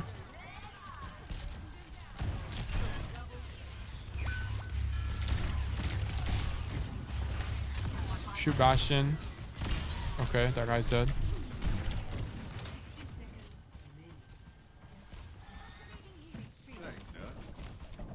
Make this rotation. I'm gonna be honest, your first points look pretty good.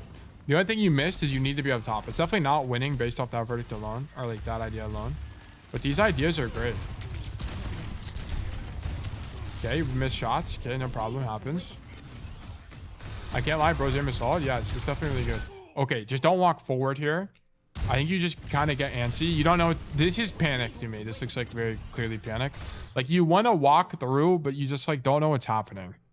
So like you walk through and then I don't think you realize that you walk into main against 3. Like, there's nothing to really coach here. It's just like, don't walk forward. It's like all it was. Like, the best play here, by the way, is you should know that here, the Sojourn used slide. So you know she can't push you. She's the only person on the enemy team that can push you. So now she can't push you. You grab the mini. You should be able to identify here that you can't walk forward anymore because the Ram is walking past you. Here, you should be able to identify that walking forward is no longer possible because Ram is here. Ram is here and an ult. And then like here, imagine it from enemy POV. If if your Ram is walking forward with ult, what are you doing? What are you doing? Walking forward. Walking forward. So you should expect follow-up. Either rat in this position or flip the map. Okay, you have two options. I think both are fine. So you can continue to stand here and shoot your gun. That's fine. It's okay. Like, I don't really mind it. Like, you wait for the backline to walk forward and then you just, like, flash shoot a guy in the head. Or, the interesting play is you can come this way and roll across the gap and do this. Okay, both of these are fine. Pick an idea. Alternate idea. Okay. Mooch, thank you for the 10 trillion bits. Holy moly. Thank you so much. Much appreciated. Thank you for the support. Could you roll to the other high ground too? Can you make this? The fact that I don't know means you do this extremely rarely. You hardly ever make this roll. Yeah, you can. You could. Yeah, that's fine. You can make this roll too. That's fine. I'd be cool with this. Alternate idea. Alternate idea too. Okay, let's keep going. Yeah, just walking out in the open here is just, holy shit, you got rezzed. What the hell? I feel like this res has to suck. You're almost definitely dead. So, yeah, not a good res. Okay. Do you roll out of spawn? You do. He does roll out of spawn, so that's good news. Yeah, I panicked. I didn't even think about going back up top. Yeah, you're good. It happens. When is the monkey type stream? Dude, I've actually been practicing typing a lot. Because I want to get better at... I keep making typing mistakes on stream, and it slows stuff down a lot.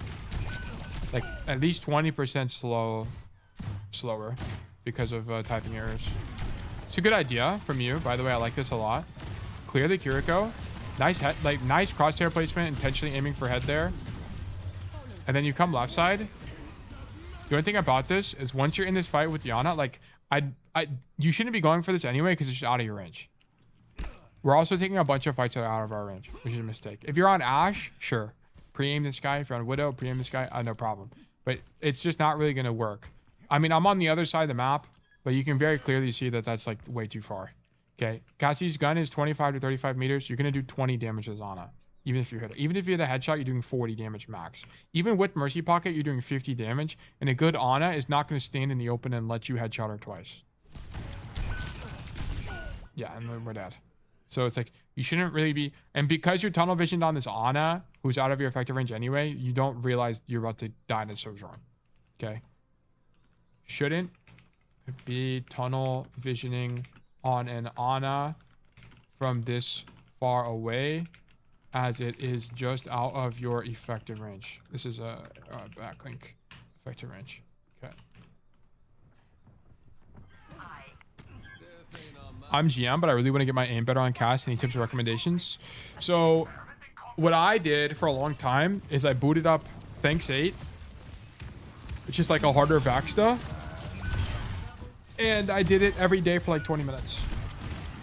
And the key with any aim training, you just have to do any aim training daily. I want to see this is blind real quick. It doesn't really matter what you do, just do it daily. And it has to be a routine. That's it. The problem is people do aim training for 2 days and then they claim it doesn't work. Well, it's like, of course it's not going to work. Like, you're not going to build muscle if you go to the gym for 2 days. It's the same kind of idea. Zaf's good as you. Hope you're doing well.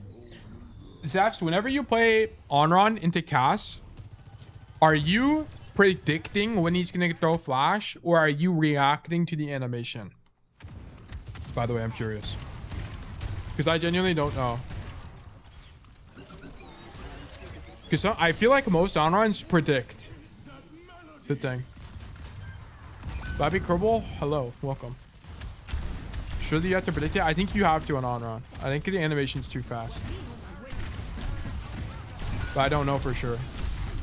Okay, here you're trying to match intentions with your Sigma. I don't really know why he's doing this, for the record. Okay, he lifted and then you walked forward. I think it's fine. I can react. Okay, never mind. That's just Thanos. I'm gonna be honest, your Sigma tosses this. This fight's lost. Even if you lived here, this fight's lost. I see. Because we were talking about the honor matchup. I basically tell all my students to either throw flash immediately or never throw flash at all. In the on-run matchup, I think it's the strongest idea. Because if you never throw flash at all, the on-run has to play passive the whole time. But I mostly predict because I focus more on everything else at the same time. I see. Do you play Stadium? No. I kind of just like don't play the game. I've been playing Xion recently, but that's it. But I don't really have time to play. I gotta edit. Your aim is fantastic and this angle is great. You're a little bit passive here. You had a unique situation to continue wrapping coast there because there's just no resistance. Like here, for example, you're shooting this ram from the side. Here, you could actually continue rotating. This is kind of an information through negatives idea. No one is marking you on the right side. You could continue rotating. Okay. You could use the idea of negatives here. Information through... Where is it? Information through negatives? Bruh. Here to fill the space on the right side. Right side. And open up a deeper flank that would put you into flash range of Ana and convert more kills. Okay. This angle is great though. Like the idea of being here is optimal. Where is your ally DPS? Like what is this guy doing? Oh, he died. How did he die? Okay. He's ADS at point blank range.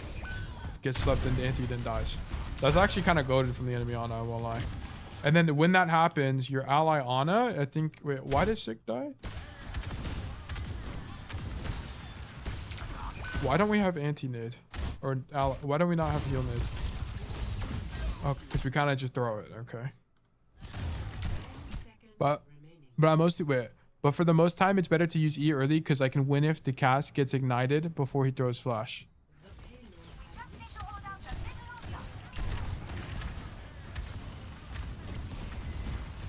I see. I'd have to see. But I feel like, especially if you can, if you're good enough to just react to the flash, you're always pretty much going to dodge it. So it's kind of like just better for... I think, especially in the highest elo, you should just bet that the honor is just going to dodge it if you throw it at her. So I think throwing flash, throwing it instantly or not at all is probably the best move. Because if you can hit body shots and force the E where you need to heal, then I can guarantee I hit you with flash. It's like the idea. Yeah, this idea is fine. I'm gonna be honest, you just got shit on. What does this even look like from this guy's POV? What even happened? How does he have rail? Oh my god, he took the fucking charge. Dude, I'm not even trolling. The only reason you die here is because this guy took the charge perk on slide. Oh my god. Jesus Christ. You actually got eviscerated. Holy moly. Charge slide is broken. You are casual, bro. It's actually pretty good here in this matchup. Interestingly, because you just kind of don't need double slide. And also, he's playing in this Sig Ash cast. Like, it's fine. He's not getting dove. So it's actually, like, uniquely good. Yeah, he was taking double slide. And yeah, exactly. It's actually good here. I mean, double slide is still good because it lets you get really aggressive. But you just kind of don't need it.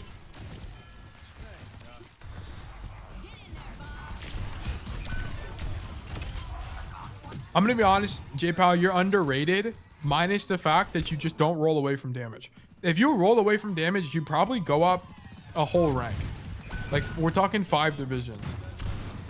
I'm not joking. I think you would climb that fast. You just, like, never roll away from damage. You also keep doing these blind dead eyes. You gotta stop doing blind dead eyes. They're not good. You gotta see where people are first and then go. Wait, why are we not on top? Is your Ash up top? Wait, okay, you need to be up top here. No one is up top. You have to stage up top in this map if no one is up there. It might even be worth doubling up here sometimes, by the way. Because sometimes it is just genuinely that strong.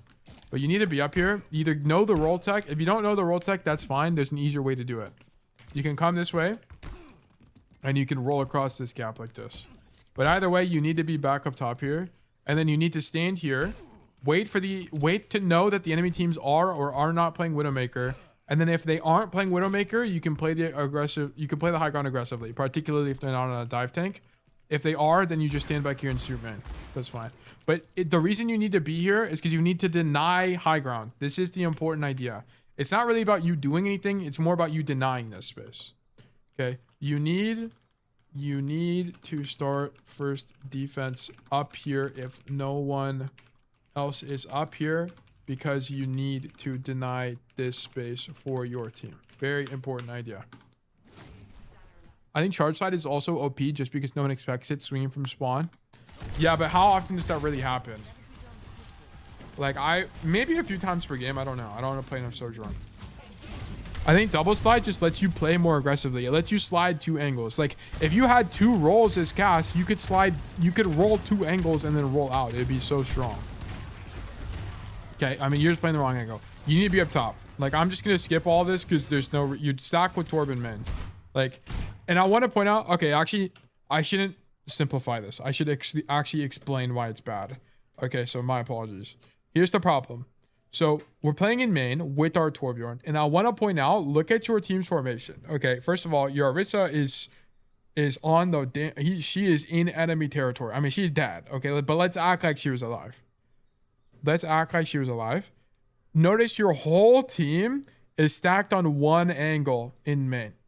So, for example, if Tameless, the Ramatra, took damage, he can walk into this room on the side and no longer take damage. Why? Because everyone's field of vision on your team is down one lane.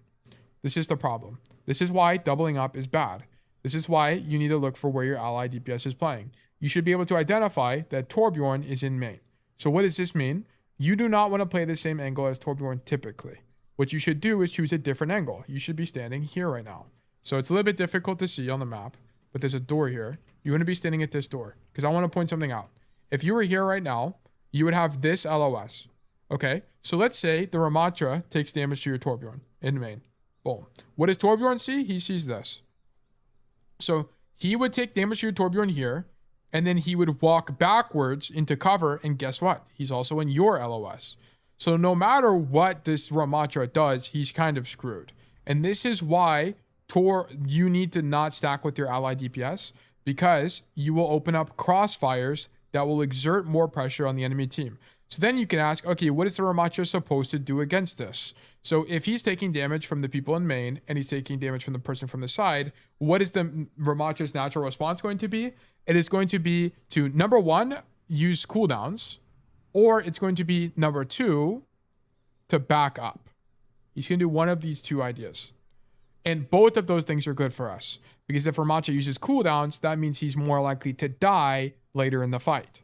Or if he backs up, what does that mean? We have more space. And space is kind of the currency of Overwatch. Okay, space lets you do things, so it's good. So space, for example, if the Ramatra backed up, that means we can stay on this angle for longer, and it's more likely that we kill someone like this Bastion, or this Mei, or this, who is this? Kiriko, right? So it would be a good idea to do that. And that's why it's bad. I want to point out that the high ground, although you could work this side door that we were just talking about, you could also work the high ground. The high ground does a very similar idea. The high ground, but it also has a double whammy effect, because part of Overwatch is not only taking angles offensively, which is kind of like the idea I was talking about with Ramatra, but it's also a defensive idea. You being up top here would be really good, not only because it gives you a backline flank, right, like here, gives you a backline flank on these guys, but also because it prevents the enemy team from using this space. This is something that's very common in Overwatch, and this is the idea of lane control, which is, it might be a timeline where David M, the Mei player, walls himself up top, comes up top, and shoots your team. Why would you want to do that as an attacker? Well, because as an attacker, it gives you a flank on the enemy backline, right? If I was the Mei right now, I could shoot Cass from up here, and I also have high ground advantage. So there's a few different, points to it, but the idea stands, right? So as a defender, because they could potentially have that idea, being up here prevents that from happening. You're protecting your team by being aggressive, if that makes sense. So very important part of Overwatch. Like, this is lane control. Being up here is an idea of lane control. So is this. This is also like a lane control idea, right? You're stopping the enemy team from using this space. So the enemy team, like if once they're walking forward, they could have the idea to flank your team through this space. You being here stops that from happening. That's the core idea. Okay. So we're just not really demonstrating these space control principles. Let me take a picture of you. That like everything I just explained is a little bit difficult to explain on notes. So I'm just going to take a picture of this and then say refer to stream because like there's not really a lot to do with it. Refer to stream about 1 hour into VOD for deeper explanation. Core issue is that we are doubled up. This is definitely a thing. Doubled up. And resultantly, we lack space control, leaving our team very vulnerable. Boom. Okay. When it comes to reacting to flash, I feel like above 40 ms, it's nearly impossible since even if you dodge it. I don't know anything about ping and how much it genuinely affects the game. I'm going to be honest. Like, I think there's valid, especially if you're playing a hero like Onron where it genuinely matters. It's probably valid, but I just don't know. If I made a claim, I'd be talking out of my ass. Here, it's the same problem. You have to roll away from damage. Like, it's the same issue. Here, we're on the angle. Boom, bang, bop. If we get headshot by May and we walk back to cover, like this cannot be a thing. Cannot be a thing. I'm gonna be honest, J-Pow, if you make this mistake one more time, I'm closing the VOD. And it's not because like I don't think you're capable of learning more. It's more that this mistake is so egregiously bad that anything else I teach you is genuinely not going to matter until you fix this. Okay? Like, it's nothing against you at all. It's just like, it's going to be in your best interest to fix this first. Okay. Shoot ram. That guy's dead. Epic. Like, your macro is so good for a gold player. It's crazy. Holy shit, we did it. W defense. I'm in bronze, but I feel like I can't get out because my teammates don't heal me. Okay, kill Hammond Overwatch. First of all, interesting name. Second of all, are you tank player? Assuming that name. What you should be thinking whenever you're water viewing is why are you taking damage? And how can you take less damage? That's like the core problem. I played DPS. Okay, yeah. You need to be thinking to yourself, how can you take less damage? I don't think, for anybody who's watched a lot of my content, how many times do you guys think I've said genuinely your healers didn't heal, your supports didn't heal you, and that's why you died? I think it must be in the single digits. It must be. Like once, yeah, like once ever. And I've done like hundreds of hours of coaching. Very rarely is it your support's fault you die. You've said that every game you've auto view of mine. Is this true, Zeta? Like 0.02% of the time you talk about you. Yeah, like very rarely is it like are people dying genuinely because of teammates. Like J-Pow, you need to roll away. You need to roll. Roll to up damage. Oh my gosh. Oh my gosh. You're gonna give me a heart attack. How much longer is in this VOD? Okay, I'll just do these last 2 minutes. I'll give it to you. I would have closed the VOD here, but we'll keep going. Can you help me if I'm bronze for it? Yes, I coach all ranks. Typically, when you're bronze, there's a lot of like a game knowledge things happening. But yes, I can coach. Not today though, for the record. I don't have time today. Wait, what? You need scuffed. You need to not go. First of all, you spend too much time in main here, which is an effective range issue. But also you need to make a rotation. Okay, so let me actually take a screenshot of this. So this is a great rollout from you. Perfect rollout. Boom. You need to be able to understand that this is out of your effective range. Notice this. Okay. Out of your effective range, number one. This is problem number one. Like, we're 30 meters away. But also, you have a flank available. So you should just go flank. It's kind of what it is. No one on your team is flanking. Go flank. Like, look at your team. Fuck. Look, your team is all in main. You need to go flank. This is why being in gold is low-key awesome. Because nobody flanks ever. So you always get to flank. It's awesome. So you get to carry every single game you play. Like, that's why... like, that's why a lot of my students who start in gold climb really quickly. Because you just, like... you become the win condition very fast because no one else does it. Okay. You're out of your effective range here. Effective range here. And no one on your team is flanking. And a flank is available. Go coast right now. Okay. So the best rotation for the record is come. Oh, I was like, why did my screen just go black? It's because I hit my streamer mouse, aka my Razer Naga V2 hyperspeed. That's a mistake. My apologies. Anyway, you should be coming coast side like this. Make this rotation, turn around, look to the wall. Boom, boom, boom. Now you're here. And then fuck some shit up, you know what I'm saying? This is where we need to be. Come here. Through coast. Coast is the water side part of the map for clarification. Okay, by the way, guys, if you don't know what coast is, this is coast.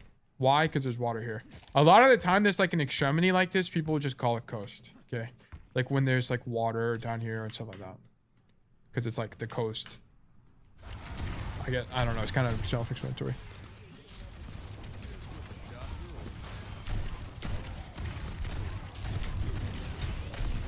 I miss being gold. Dude, it's low-key fun. Honestly, Overwatch is just fun at every rank. It's just you encounter different problems at different ranks because you get marked more and you have to like play more by like true fundamentals at the higher ranks. Like we'll play into worse matchups more.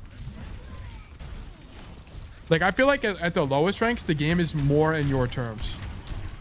Which is why, like, unranked to GMs, people, like, climb really fast because angles aren't marked. You can do more stuff on your own. Enemy makes more mistakes that you can personally punish. But at higher ranks, it's more of, like, it's more about the team's performance more broadly. Of course, there's still individual stuff you can do and improve, but it's not as important. Like, of course, if you had aimbot, you'd be able to deadlift every game you play. It's a good idea. Love this rotation. Okay, we're just in the open with the Deadeye. Your Deadeyes need work, but they're not as big of a problem. Honestly, not that worried about it. You need to go top here. Oh, okay, you're right. You're the guy on cart, I suppose. Sure. Wait, W Moira. Also, I feel like Moira has to be the most broken metal rank support. She has to be broken. Oh, that's just not fun in Masters 5.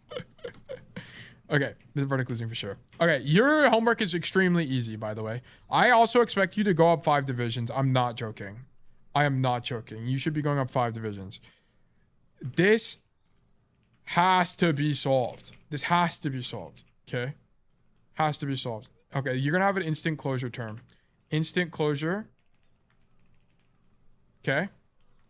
If you send me a VOD where you don't roll from burst damage, e.g. take more than half your health on an angle, where you don't roll from burst damage twice, I'm closing it. Okay, you get 2 strikes. You get 1 strike and then second strike you're out. Okay, just for the record, you have to fix it. It's a must fix. You like dying randomly for no reason. And then also secondary issues. Deadeye usage is a bit not lazy, I wouldn't say it that way. Bit uninformed, I guess it's the best way to say it. Refer to bad 3C. Okay, bad 3C is not built out in the Obsidian yet, but I'll work on it. For now, reference the Twitch chat, and that is kind of like your frame of reference for Deadeye.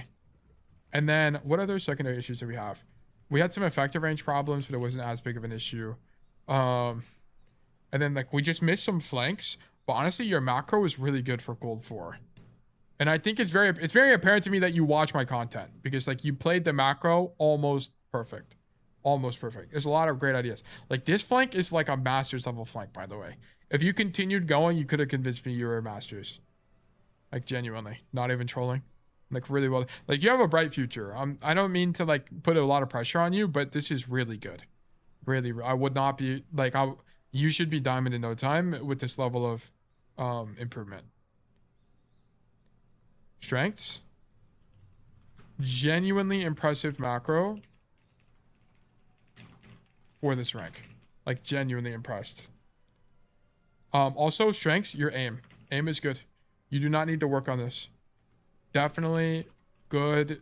Definitely good enough for diamond / masters. Like, you're definitely fine. Is there anything else here? Monkey would not, you took fan the hammer into monkey. That's also something to keep in mind. That's also like an actual genuine issue, by the way. Fan the hammer needs to be kept into monkey. Do not take silver bullet. What is macro? Macro is the idea of the position you're playing. I need to make a macro concept page. Macro is where you're playing and why. Micro is how you play it. Okay, so like for example, the idea of where you are playing and why. Macro is like positioning. Okay, when people refer to positioning, they refer to macro most of the time. Yeah, Zeph's, you got it. Game sense, positioning, cooldown. Yeah, I just say macro because it's way simpler. It makes more sense. So here's the thing. Like, your macro is like whether or not you're standing here and shooting your gun, or you're standing here and shooting your gun, and why. Okay, you also have to know why you're doing things, not just do them blindly. Just a minute. That's the thing. Tail, can I get a code for the aim thing you were talking about? Yes. Yes. It's NX7BZ is the one by Montana. There's also Thanks 8, and then there's Vexta. And there's also Jeans. These are your best aim training codes for custom games. I recommend NX7BZ. But yeah, so macro is like the where you're positioning and why. It's like the idea. Was there another question here? Bro, Moira is so broken in Metal Rank since above. Yeah, I think Moira is really strong. Instinct, yeah, you have an instant All in closure. a day's work. For sure. Mando, thank you for the additional 5. For the 5 gifted again. Thank you so much for supporting my nation. I greatly appreciate it. Thank you, thank you. Serge, Virago, Bullet, Jason, and Shiro. Congratulations, you've been gifted a sub. Thank you so much for supporting the community, Mando. I appreciate it. Gotta support the best coach for real. Dude, I appreciate the love. Thank you so much. This is the blood of Bug Nation. Greatly appreciate it. Okay, I think this is it. I'm gonna be honest. You have really easy notes. Like, your macro was very impressed. I was genuinely impressed. Okay, and then like, let me sign off on this. See you in plat. Fuck. Tail salute. There you go. I need to figure out how to do emojis. Okay, that's gonna be it for me. Thank you for the code. Verdict closing. Boom. Mando is making it possible. This is so true. This is actually true. Student. Let's just do JPAL's printer. Then we're gonna do map, Rialto, hero, Cassidy, rank, hashtag gold, format, hashtag 5v5. You guys wanna see something cool? Look at this. Boom. Oh my goodness, it's coming together. Scuff Derivative, thank you for the 5 community gifted. Thank you so much. Holy schmoly, everyone is getting gifted. Midas, Speed, Baby Cake, Viridian, Halloweenies, enjoy the sub.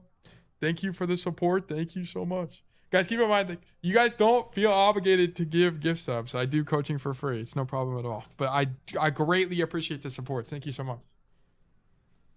Thank you, guys. Thank you. Thank you. W gifted. Genuinely W gifted.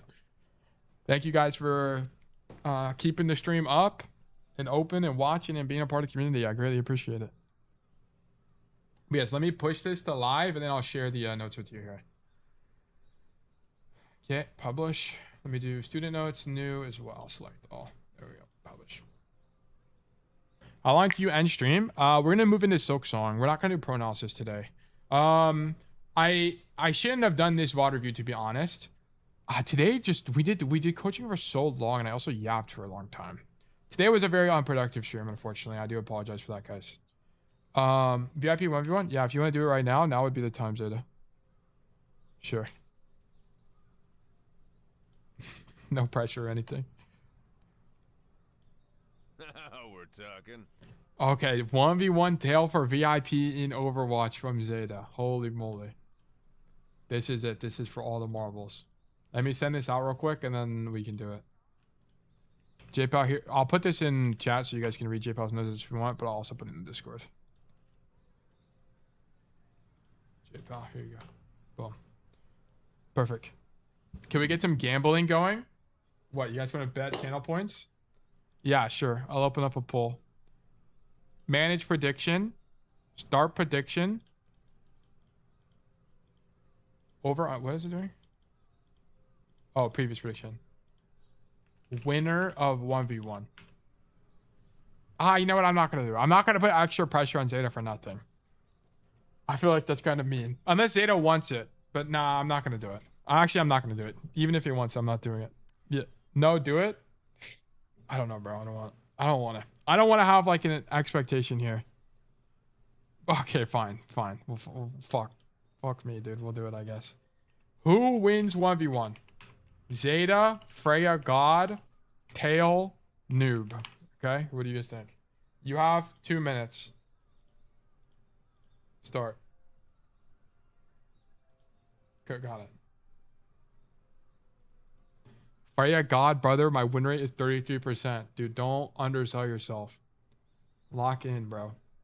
Genuinely lock in. Okay, do you have me on Fanaron or no? Or what's your battle tag? Just tell me your battle tag and I'll invite you to the lobby. Also, which server do you want? We'll play on your server. Create. Setting. That's not what I want. Settings. TXXX. Zeta. NA East. Okay, cool. 5K on UTail, no pressure. All right, if you guys lose your channel points, you know what? It is what it is. Why is it not letting me copy this? I'll just do this, I guess. Invite via battle tag. Zeta hashtag 12138. Okay, keep in mind, if you lose, you do not get a refund and you do not get VIP. Okay, you have to beat me. And I'm going to try, genuinely. If it means I suck, it means I sucked with like authenticity. Okay, keep that in mind. And then we need to change the server. Modes, all. I forgot how to do it. It's not this. It's. How do I do it again? Lobby. Yeah, here it is. Okay. NA East. USA East too. Damn, I'm gonna have like 80 ping, I think. Okay. The poll is closing soon, by the way. You only have a little bit longer. Let me remove now coaching gold. Let me also resolve. Use hacks for VIP, then delete them. This might be it. This might be it. Okay. Are you ready, bro? Are you ready? I have not warmed up at all. We're just gonna hop into it. R? Alright, bet. Best of luck to you, Zeta. Sorry, I put 50k on Zeta. Alright, bet. Alright. GLHF, bro. Did it half? Did it down? Top low. Top down. Wait, he got his hero. He got his hero. It's not fair. It's not fair.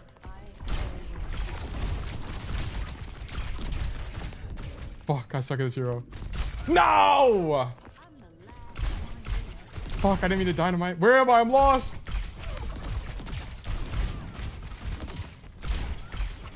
Fuck. Fuck me. My stream deck's in the way. Dude, walk it off. No, I got Widowmaker. Fuck, what am I doing? What am I doing? It's cooked. It's actually cooked. I'm selling. I'm selling. Oh my god. Fuck. Can I get out of combat region? I don't think I can. No. Oh, he's won. Yes! Wait, was I wrong for that or what? Ew, hold that! I gotta recall. No. No, what am I doing? I'm actually selling. I'm actually selling.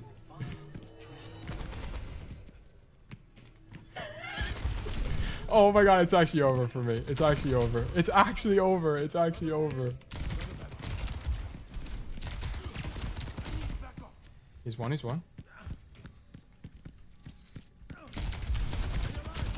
All right, now you're down. Okay. Brother. I see auto who? All right, that's OP. Well, how does it still last this long? What am I supposed to do? Rose one. All right, I got cast. It's huge. Oh, shit, I got capped.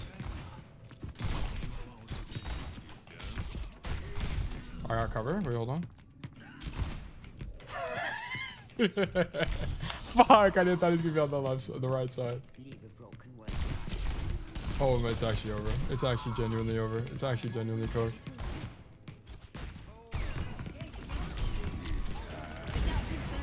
Nice try. You're done.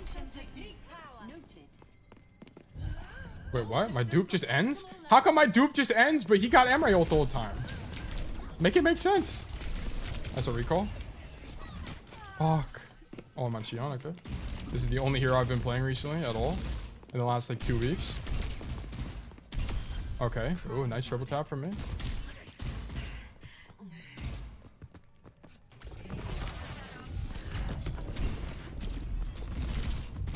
No way. There you go. Now you're dead.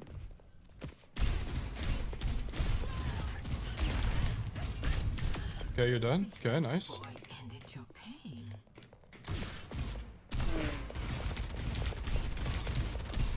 Okay, nice.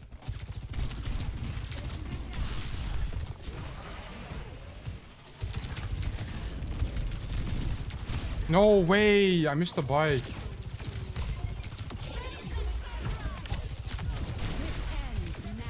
No way! I don't get the proc! Are you dead?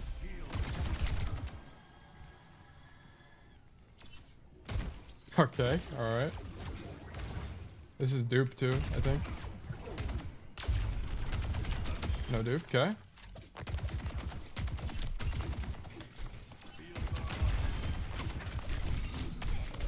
Okay, you're dead.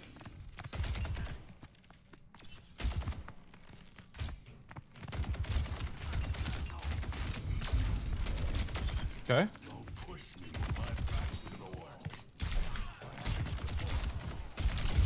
Okay. I've got you in my sights. Okay. Understandable. No, fuck me. Hanzo. I actually suck at this hero. No, Zen is OP. Holy shit.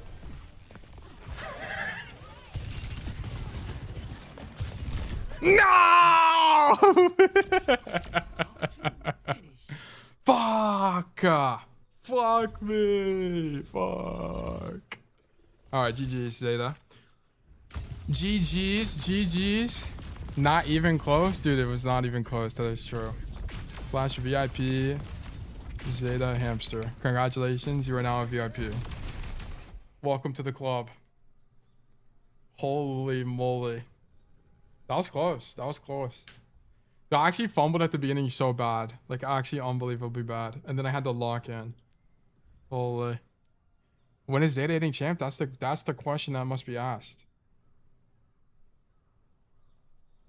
I was smacking my ass like I was betting on a horse derby. Alright, let me pay you guys out. Let me see. Manage prediction. Zeta Freya God? Wait. Total channel points? Wait, you guys bet on Zeta. So you guys didn't even win that much. Who wins 1v1? Complete prediction. How much did you guys win? Like 20% on how much you bet? All in a day's work. Congratulations, you made it. Holy schmoly, Mr. Beast. Mando OCE with the 5 gifted. Oh my goodness gracious. Thank you once again for the gifted. Thank you so much. Yummy, Cryptic, J, Microcosm, and Vibes 25. Congratulations on the gifted. Thank you so much. I said if Zeta won, I'd gift another 5. Damn. Thank you for the generosity. I appreciate that. I got 10K, 2K profit. Dude, W bet. W gambling. Holy moly. Yes, thank you so much for the support. I greatly appreciate it. Yeah, congratulations, Zeta. Long time overdue, I suppose. I don't even know how many more VIPs I can give. I think there's like 5 VIPs out right now. It's like Zeta. Who else even has it? Zeta, Speed, Kwame. I don't even know. But also, by the way, guys, like if you don't know, you can also, well, I'll just show you guys this. So on the channel points, it's 40k to 1v1 me in Overwatch, and then it's 80k in any game. So if you guys like aren't good at Overwatch, for example, you can just wait till 80k and 1v1 me, and then you can pick like whatever you're really good at, like Wordle or something. I don't know, like literally anything. Bro, I gotta get 40k points into a 1v1. Yeah, I think you might have to. The thing is, whenever we start reaching the cap, I don't know what I might do. I might like cycle it out. Like whoever got it first gets it removed or something. I don't know. Or I might like make it expire.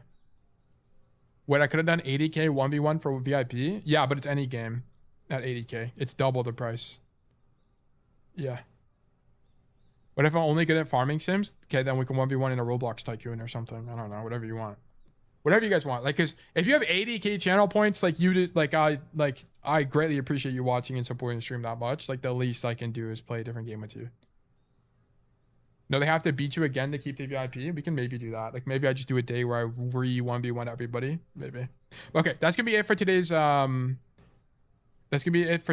raffle or coaching, by the way. We're not gonna do any more. We're gonna go into Silksong in a second. Let me do black screen real quick and close everything. But yeah, no more coaching for today. The reason I don't want to do more is because number one, I don't want to burn myself out from coaching. And number two, that's kind of like it. And also I can't stream all day or else we're going to lose our minds. Actually, let me make sure it's resolved. I think it is. It is. Yeah. Perfect. Let me close this stuff. Move this over here. Let me close this. The bot has been smited. Close this. Close all of these. I probably shouldn't have nuked the bot, but whatever. Life goes on. Close, close. And this is a good opportunity to check my DMs. Okay. Okay. This is all fine. And let me do Steam. And let me change this. Titles. Silksong. What's really nice is on Stream Deck, you can set it up to automatically change your game and title. So I have it change automatically. I didn't even have to type anything. It's epic. All Night Silksong. For people who have beaten this game, I'm 19 hours in.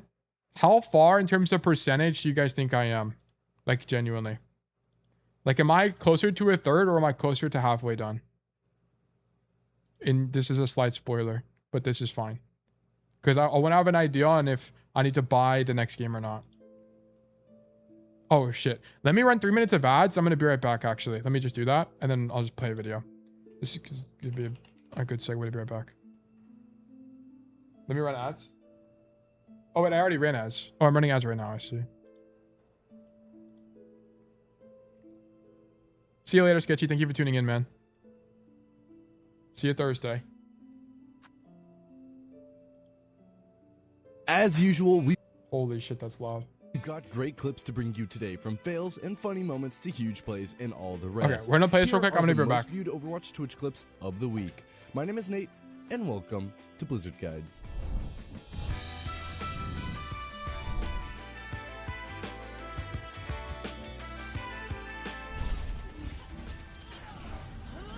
Wait a second.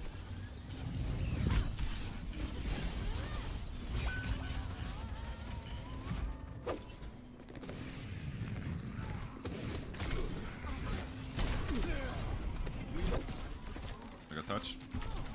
Go, Combat, go! I'm in there, bro.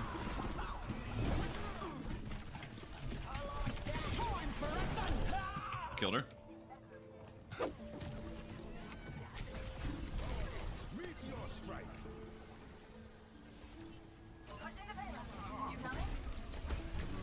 It stuns?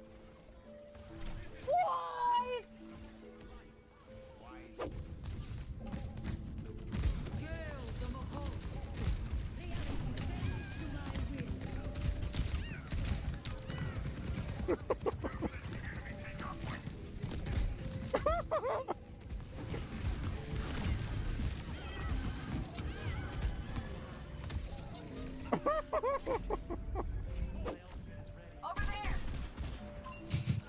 He's one.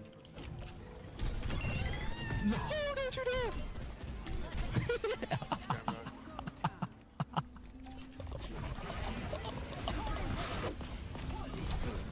Meteor strike.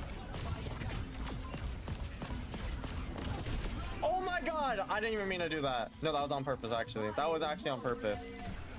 Oh my god!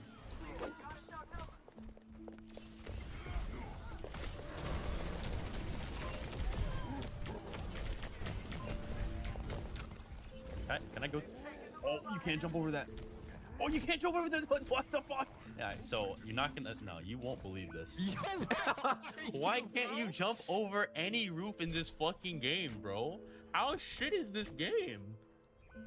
Oh, let's break it. Damn! 5, 4, 3. Dude, I forgot. Seagull returned to the great OW. Holy moly. Sorry, what even is this clip? Oh, I just killed a guy for it. Okay. Let's get this show on the road. And ads just ended. It cannot be perfect timing. Okay, we're playing Silksong. We are at Act 2. We just killed the Cogwork dudes. And I can't remember what the fuck we were doing. To TBH. I remember I was stuck in parkour for 10 years and we talked about aliens and then I forgot immediately afterwards what happened. So continuing our last time conversation. Okay, guys, this is a genuine question for the people of chat. Okay, this was the original question and then let me know your guys' thoughts. Okay. Would you guys go to visit the Titanic in the submersible and there's a 5% chance of you dying, yes or no? And why is the answer yes? I think, dude, if I got the chance, I think it'd be kind of cool. Or maybe not the Titanic. Like, if they put me at the bottom of the Mariana Trench, I think it'd be a little bit more cool. Like, the coolness factor would be quadrupled. Fuck. No. Okay, what? Okay, what would it take? What would it take? Okay, what if there was? Okay, what about this? Would you go to the Titanic in the submersible? 10% chance of death, but if you survived, you got $1 million. Now would you do it? Does that change anything or no? 5%, 5 mil plus 0% chance of death. 5 mil plus 0. That's too good of a deal. I can't. No, I can't do that. I can meet you halfway. I can do 5 mil, 10% chance of death.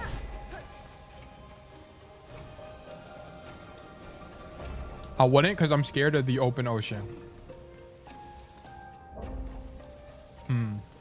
I think, dude, I would do it. I'm very wondrous. Okay. If I could have my eyes closed the whole time. Okay, no, we're taping your eyelids open the whole time. You have to witness what's going on. You can't be, fuck, I'm dead. I lost all my money, whatever. Yo, but why I gotta talk for some? Okay, look, I'll rephrase it. Would you guys go to space with a 10% chance of instant mortality? Thoughts? There's a 10% chance on exiting orbit that you just fucking die. Like, and it's not a cool death either. It's like a really lame death. It's like you enter the atmosphere and then your body just like compresses and you die instantly. With my luck, I'm 100% dying. No, you ain't dying, bro. Trust. 90% chance, those are good odds. Yes? Okay, so going to space is worth it, but not the bottom of the ocean. As a wise man once said, what the hell is there even to see in this space? There ain't nothing up there. It's just black. I feel like there'd be closer places to go with cooler places to go with less dying involved, but I feel like the dying makes the hypothetical interesting. Because personally, I would be going to space even if there's a 30% chance of death. Yeah, I would be gambling a lot of my mortality on that. You know what? I actually don't know what to think anymore. Because I got convinced, I got low-key brainwashed the other day into believing that space is a nothing burger. Fuck. And the Loki is a nothing burger, I won't lie. Like, what is even up there? What can I not see from Earth that I can only see from space? You know what I'm saying? Other than the Earth itself. I was that wise man. Kwame just taking credit for everything. Damn. I mean, it is true. He was that wise man. I found the problem. I checked my sound settings. Oh. You were wrong. Oh, well, I'm glad you fixed your sound settings. Huge. Like 99% of space is a nothing burger, but like going to the moon or Mars or something would be cool. But it's like, okay, how long do you guys think you would last on the moon? Like, let's say you were an astronaut and you were on the moon. How long would you like be on the moon and then you'd be like, okay, this is like, I've had enough. You know, like, have you guys ever been on vacation and then you just like, I want to go home now? I feel like that kind of feeling could be happening in space. But the worst thing is like in space, you can't go back. You know what I'm saying? Like you're fucked. So it's like even worse. Like you're actually genuinely trapped. I guess it's the same thing of being in a submarine at the bottom of the ocean. So what can I say about it? Honestly, like 1 hour. Yeah, I'd give myself like 30 minutes and then I'd be like, okay, this was cool. Like I want to go home now. Guys, I'm GM. Dude, Koopa, congratulations. W Koopa. W Koopa. Holy moly. W Koopa. Sorry for interrupting. No, you're good, bro. We're just yapping. Like, sky is so beautiful when you see it, when you're far away from civilization and lights and pollution. Here's the thing. You know what I was thinking about the other day as well? While I do these, while I fight these random enemies. It's very interesting to me that there was like no light pollution way back when. In like the Renaissance. Like, can you imagine like being in ancient Rome and going outside and there's just like the fucking galaxy? But nowadays we don't even have that because there's so much light pollution. So the likelihood of you like seeing the galaxy is really low unless you go really far out of town. Because I imagine most people here watching are like in some kind of city. Oh fuck. And as a result, they just like don't see, like, I see like maybe 10 stars maximum in the sky. Maybe a little bit more than that, but it's very minimal. It's not no damn Milky Way galaxy, you know what I'm saying? Like, can you imagine living in the 1700s where there's no electricity, so there's just lights everywhere, like stars everywhere? Like, imagine how much more wondrous we would be as people. Like, maybe the curse, maybe Overwatch has been cursed upon us because of the lack of starlight. You know what I'm saying? And maybe there's some greater fraud, or maybe some like greater conspiracy here. I never leave my house, bro. I don't know what space is. Speed would not last in the submarine, is all I'm saying. Bro, it's not lasting. Speed the type of guy where you and Speed go in the submarine and he's booting up Clash Royale at the bottom of the abyss. There's be giant sea monsters around and he's booting up. You just hear Hog Rider or something. I just know that's what's happening. I feel like, low-key, would you rather have... Okay, real question. Would you rather have a Clash Royale son or an Overwatch daughter? Thoughts? I think I'm picking Overwatch daughter. I'm gonna be so for real. I don't think I want to... I think the Clash Royale son has to go. I don't think it's working. Overwatch daughter, Overwatch girls are hot. Overwatch daughter. All right, I see. I think we've come to a consensus. Okay, what if it was...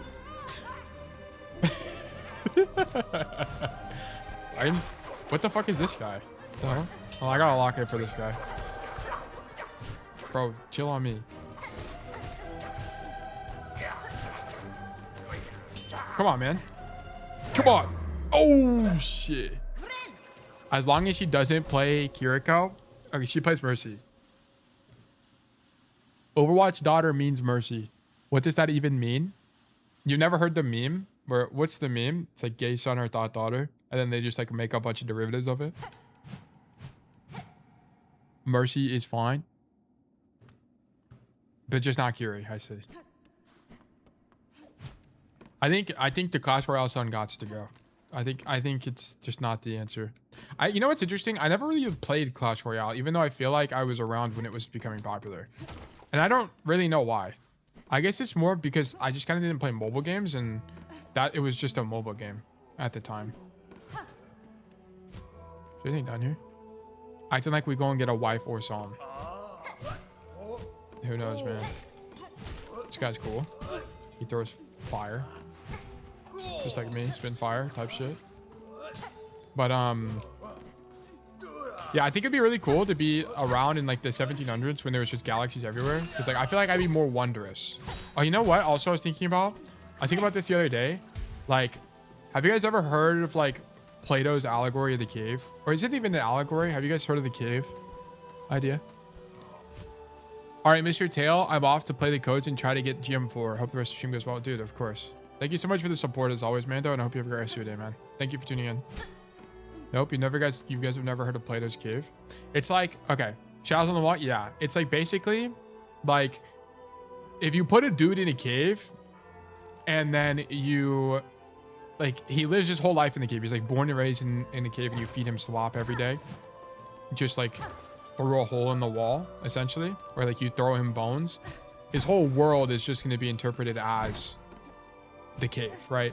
So like if you only communicate with him using hand signs, using fire, like you know, shadow puppets, you just only communicate with him like that, he's only going to interpret the world like that. I'm doing a shitty job explaining the cave, but basically, like, if he's only ever experienced the world through these hand puppets and you put him in the outside world, he's not going to want to come back, or he will come back, because the world will be the real world will just be a foreign concept to him. It won't make any sense.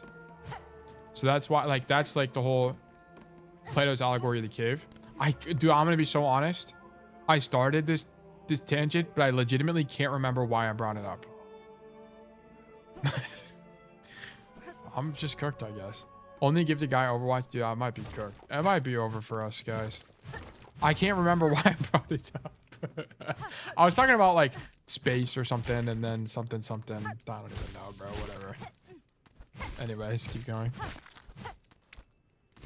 Is it gonna give me an item? Yeah, it is.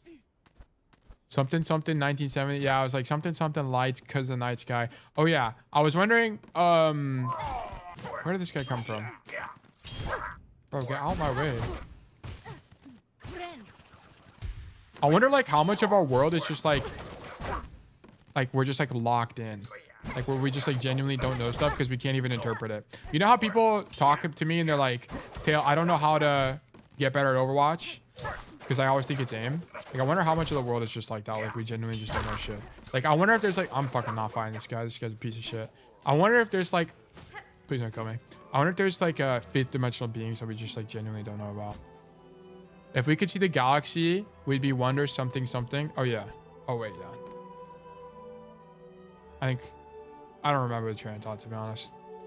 To be honest, like some of the, fuck. I was watching the stream yesterday. I was like going back because I VOD review streams. And I don't know why, but I just like genuinely think the hypothetical questions are some of the funniest bits of all time. Like the Titanic submersible bit has to be like a top 5er for me. I'm about to die. I'm dead. Fuck, I didn't get a bench, I don't think. I got this long ass walk back. Oh my god. Oh my god. But I need to up the bit game. It's not high enough. I need to do more external research on other bits to explore. Because I can just like talk about random shit, but how many hypotheticals can I pull out of my hat before it gets old? You know what I'm saying? Low-key nuke Earth until new people respawn. Someone never put this man in charge. Never put this man in charge. I hate that. What are you talking about? But I think the thing is, you know what that reminds me of? Oh my god. Please let me up this damn gear. That reminds me of, have you guys ever watched Girl in Lagan? Or maybe it's too old. I guess it's not that old. That anime came out like, what, 2008 or something? It's my favorite anime of all time, by the way. But that reminds me of Girl in Lagan. It reminds me of the very end of that anime. Which I guess I won't spoil it, but basically the whole idea is like new generations aren't meant to hold back old generations. Fuck, I shouldn't have hit the lever. Keep this guy away from all types of government. This might need to happen. I haven't watched anime in a long time now I think about it. The last time I watched anime was, I don't know, it's like, it's not that I don't like anime, it's more that it hasn't really particularly interested me. And everyone's like, you have to finish Attack on Titan, it's so peak. And I don't know, I haven't really had the natural allure to watch it. For me, what I do, I think I could, and I think I'd probably enjoy it, but it just isn't something that I go out of my way for. I brought him off to claim my spot as the most avoided player in EU. Zeph, best of luck to you, have fun. Thank you for tuning in. AOT past season 2 is slop NGL. I only watched season 1 and I watched it as it came out. I remember watching. Apparently it's like a totally different, it turns into something completely different. Because at the beginning, like in season 1, it's like thriller, humanity, survival, but apparently it becomes like a political anime. Which is like something I would have never really expected. Which is interesting. Yeah, it's like a wider scope, Loki. I see. Do you think if we reset humanity, they make Overwatch again or not? I think they do. I think Overwatch is inevitable in all timelines. Do I need to kill? Like, I don't understand. Do I need to kill this guy? Or is he just like here chilling? Fuck, whatever. I'm sleeping. I think Overwatch is inevitable in all timelines. Kiriko is coming into existence no matter what we want or believe. We're always getting Kiriko. For better or for worse. Okay, go this way. Wait, how do I play music again?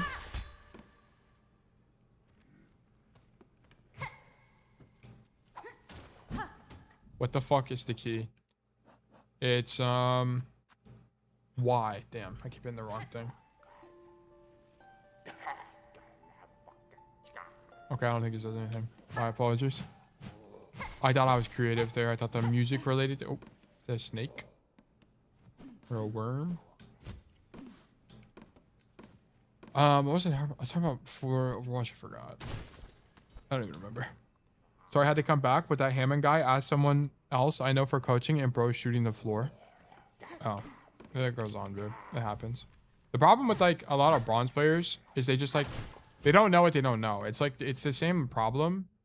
What did I just pick up? Psalm cylinder. Like, especially in bronze, like a lot of people just like don't understand Overwatch broadly. They make a bunch of core errors. I've got some bronze reviews on my channel, and bench, W bench. They're like, a lot of time they just like don't understand some of the basics of the game, like playing high grounds, understanding what cover does, understanding effective range broadly, stuff like that. Oh shit. Ballkeeper Cardinius. She carries a precious cylinder. She must give it, share it, claw to claw. Pass it, and this vault keeper shall grant their wisdom. Just a small taste, a trickle, a glimmer of our citadel's sacred understandings. Give Psalm cylinder. Sure. Yes, yes, she gives. It is ours. I have passed the relic, vault keeper. Now uphold your promise and aid me with your insight. Fool, demanding a vault keeper. Hers is impudence enough to bring death. If she did not carry the scent of weaver spawn. So you know something of my ancestry, learned bug. If it gains me favor here, then I'll expect your service in full. Beleg, dead. Dead, your vicious kind are meant to be. Better methinks to stay as much. Say as such. But this one was taught. It shall fold its claws. It shall pass its knowledge, as much as is gleaned. Only to a first child must a vault keeper defer. It plays music. That's fine. Keep safe, vault keeper. I may expect your service in future, and I'd not have you pass before that task is complete. No fool, this keeper. It has lived long, watched its fellows wither, but it shall not die, not yet, not while knowledge needs peace sought. This pact is made, weaver spawn, inside for us, both she and it. This holy citadel in glory and fall, there are holes in its history, even to a keeper's knowledge, even to the vaults. Seek the cylinders she must, those objects of intricate insight. Bring more for this keeper and only this keeper. For in this citadel none are left possessed of such sound, sharp mind as it. Damn, hella reading. Are we chapter 3 yet? Nope. We're in chapter 2 still. Wait, I think we're like 1 day into chapter 2, maybe 2 days into chapter 2. I don't know. No, it looks like a troll TBH, like he's on purpose choosing to shoot around them. Oh, I see. Yeah, some people, I mean, maybe some people are genuinely trolling, but there are people that just like kind of don't understand the game. Did you ever play Hollow Knight as well? Yeah, I played the first one and I really enjoyed it. I'm gonna be honest, being so for real, I'm really open to Silksong still like being a great game, but I am not liking Silksong as much as the first game. I'm being honest. In terms of raw gameplay, this game definitely looks better. Definitely, the art in this game is amazing. It's really brutal. It's really brutal. This game is really pretty compared to the first game. I mean, the first game still looked great, but this game just looks a lot better. But like, some of these areas are just like not very fun for me to explore. And also, I don't really like how non-linear the game is, personally. I understand why some people would find it fun, but I just don't really. I kind of liked it being on rails more. But that's just like more of who I am as a player. The Dark Souls effect? I feel like, I mean, Dark Souls is a little bit open. But I feel like, I don't even know. I don't even really know how to explain how I feel about this game so far. I also think I have a little bit of a different relationship with it as I'm also streaming this game while I played the first Hollow Knight alone. I wasn't like worried about chat or anything. I could just play whatever I wanted. Yeah, I prefer the first one too. Yeah, I enjoyed the first one a lot. But yeah, I enjoyed the first game. That's why I wanted to play this as a guy. This guy, yeah, I was about to say, this looks like he's about to reanimate. But I think we just started chapter 2. I think I started it 2 days ago, maybe. I'm not sure. I actually can't remember. I still need, like, there's still some things I don't have, like double jump. I need double jump, for example. I don't know when I get that. If that's even a thing. Surely it is a thing, though. Okay, nice try. Oh my goodness. I wonder, oh, hold on. Fuck. How do I get back over there? It's this way, yeah. No way.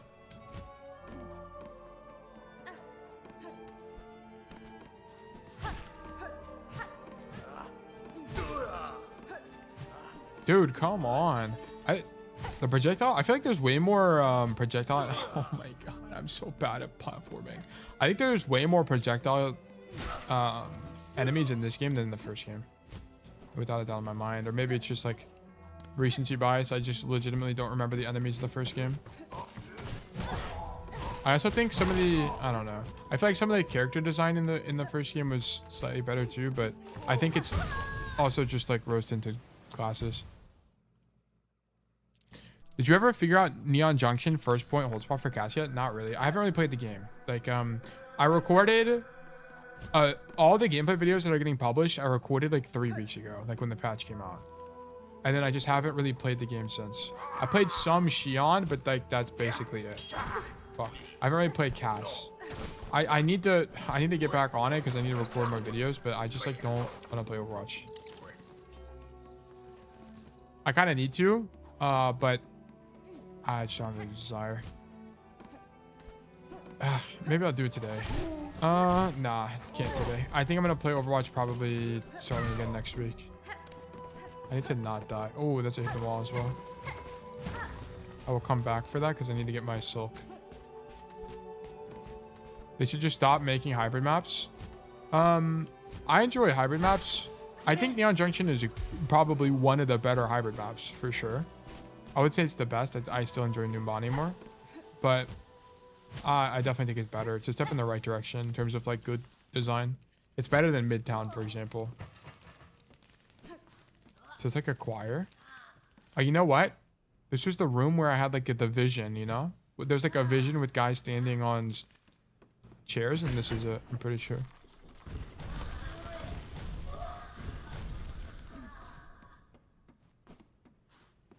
What just happened?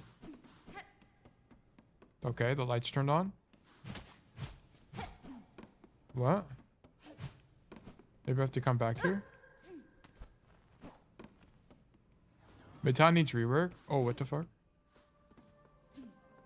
Where is this guy? This guy always here? I don't even remember. Yeah, Midtown needs help. I mean, Midtown isn't even that bad, like, compared to the other Midtown, like, hybrid maps. Like, I don't know. I just don't like playing them, but just because I don't like playing them doesn't mean it's a bad map, is, like, the thing. Oh, there's people here now. I think I, like, awoke these guys. Like, now they're all over the place. I don't think they were here before. Alright, you're done, buddy. Okay. Interesting. Oh, Eichenwald. Yeah, Eichenwald is, like, definitely the worst hybrid map. It's not close. The map is horrible. Maybe the other guys in the chair? I think they are. They're this similar shape. But I don't really know what their significance is. I guess there's just, like, more enemies now. The area is harder. Or maybe I need to, like, pogo on a guy or something. I don't know. I don't really know where to go as well. I need to go top up at some point. Oh, this does this. Okay, cool. Okay. Oh, this goes back around. Okay, I need to go. I guess I could have done this earlier, I think. All third points just need to die. I think it opens up, like, an interesting game dynamic. Ugh, I need a map, man.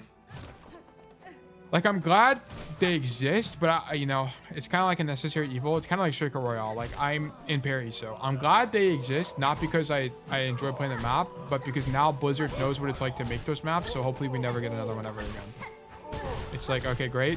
Blizzard, we tried it. Now you can say you tried it. Now I never want to see a new one. Please never give me another one-lane map. For the love of all that is good.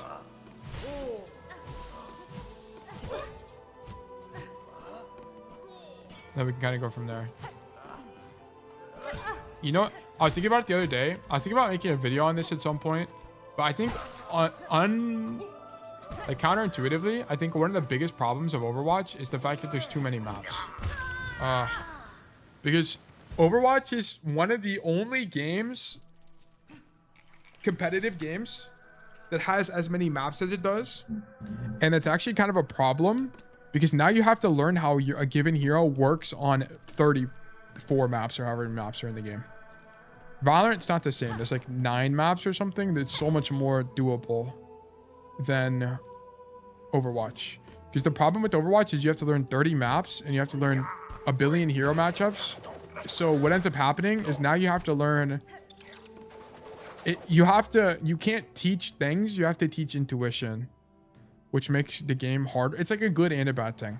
Like now I have to teach intuition rather than just like understanding what spots are good.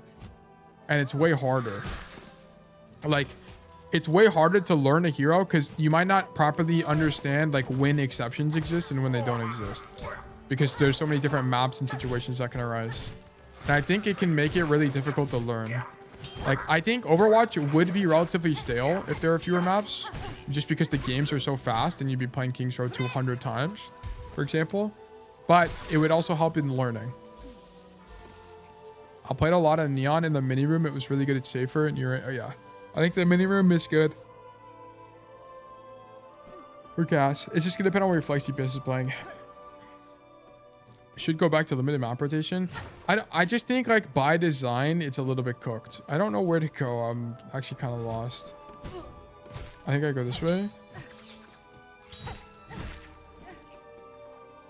Yeah, it's kind of like the design of Overwatch is cooked to begin with because there's so many maps. And also because the games are so short, you're in queue for a lot longer than other games. This is a boss. Oh, it's okay. Boom. Oh, okay. My bad.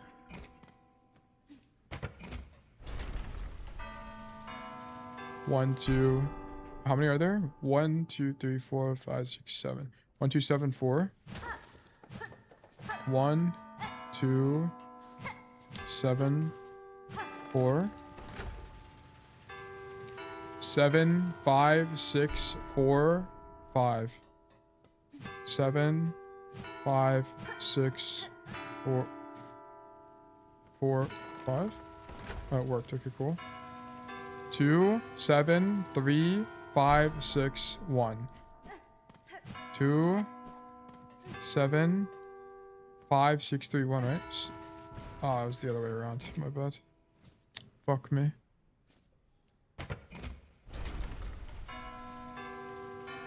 2, 7. Oh, I get to do this one again. It was, I don't even remember. It was like this, this, this, this. Ah, fuck, I got it backwards. I get to try this infinite times. Are you serious? That's kind of epic. 2, 7, 3, 5, 6, 1. 2. Oh my god, this attack is making it so annoying. 2, 7, 5, 6, 3, 1. Wait, 2, 7, 3, 5, 6, 1. My bad. 2. Do I need to hit it again? I keep accidentally hitting multiple.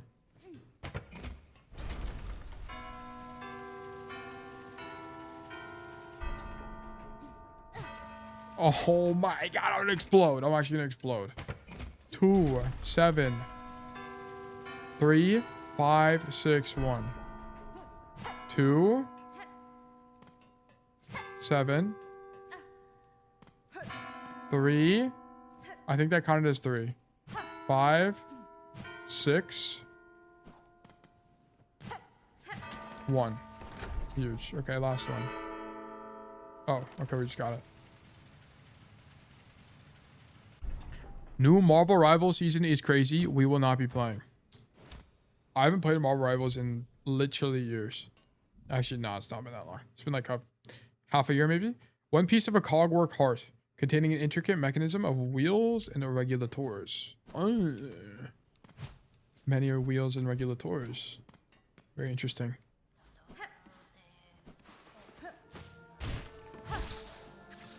At least that game doesn't have Junkrat's lock. I enjoy Junkrat Town. You know what's funny? I actually enjoy Junkrat Town on Xion, and I feel like Xion kind of sucks on that map. I like how you put. I think first point's a really interesting point.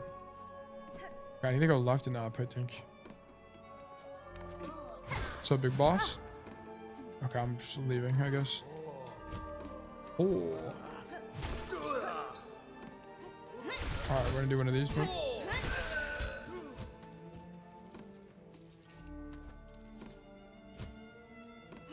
You have to play Junkrat on this season, not complaining. I feel like I played every map this season. I played Paraiso. I played Circuit Royale. I played it all.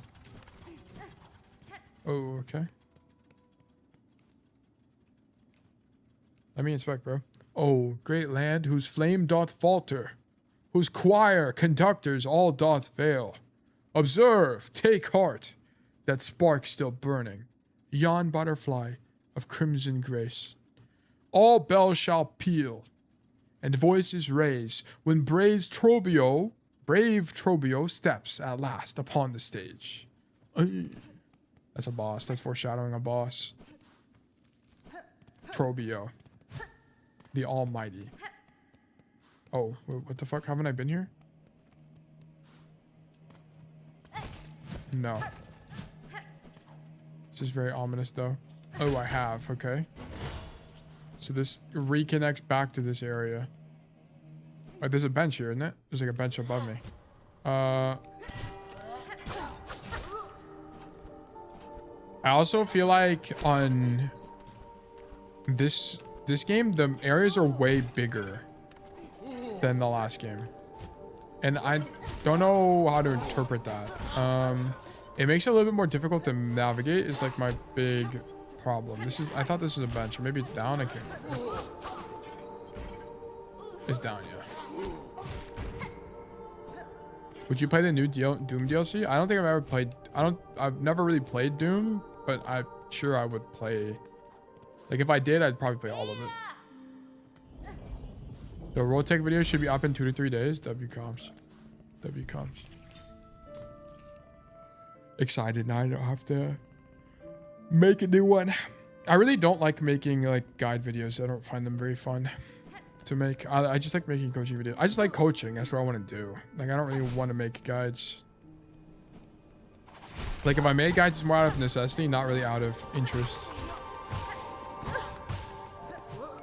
Like at this point, I need to just make a Deadeye guide. The amount of times it comes up when I coach cast players. Give me this. Find pin. How many of these do I have? 7? How many more do I need? I assume 10. 12. I was wrong.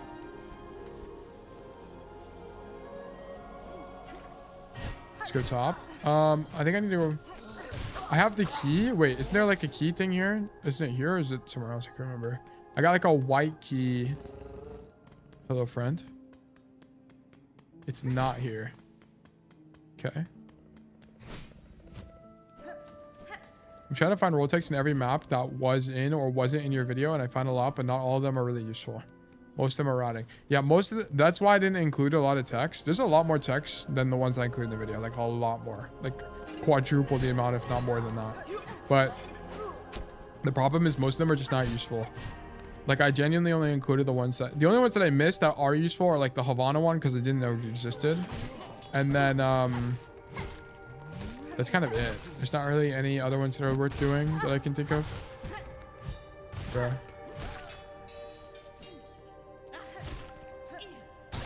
But they're genuinely good. The root one? Which one? Oh, that one's too hard. I think the white door's on the left and down, I think. Oh, shit. Okay. Oh, shit, okay. Low-key, I make it every time. I don't make it every time. I don't know why. Probably some timing issue. Life goes on. All right, we're here. This is it, I think. Yes. Yes, use white key.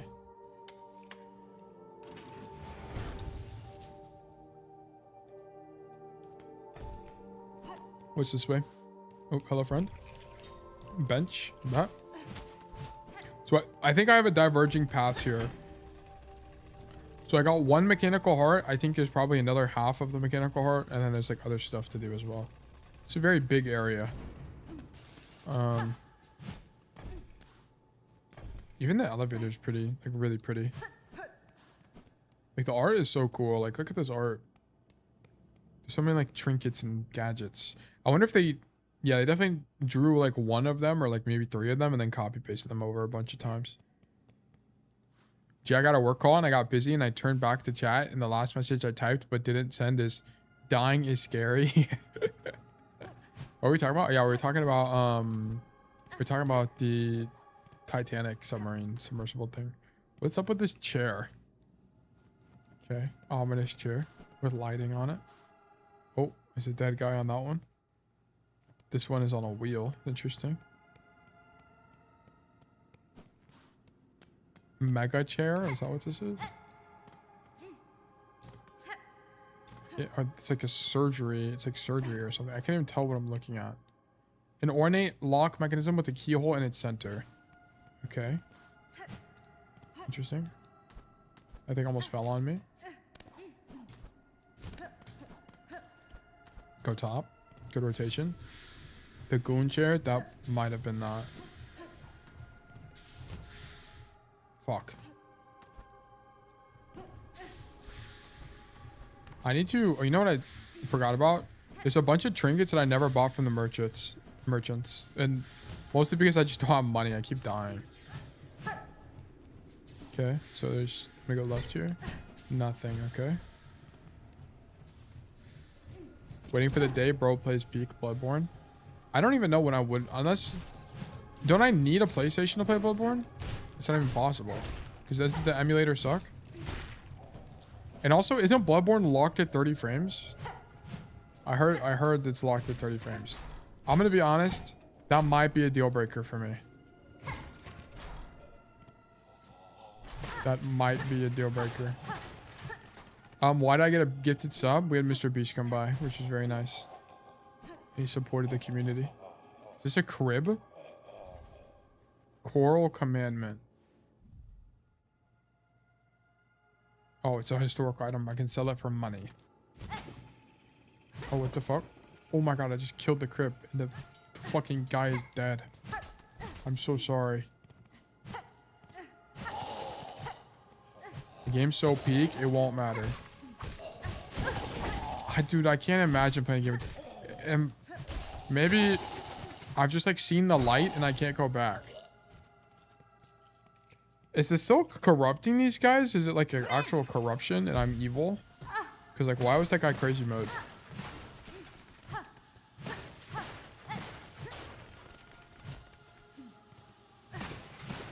I think Silk is evil, which is why people they don't like spiders.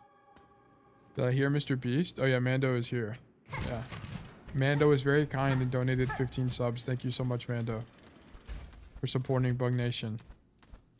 Greatly appreciated. All in a day's work. Mr. Beast donates an additional 5 subs. Thank you so much. Thank you so much. Thank you. Thank you. Pocket Sand, Unders Game, Mike, Pity Case, and Loaf. Congratulations. You've received 1 gift sub. Thank you so much for supporting the community. I greatly appreciate it. W gifts. W gifts. You're very kind and very generous. I greatly appreciate it, Mando. I hope you've been feeling fantastic today. And also that you've hit GM4 surely by now. Okay, so I need a map. I don't understand. I need to go back down here. Wait, he genuinely might be Mr. Beast? That's what I'm saying. He might genuinely be Mr. Beast. This is true. Not Tail deserves it. Low key, you should all listen to his coaching. It's actually top tier. True. This is true. This is true. Not only is he Mr. Beast, he's a knower. Genuine knower. Is there anything? I don't think there's anything else down here besides money. It's like a lore area. Let me go back again just to make sure. Unless I missed something. Tail W coach, much appreciated. Greatly appreciated. Happy to help you guys. Also, you know what's interesting? Like, I talked about it before, but I think coaching is like genuinely like oh, this is a window. Okay. It's like genuinely like an ikigai kind of idea. I love coaching. I think it's fun. Also, like I can make a living off of it to some degree. Of course, I'm not rich, but I'm not like I can definitely like it's okay. But the thing is, what I think is cool about it is I think it's like fun to coach regardless. And I think like selfishly, I just like enjoy coaching. Like, I don't know. I just like always improve. I'm up 1 entire division since review. This is fantastic. And you're like champ 2, champ 4 or something. I don't even remember. So that division is like exponential improvement too. But it's like whenever I coach, I like see it from the lens of selfishness a little bit. Because it's like I selfishly enjoy coaching. Was C4 now I'm C3? This is fantastic. C2 surely. Incoming. Are there spiders here? Why is there something like silk? Why is there so much silk here? Fuck, let me up. No, the thing is, you know how to teach and explain things really well, which a lot of people don't have that skill. Yeah, that's one thing. One thing I have been doing is I've been reaching out to other coaches and I'm trying to like help. I'm trying to help other creators too. Like there's other people who coach and I'm like, I want to help them get better at coaching and also like help them with content. Is there really nothing else here, by the way? Hold on. Let me lock in for a sec. There's nothing else here. I'm trying to help other coaches improve as well because like at the end of the day, even if, let's say I'm the most goated coach of all time, I'm not gonna be able to coach everybody. Like it's genuinely impossible. Also, like what I care about the most is improving the game broadly. Shit, can I buy money? Yeah, map, huge map. And it's gonna be like general understanding of the game will be so much faster if there are other coaches. The only problem is there's like only a handful that actually make content.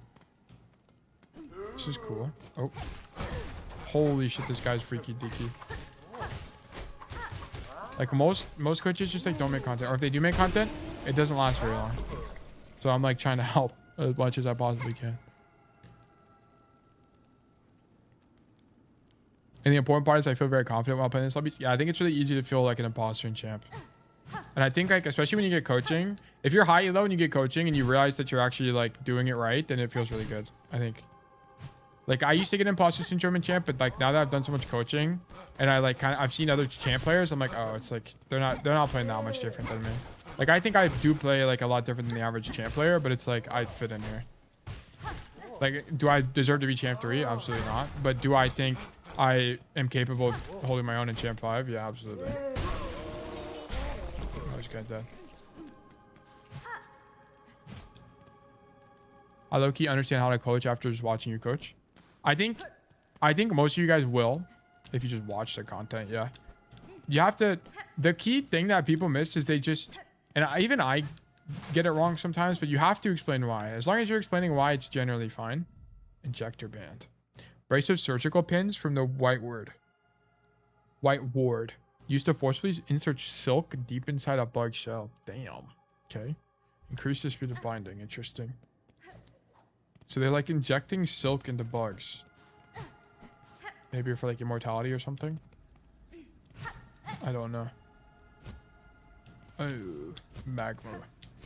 I can't remember what I was talking about. But yeah, I think a lot of the time, like on... Okay, also, like a lot of coaching content is just kind of boring. That's the thing. Which is why I edit my videos so much. Like I genuinely, like nothing against other coaching creators, but I like kind of can't watch other creators because it's just so slow.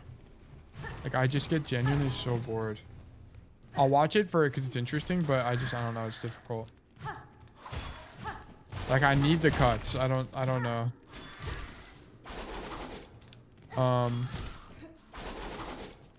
Because it's just too slow and it's too dense. Like whenever coaches don't show the gameplay as well, it's really difficult to follow along. Like when it's just like flying around in spec, which is what I used to do, it's really difficult to actually like understand what's happening. So what I would do is like, it was just hard. 2x speed exists for a reason. Yeah, that is true. I could put in 2x speed. But even then, it's like, you watch the review and it's the same frame for 2 minutes. Even at 2x speed. Because they're just yapping. Which is fine. Like, it's good to explore concepts. Ooh. Wait, I killed this guy. In the other world. In the other lower area. Okay, interesting. But even then, it's like the same frame for so unbelievably long. This is very ominous. Oh, do I get this thing now where I can grapple? Surely.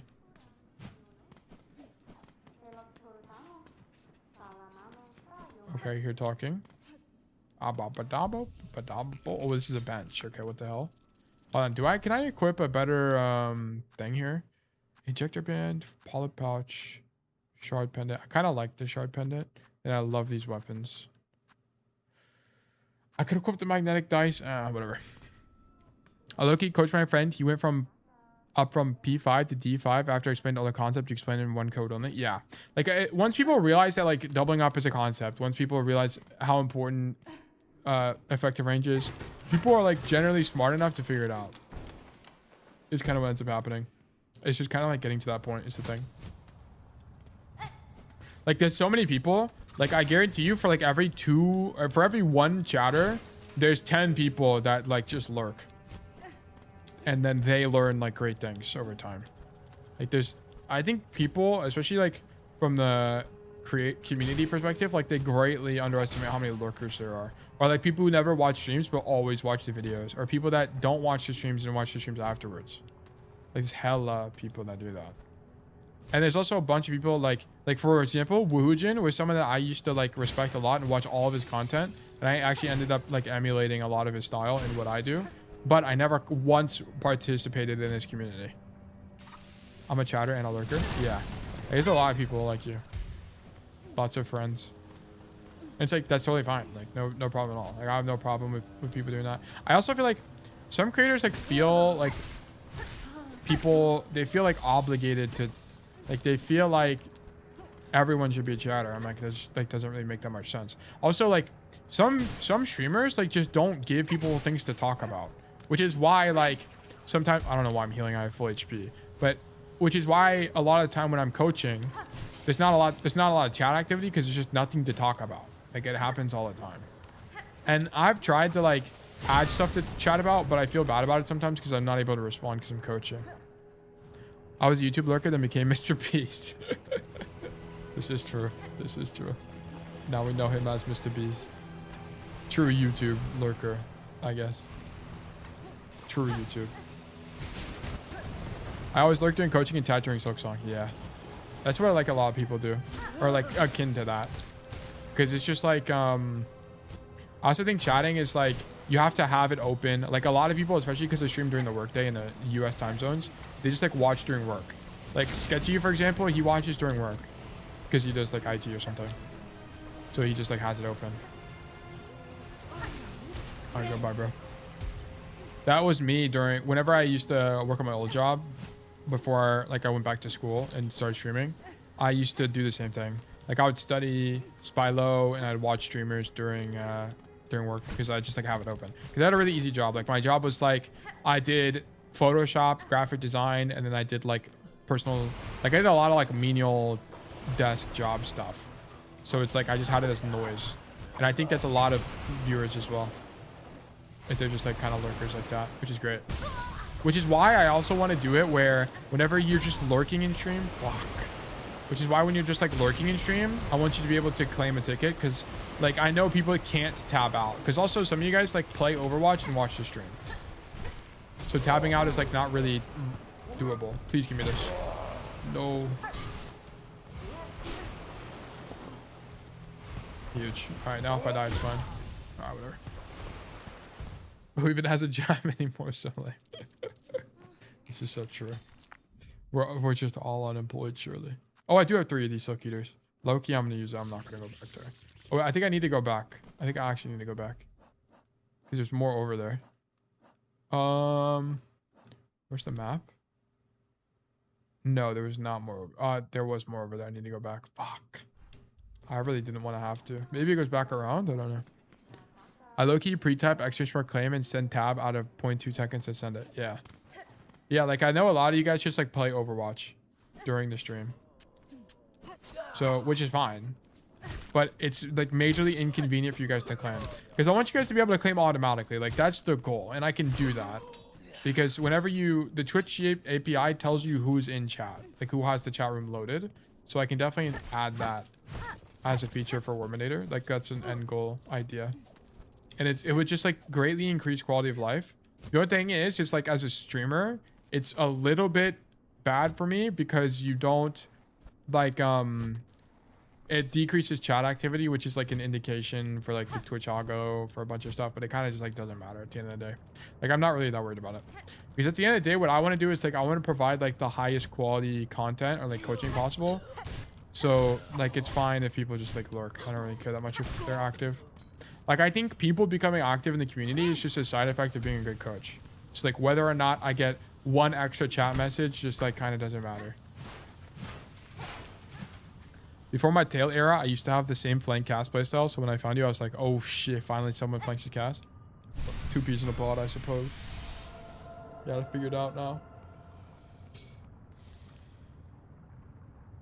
OMG, I literally use you as Dave the Diver background noise. Yeah, like there's a lot of people that do that. And I think part of it is, I think there's a certain archetype of person who most of us likely are, where you just like find learning fun, or you just find like learning more about Overwatch in particular enjoyable. So just like listening to people talk about Overwatch is just like interesting. And it's like very binge-worthy content. Which is why like a lot of you guys binge my content. And like what ends up happening is like, this happened for me with Woohujin. You binge all the content in the entire world and then there's no more content, so you have to go to the streams. That's what it becomes. It's like a full circle of like content. Which makes sense. I mean, like there's not like the newest content is always the streams because like most of what I make is from like most of the videos are the streams themselves. So if you watch all the streams, like, and what ends up happening is you stop watching the videos because you just like watch the streams and you make it a habit. Which is why when like one thing I've learned that's very valuable about growing as a creator is like you just have to stream regularly because it builds routine. And I think people greatly underestimate that. Bro, Loki, in the start, I saw free coaching and joined my Discord, and I low-key thought it was a scam or something. What about me too? I was scared to use commands for a stream. Yeah, that's also a problem. Like, I genuinely understand that too, because I think it's a little bit embarrassing. It's a little bit embarrassing. I don't know why, but it is. Like, to type in chat, to like do a command, it feels, I don't know. It's helpful. I mean, it helps a little bit that like 1 billion people are typing, because then you don't feel as bad because you like blend in with everybody, but it does feel that way. I'm new gen speed. You might just be. You might just be. Before command, yeah, before the command era, there was the wheel spin era, which was not the place to be. The wheel was like so much more inconvenient. I'm so glad we have Warminator. Holy shit. And it's made my life 10 times easier. Or, like, what is this? Is there an item here? Maybe I got it already? I don't even know. I must have gotten this item while I was yapping. But, the Worminator made everything way easier. It's, like, not even close. Okay. I have this now. Cool. Interesting. Spinning colors and shit. Is this a bench? Oh shit, I have no money. I'm about to get my money back. Hold on. Let me get 1 silk eater, please. Huge. I got 400 bones from that.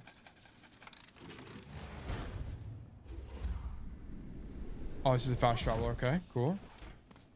Fast travel unlocked. Ginormous. Oh shit. But yeah, I want to make it where Worminator, you just tune in and then you get credited. But I think like maybe I'll make like some chat command where you get like half a ticket for typing or something. Just like that's like a check-in idea. I don't know. We'll figure it out. Like actually add worm currency type operation. And I'd like to make it like, I guess I'll ask you guys this. Like, what else could we even do with tickets, do you guys think? I don't even know. I want it to be where tickets are the primary currency for coaching, but I don't know what else to do with them. Or if there should even be anything else. Like, maybe, like, vote for the next variety game or something. I don't know. But I don't want it to be where, like, people don't get coaching because they want to stockpile. Like, that's kind of the idea. So, I don't know. Maybe not use it for anything else. Or maybe there's, like, an alternative idea. Like, alternative point system that we use. I don't know. I legitimately don't know. I'd have to think about it a lot more. I haven't really spent a lot of time, like, thinking about things that aren't content right now. Like, primarily because I'm about to move out of my apartment. Fuck. So I need to set, like, I need to have extra content laid out. That way, whenever I do move and my internet's fucked up, I'm not, like, super behind. Are you cereal right now? Oh, shit. Okay. Brother. Oh, no. He's one. You're done, buddy. It's actually huge. I stockpile because I haven't touched comp this summer. Oh shit, another spool. That's epic. I haven't touched. Yeah, last time I played comp was a few weeks ago. I don't know. I haven't been enjoying it. I haven't been enjoying playing. I don't know why.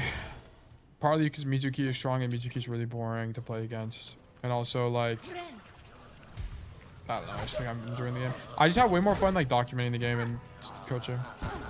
Oh no. And I think that's dude, I got stun locked by this guy and he did double damage to me. Did you coach any cast codes today? I'm gonna grind comp tonight. I think we did 2. Also good to see you, Nate. Hope you're well. I think we did 2. We had 1 on Rialto and then we had 1 on. There's 1 more. We only did 3 codes today, which was crazy. I haven't had a 3 code day in actually forever, which is a bad thing for the uninitiated. Normally I go through way more codes than that. Where does this go? This is a new area. Okay, nice. I'll rewatch the stream for those codes. Fantastic. You will learn many things. 1 is Rialto in gold, low gold. 1 is okay, rare. Holy moly. 1 is Rialto in gold. Oh no. I don't remember the other one. There's 1 more cast code though. Oh my god! Yippee! Welcome back, little bro. Ooh. Oh, I might be dead. No, I'm chill. I'm in Havana. Yeah, Havana. It was Havana, I remember. I remember now, W comms. Oh, I'm dead. Yeah, I lost my money, but whatever, doesn't matter. We don't need money around here. Our wealth comes from wisdom, surely. Not cope. I need like a grapple, man. How do I get the grapple? I've been trying to dig my DPS out of bronze before I get coaching because it's embarrassing. How? Okay, like, I understand why it would be embarrassing to you, but it's like, when people are mean in chat, I literally roast them anyway. Like, we've had people be kind of mean to, like, lower rank players before, but it's like, and then I call them out for it. I don't think it's very cool to bully people. I think it's cool to, like, I think it can be funny sometimes, like when people make a silly mistake, but like genuinely bullying people for being in bronze is super lame. Like I'm super against that. Like I guess like I'm a very PC streamer in general. Like I'm just like, I'm not really someone that's mean to people. Like I'm mostly like spread kindness kind of idea. So I try to make it as comfortable as an environment as possible to like share. Cause like whenever you are on stage getting coaching, it is vulnerable. Like you are like exposing yourself. Call out Timmy. Well, it's no one in particular. It's just like, I think people have a habit of like just making fun of players that are worse than them. But like people just forget that they were there one time. Like people have never always been good at the game. Tail villain arc was last week calling everyone swagless. That is true. I did call everyone swagless. It had to be done. I needed people to do more things. It's the same as bullying someone overweight going to the gym like they're literally trying to work on it. Yeah, exactly. Like it doesn't make any sense at all. Like I'm like when I have players that come to me and they're low rank and they're trying to improve, I would never actually make fun of these players. Like the only people I make fun of and like be a little bit harsh with are like my regulars, like super like mega regulars. Like if you've gotten coaching from me like 5 times, like the guys, like everyone here with VIP badge, like definitely gets like a harsher treatment from me. But I'm still not even mean even then. Like Speed, Kwame, people like that, like I'm a lot more harsh with because they've just gotten coaching 200 times. Like when Speed makes the same mistake for the 250th time that I've told him about, of course I'm gonna be mad. Like of course I'm gonna be mad. It's like like what else am I supposed to do? Tail has no swag. This is not true. This is not true. I felt embarrassed when I did it because I was doing Chungus life fever things, but ultimately I felt way better after because I got so many good tips. Yeah, you learn a lot more. You just like learn a lot more. And also once you do it the first time, like every subsequent time coaching is fine. It's also fine. Also, I have a lot of fun coaching heroes that aren't even Cassidy because I just learned so much more about the game. Like, oh, we did a Junkrat code today. That was the other one. And I just learned a lot about Junk. Like, it was really interesting to think about it because I never really like thought about it before. So trying to think about like how to play Junk optimally was very cool. Fuck. Did I do a great job? I think I did an okay job, like applying the principles of Junkrat, but do I think I was perfect? No, like by no means at all. I need to go back and then go back through. Okay.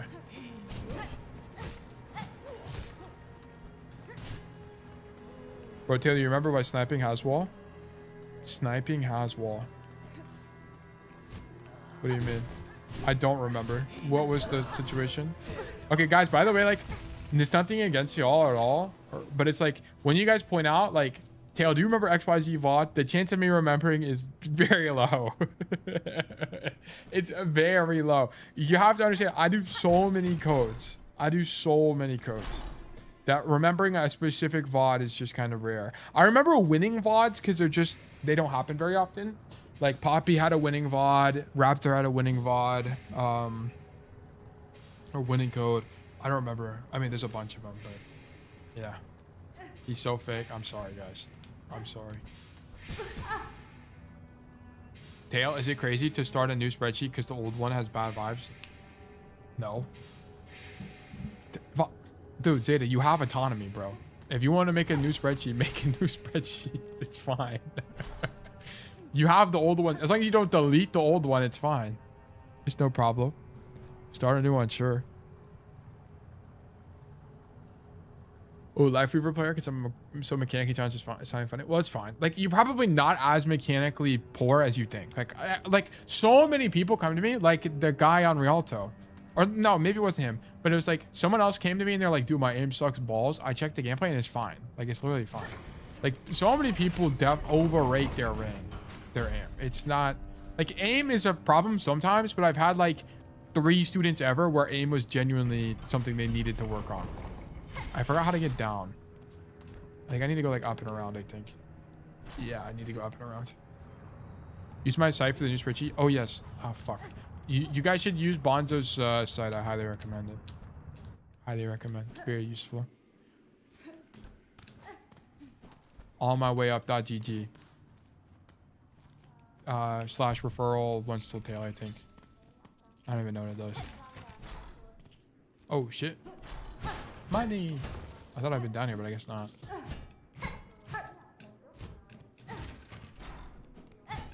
You know what's interesting? Bonzo, whenever you type that, it like pings me as mentioning me. Which is interesting. I didn't know it did that. Yeah, use that link to use Bonzo's website. It's in beta, or it's not in beta, but it's in development. Okay, so you might find some bugs. And if you find bugs, please be so kind to tell Bonzo so he can fix it. Fuck. I need to plug it more. I need to plug it way more, actually. Because it's so unbelievably useful. The VOD thing is so useful.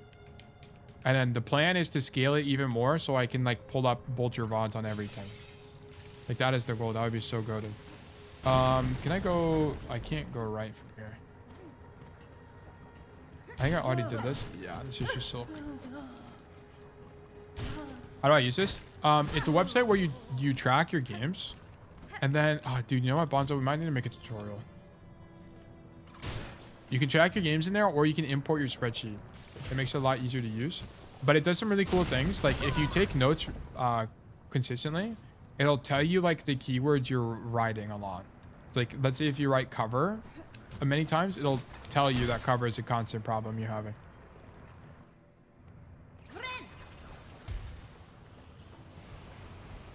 My PC getting hacked? No, it doesn't even ask for perms that are dangerous. I think it asks for like login perm, or it asks for like user ID on Discord. And you guys can take my word for this. I used to get paid for Discord security, unironically. Like I was literally a professional Discord mod, which is crazy to say, but this is true.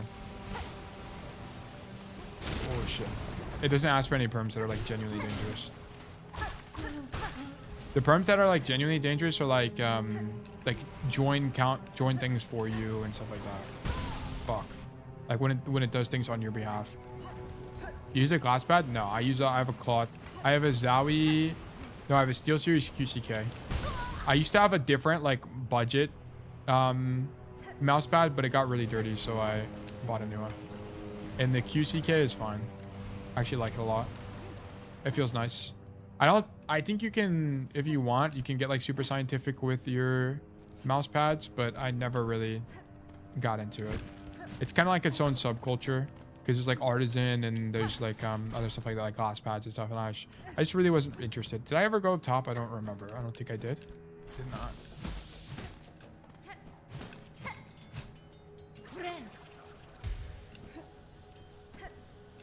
One thing Tails hates about coaching me is that I advertise the noon perk. Well, I mean, if you take the noon perk, I just think that noon perk is just, if you're taking noon perk, it's genuinely a waste of my time. Because you cannot play Cassidy and genuinely think the noon perk is better. Like all the people that take the noon perk, that's fine. They take it, but they know that it's worse. And if you're trying to get better at the game, I just don't agree with the idea that you can be genuinely trying to win or improve and take the objectively worst perk, which is why I get rage baited by it all the time. Okay, can I even make this? I don't even know if I can make this. I need the ring grapple, bro. Because I need to be able to go top. Oh, I need to sprint. I see. I can definitely make it. Yes, I made it. Holy moly. Oh, shit. Daughter of a distant land, we who remained have waited long. Bind our strength to yours. Reclaim the future of our haunted kingdom. Oh shit, this is the spider homeland. I see. Oh my god, so the lore is that this was the spider homeland, and then like Hornet is, I think the people brought us here to save everybody because everyone's getting fucked because they're like injecting silk into people. Wait, this is, oh, claw line. Fling the needle as a harpoon and launch forcefully towards it. Silk will be expended. Strike enemies to replenish silk. Wait, what? Hollow Knight Son or Silksong daughter? This is the real question. Oh shit. That's cool. That's cool.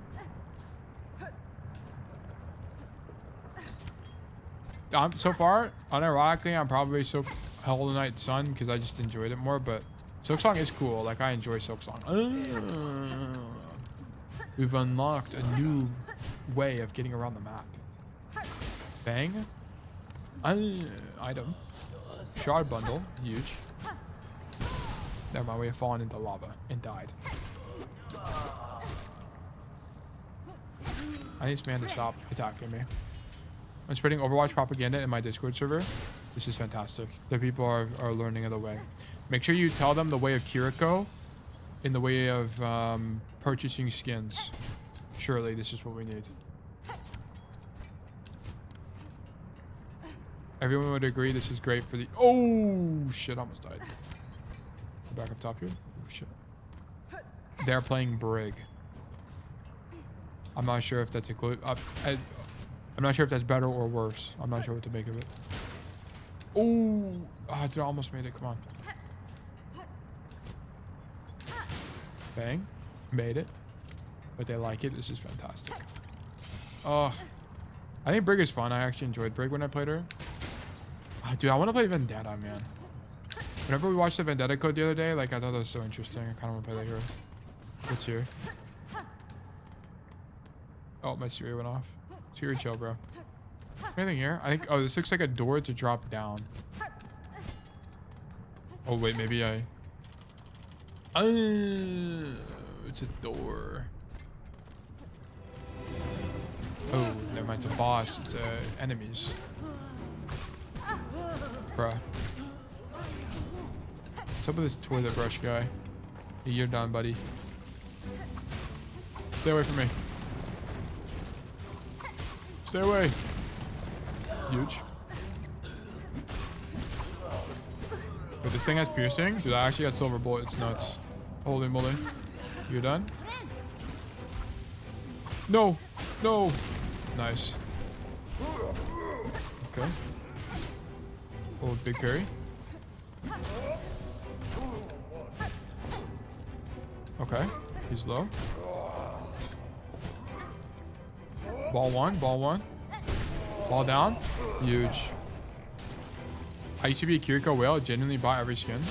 I bought the Kiri Legendary or Mythic. But I never really bought anything else for Kiri. I don't think I have. I bought the Kiri Cinema Roll highlight intro, actually.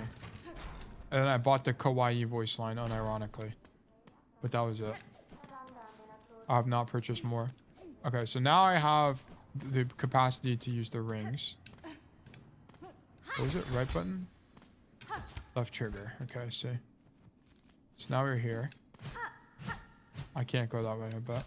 Is this a white thing? It's not. Okay.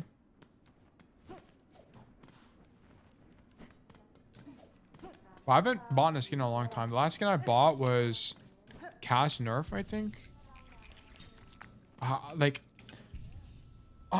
only other skin I'd be willing to buy is the Alari poolside skin. I love that skin. I just haven't gotten it in my shop. So that's the only thing. I would buy it because I actually love that skin a lot. But I just bought the Mythic, so I don't even know. Anyway. Gunnar detect. It's not even a Gunnar skin. Like, there's so many more Gunnar skins in that skin. I just love her. I love her hair, and I love the texture of the cape. I think it looks really cool. And the gun is cool, too. I got in a loot box. Low-key, I want to get in a loot box. That'd be nice. I would appreciate that. It's such a pretty skin. Yeah, I enjoy that skin a lot. It's like probably my favorite support skin. Okay. I'm going to wrap it up for today. We played like an hour and a half as Silksong, I think. Yeah, I played 75 minutes, almost an hour and a half. We're going to wrap it up today. We're going to return with stream on Thursday. We're going to do coaching. We're going to hopefully do pro analysis and not coach for fucking 2 sessions. Hopefully we get more sessions. Like, ideally, we're getting like 4 sessions in a stream. We're going a little bit slow as I'm getting used to the new system, but I think as I get more reps in, we should be improving. But yeah, that's going to be the plan. But yeah, okay, with that being said, that's going to be it for today. Guys, so like new perk, he's spreading the propaganda. That's going to be it for today. We're going to wrap up today's stream. And I will see everybody on Thursday. So thank you guys for being here. And I hope all of you have a fantastic rest of your day. Bye-bye.